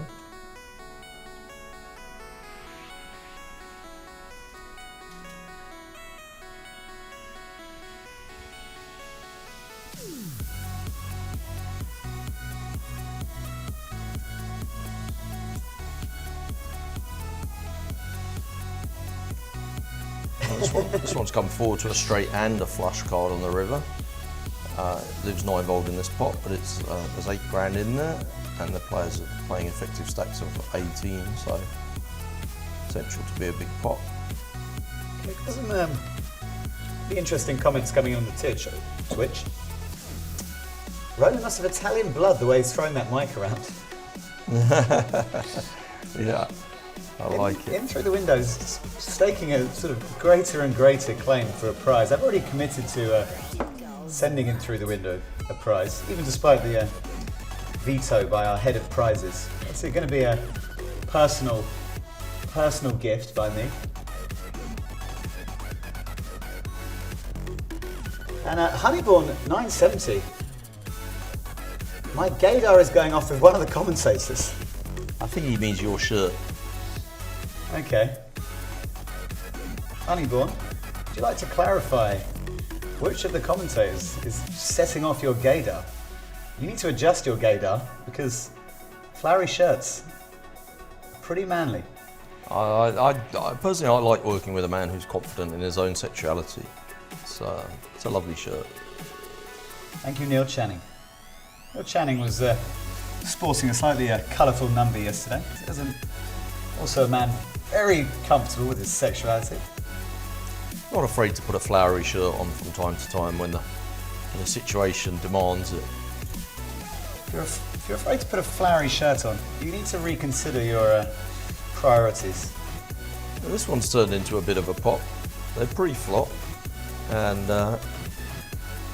plenty of action there. Large all-ins all round. This table's got very much aggro level has gone up on this table. I mean, obviously the blinds are a bit higher now. We're playing 350, 700, and I would say this is a pretty active table now at this moment. The screen that we're looking at, it's actually pretty hard to see the HUD stats. Indeed. You can just about see bits and pieces of them if you squint. Can't see any enormous numbers on the far left for these people, but not sure what that is for tier. Is that a 35, would you say, Roland? Looks like a 35 to me, Neil. Yeah, but apart from that, the others are looking sort of reasonable. And just to close the debate on floral shirts, I think this is a poker broadcast, trying to sort of find a way to give you my opinion on flowery shirts. Kind of like flowery shirts are a bit like low suited connectors. Shouldn't sort of get involved with them too often, but every now and again Can get you into trouble. can get you into trouble. But every now and again, it's worth getting frisky with them. I see what you're saying.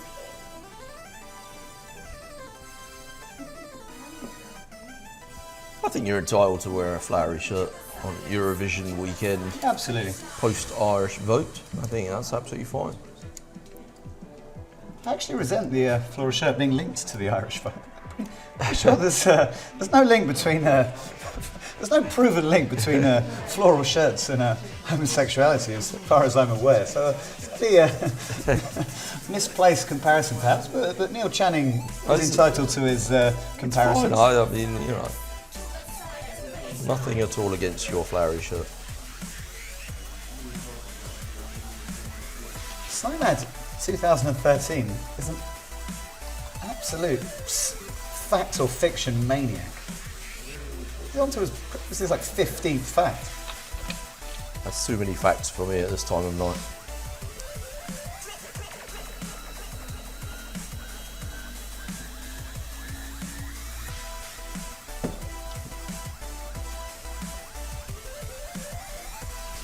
So I've got blind on blind action here, not involving livery.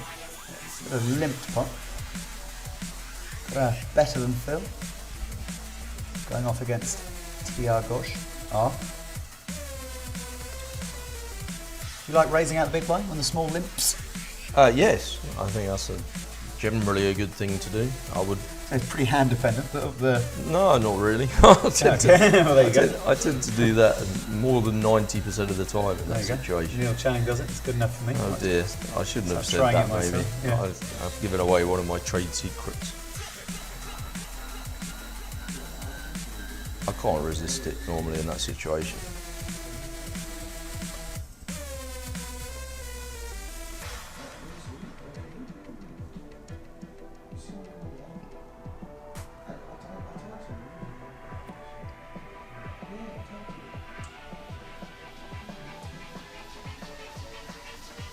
I can't believe he's going to check again, this fella. I think he has to bet now.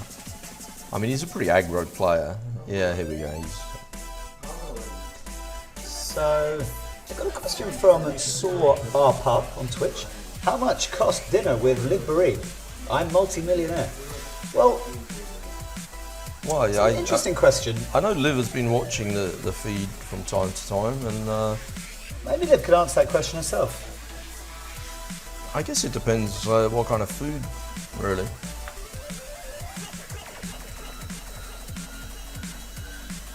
I mean, if Liv's not comfortable with taking this multi-millionaire out to dinner, I might have some free time coming up. I wonder if it's a Channing Thinks question, or just a straight Liv Barry question.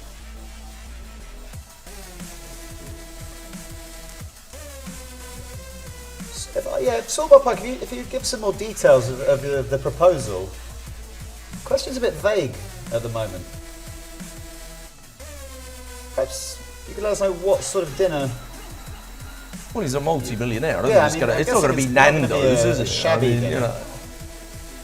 Liv Barry might really like Nando's though. Just never know.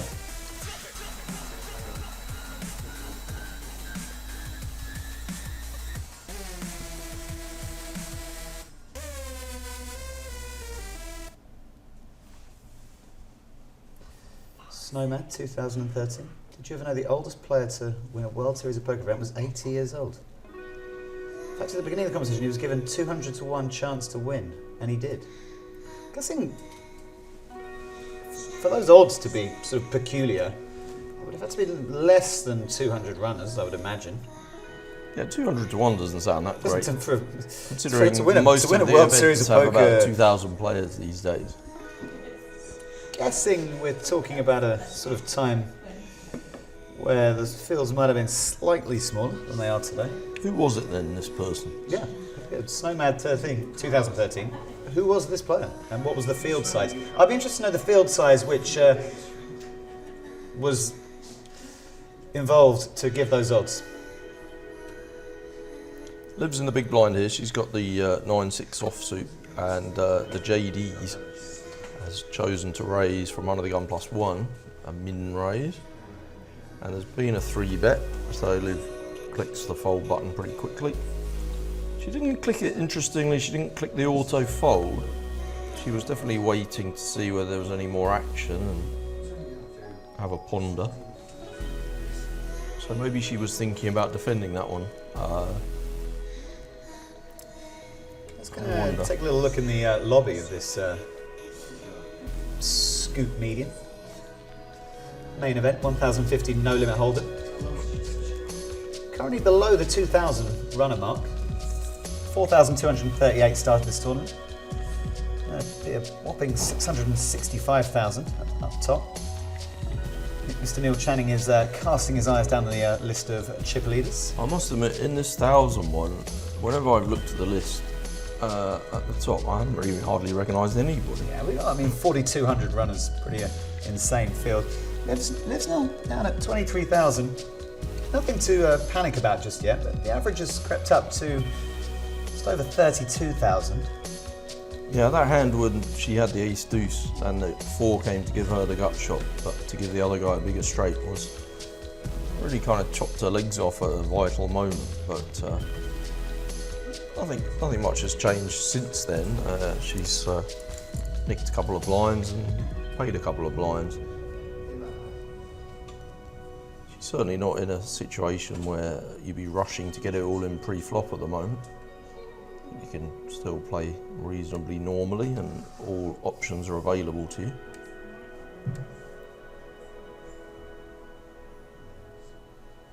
She's in the small blind here and there's been a raise from middle position. I think that's an easy fold with a raggy king. No real reason to get carried away there. If it had been folded round to the small blind, I'd be inclined to raise with that. King high against the big blind. This is more interesting. She's got a pair of 5s on the button. There has been a raise. B keels, he's been not too active. He min raises to 1,400. Playing 20 grand.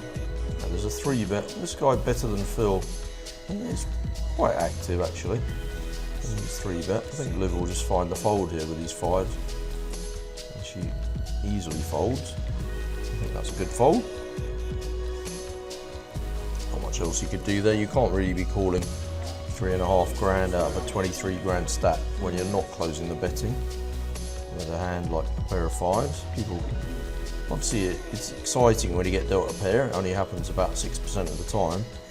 And imagine here if you had called the 3.5 grand and now this guy makes it 8.5 grand. How do you feel about your pair of 5s now? He's got 12 more behind. No way are you getting any kind of odds to try and flop a set, and there's no way a pair of 5s is dominating anybody here. It was a good fold there, really. Just taking a little look in the lobby of this event while Neil was taking you through that last hand. So, going to shut down for the night in this tournament, the end of level 25, which is the 3.5k, 7k blind level. So we're currently playing 357. So it gives you an idea of how long is left to go in this tournament, how kind of late of a night some of these players are going to have. Obviously, we're going to be coming off air long before these players finish for the night. We're going to be following the fortunes of Liv until we come off the air. See a 3-bet in this hand from the button. Questions coming in on Twitch. It's been pretty unusual on this table in the last 25 minutes or so that practically every open has been met by a 3-bet. Which definitely means if Liv does pick up my hand, she should be able to get some action on it. blinds have just gone up to 400, 800. So when people are opening for 16, 17 or 18, the 3-bet's going to be to around about 5,000. If you do find a hand for a cold 4-bet, it's going to be a cold 4-bet shove for Liv. So we'll look out for that possibility.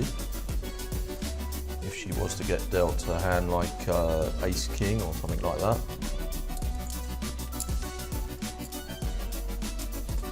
The other option that's likely to happen is that someone's going to open for 1800, and if she finds a hand that she'll be comfortable 3-betting, she's going to have to put 5,000 in out of her 23,000, and you know, that's 25% of her stack. It's starting to get quite serious for her if she does 3-bet. If she 3-bets to 5,000 in a pot and then goes for a C-bet, she's basically going to be putting somewhere in the region of 40% of her stack into a pot. Basically, once you start putting 40% of your stack into a pot, you might as well put the rest in a lot of the time. Okay. Ace Queen, found a under the gun +1 here, Philip. She's found a decent hand in Ace Queen, but part of her would definitely be wishing that she could be 3-bet shoving with Ace Queen there, or not. Sorry, yeah, potentially 3-bet shoving. Anyway, she got it through. Oh, it's got a bit of a bonus coverage of or a bonus glimpse of one of Liv's hands in one of the other events. Yeah, she's playing some other tables. Pair of jacks there for Liv. In case anyone missed it. She was just swapping her tables around on her setup. Liv was very kind enough to let us see her hole cards in this 1000 medium scoop main. Fortunately, she wasn't willing to go any further than that, which we were perfectly okay with. Bit of a debate raging in the Twitch chat about the pros and cons of Durham. I believe Durham is the hometown of Snowmad 2013, our factoid specialist. Any views on Durham, Neil? He loves a fact. He does have a fact. They play cricket there, don't they? They play and cricket in Durham, Chester Street. Cathedral. Certainly a and cathedral a big there. university Big town. university. I'm a big fan of Durham. Certainly got nothing in. I don't think I've ever been there. I've been to Durham once or twice. Never had anything bad to say about Durham. Once we were on a rugby tour during my rugby playing days. Everyone in the city was incredibly welcoming. Definitely sort of an interesting place. Lots of beauty, lots of affluence. Not far from the sort of more grittier northeast towns of sort of Hartlepool and Middlesbrough. So not far from Newcastle either. One of the more salubrious areas of the northeast. I've been to Newcastle for poker a few times. Pretty good place. The Aspers up there, haven't you? Oh, you've won a tournament in Newcastle. I actually organised a tournament in Aspers at Newcastle. Yeah. Was it a black belt tournament? It was when I had black belt poker. We decided to run a live tournament in that casino, and had a bit of an effort to try and get people to play it. Actually, the locals didn't really seem to fancy playing it. Okay, Elky's doing pretty well. Basically, took a whole bunch of players up there, and I won the tournament. Yeah, the JDs. He's on Liv's table, isn't he? I didn't even know that was a kind of notable player. We need to look that guy up now. Yeah, must do better. Johnny Lodden, 29,000. We've been talking about him quite a bit tonight. And Jason Mercier, pretty low now. He's got 7,000. So he'll be with the blinds, you know, clicking up a fair bit. If people are making it 1,600 to go. He's not really got a lot of fold equity for a 3-bet shove, so I imagine he'll be sticking it in quite soon.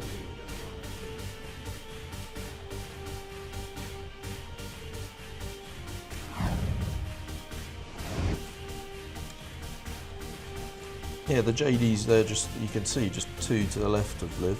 Anyone on Twitch knows who the JDs is. Didn't return much from here on a Google search. Possibly because it's like underscore the JDs underscore.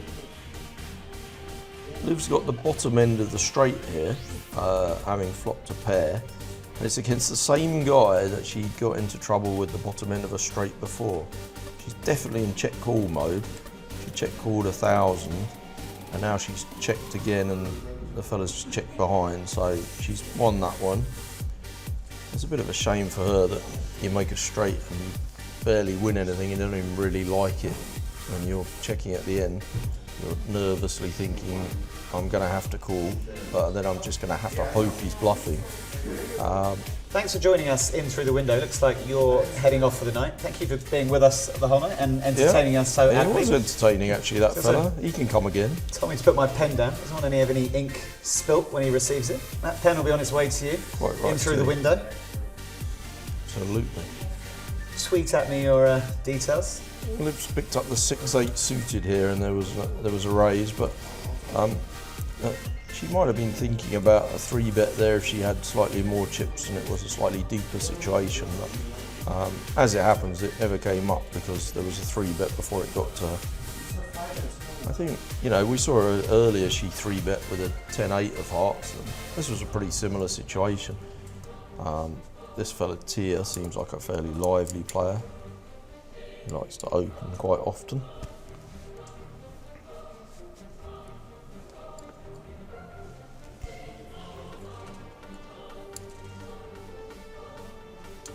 A bit of insight to Liv's sort of cash game sort of style quite recently. There was a big kind of a few days of cash poker being played at the King's Casino a couple of weeks ago. It was organised by the Reg charity, and a lot of the sort of big name German pros went out there, along with Jungle Man, Ike, and actually Liv played a couple of the nights as well. I hadn't really seen sort of Liv ever involved in too many cash games. I mean, she actually did pretty well. She wasn't trying anything particularly crazy. I don't know whether she really likes cash games. I've never really seen her playing that many cash games. She's certainly not really been a kind of regular on the London cash poker scene. I think if you asked her, she'd say that she prefers the kind of strategy of tournaments and the beginning, middle and end thing and the competition of tournaments. And for her, poker's perhaps, I may be guessing the way she's thinking here, but I would say to her it's more of a kind of a challenge and more of a sport rather than a kind of money-making enterprise. Rodney 147. Are you saying that you can't hang on that long? A bit long in the tooth.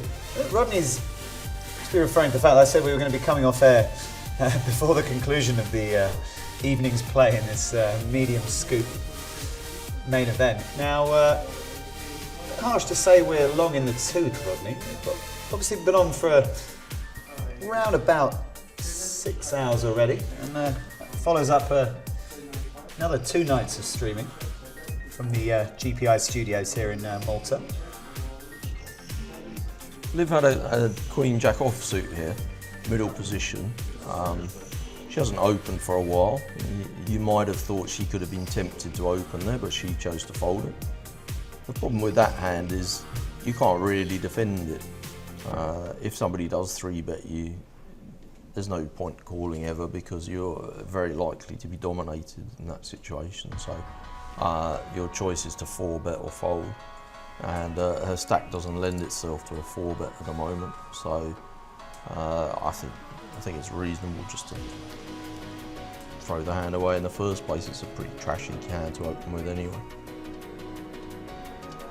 Ace-5 suited undercut, so she's going to come in for a race. Yeah, I'd much rather play an Ace-5 suited than a Jack-Queen offsuit.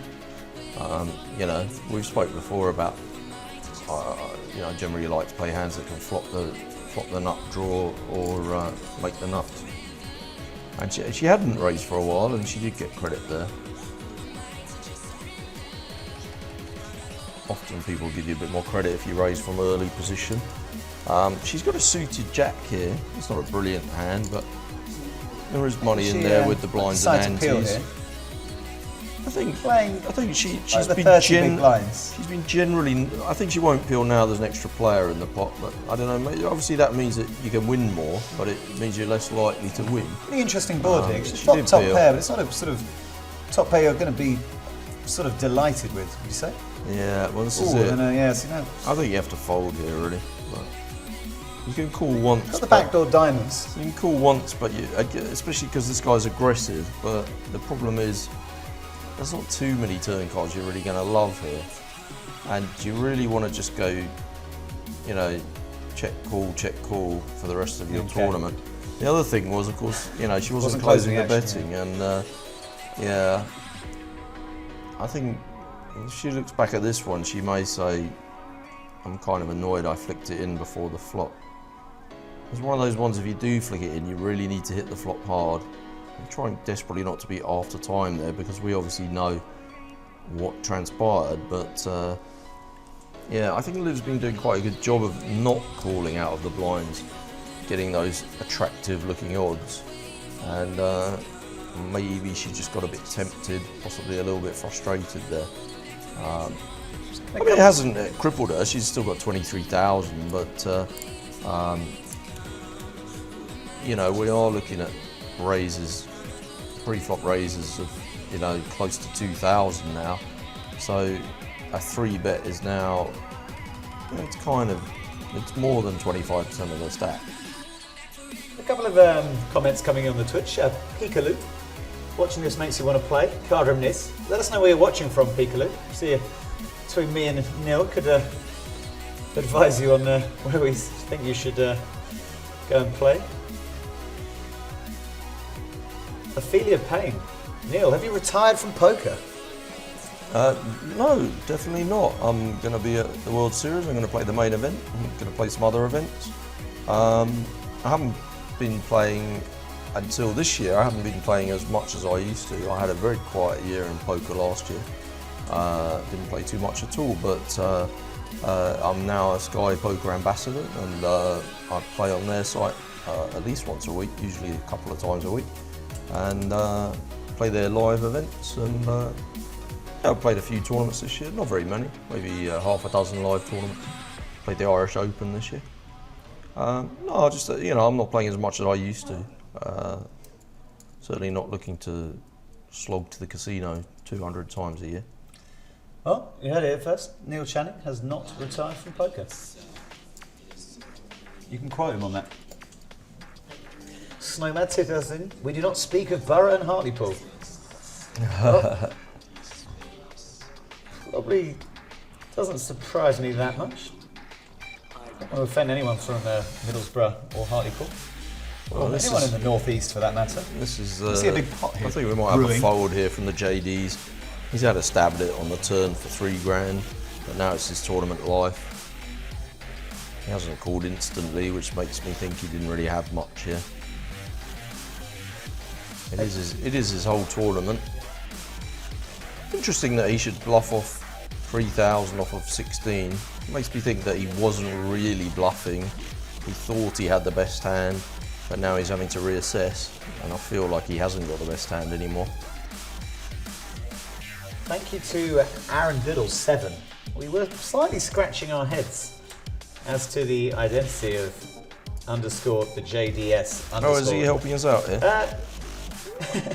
To an extent, it's told us that the largest cash for the JDs was $21,000, which might suggest that the JDs isn't one of our more sort of Well, look at that. well-known Well, the players. JD's just busted. He had the ace of spades. There was 3 spades on the board.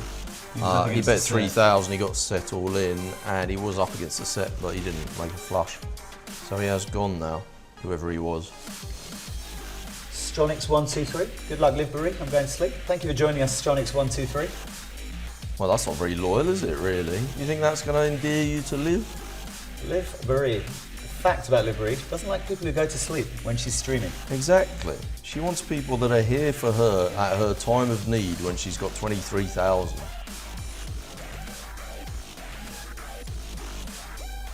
Don't you worry There about are it, things she Stronix. hates more. Don't you worry about it, Stronix. You just go to bed, deserter. What are you doing going to bed? The night is young. Just to clarify, people who go to sleep during Liv Baroni streams, They don't get they're invited. not the things she hates the most. They don't get invited the next time, that's what happens.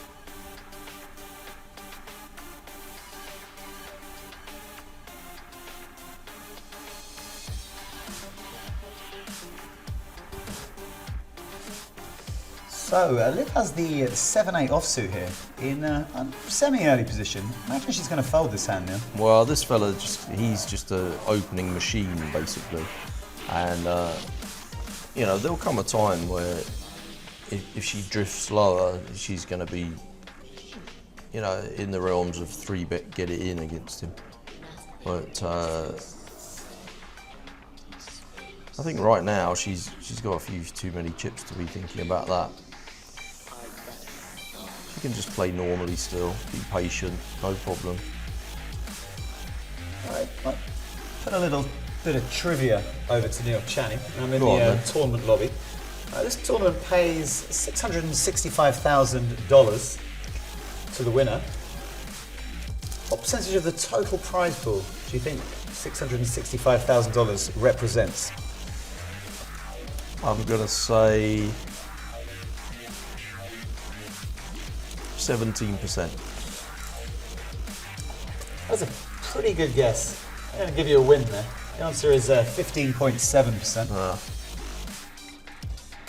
That's on the flip side. Going to give you the min cash amount, $1,779.96. What percentage of the prize pool does a min cash amount to? That's 540th place or better. Sorry, how much did you get for a min cash? $1,779.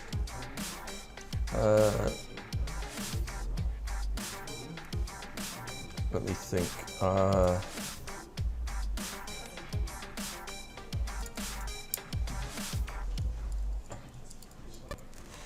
Oh God, I can't think. I'm too tired for that. 0.5%? No, it's less. Pretty close. Neil 0.3, 0.3. 0.5% was actually closer, 0.42%. Oh, okay.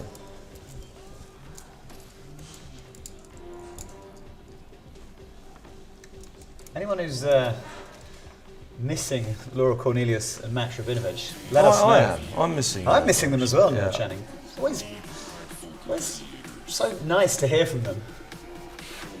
Have they given us a Lord and Channing We'll thing find for a out. while? We'll find out how much influence we hold in this studio by seeing whether our desire to hear from Laura Cornelius and Matt Rabinovich will be actioned, and how quickly that action will take place. Maybe we'll end on one more fact from Snowmad 2013. Fact: people drink more slowly when alcohol is served in straight-sided glasses than when served in glasses with curved sides. A researcher has found. I think that might be true. Well, he's preceded it with the word fact, so I'm guessing it is a fact. Well, he's kind of spoiling the game by telling us that this is a He fact. does give away his game. Yeah. And then, to be fair, he's actually only given us facts so far, so maybe he's trying to surprise us with a fiction before the end of the night. I think this is a guy who deals predominantly in facts, unlike Maxim Rabinovich. I've got a lot of things question that we can throw over. Do we want to be doing that? Yeah, I think we should do that. I think we should close Okay. the night with a lot of things question, like I a haven't- super quick one, not involving the integrity speech. I haven't come up with the answer to this one yet, but I'm going to give it some thought.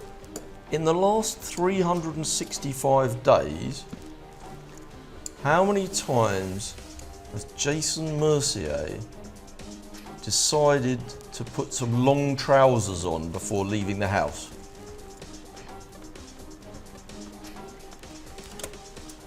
Okay, well, if time permits, we'll play one more Channing Things before the end of the night. Probably not going to go through the rules of Channing Things, just going to settle the little competition we've had running in our Do I need lounge. to repeat that one, or do we need to clarify anything about that one? As that was pretty simple question all around, wasn't it?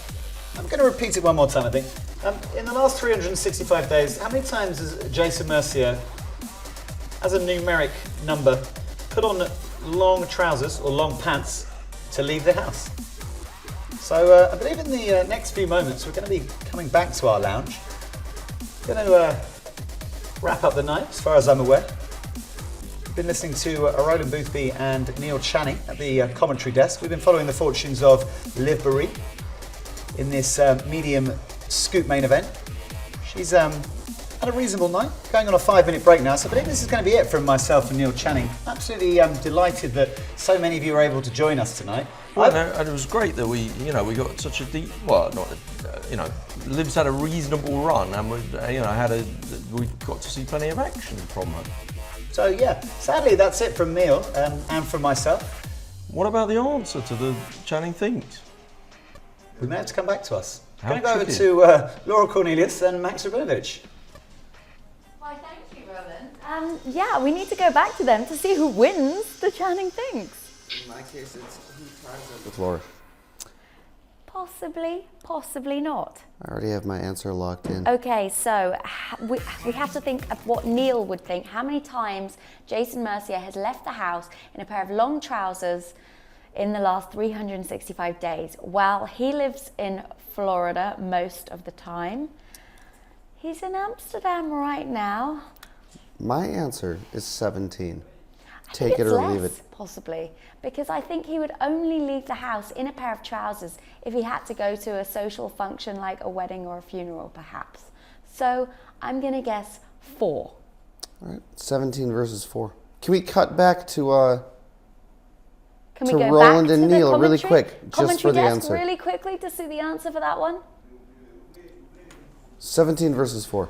Now, Jason Mercier notoriously likes to wear basketball shorts to every engagement he ever attends. Having said that, there's EPTs in Prague, other such cold weather places. London he was in for an EPT. I mean, blimey, that was raining and horrible. And he's in Amsterdam. I mean, it's not always nice there. I settled on 43. As a man of integrity, I can confirm this is the correct number. Over to you, Laura and Max. Well, this is great. Let's just end on a down point, huh? Let's get all tied up. 2-2. Okay, fair play, Max, 2-2. Right, we have to come back to this now. I need to get There my... has to be closure. There On a does. related note, I no longer think Neil Channing is an odd man. He's quite delightful. There you go. What with his good guesses and I whatnot. knew we'd end the show eventually with a little bit of friendship and That's, happiness you know- between you two. We started out as foes, and I don't think he likes me. Still, I've done a lot of trash talk, but he's probably not going to jump me in the alley afterwards, so that's good. I'll protect you, don't worry. Have you had a good night? I've had a great night. This has been a great night of Scoop, getting the inside scoop on Scoop. Indeed, kind of I exciting. see what you did there. Yeah. We have to thank you so much for watching at home as well, and for all of your interactive comments this evening on the chat box, and all the fun and competitions that we've had. It's been great, and thank you so much to Liv Baroni for letting us see her hole cards this evening, and no doubtedly we've obviously seen a bit of her game, and hopefully we can improve from seeing that as well. Thanks to the commentators, Neil, and to Roland. Thanks to Max, and we hope to see you very soon for another show. Take care. Good night.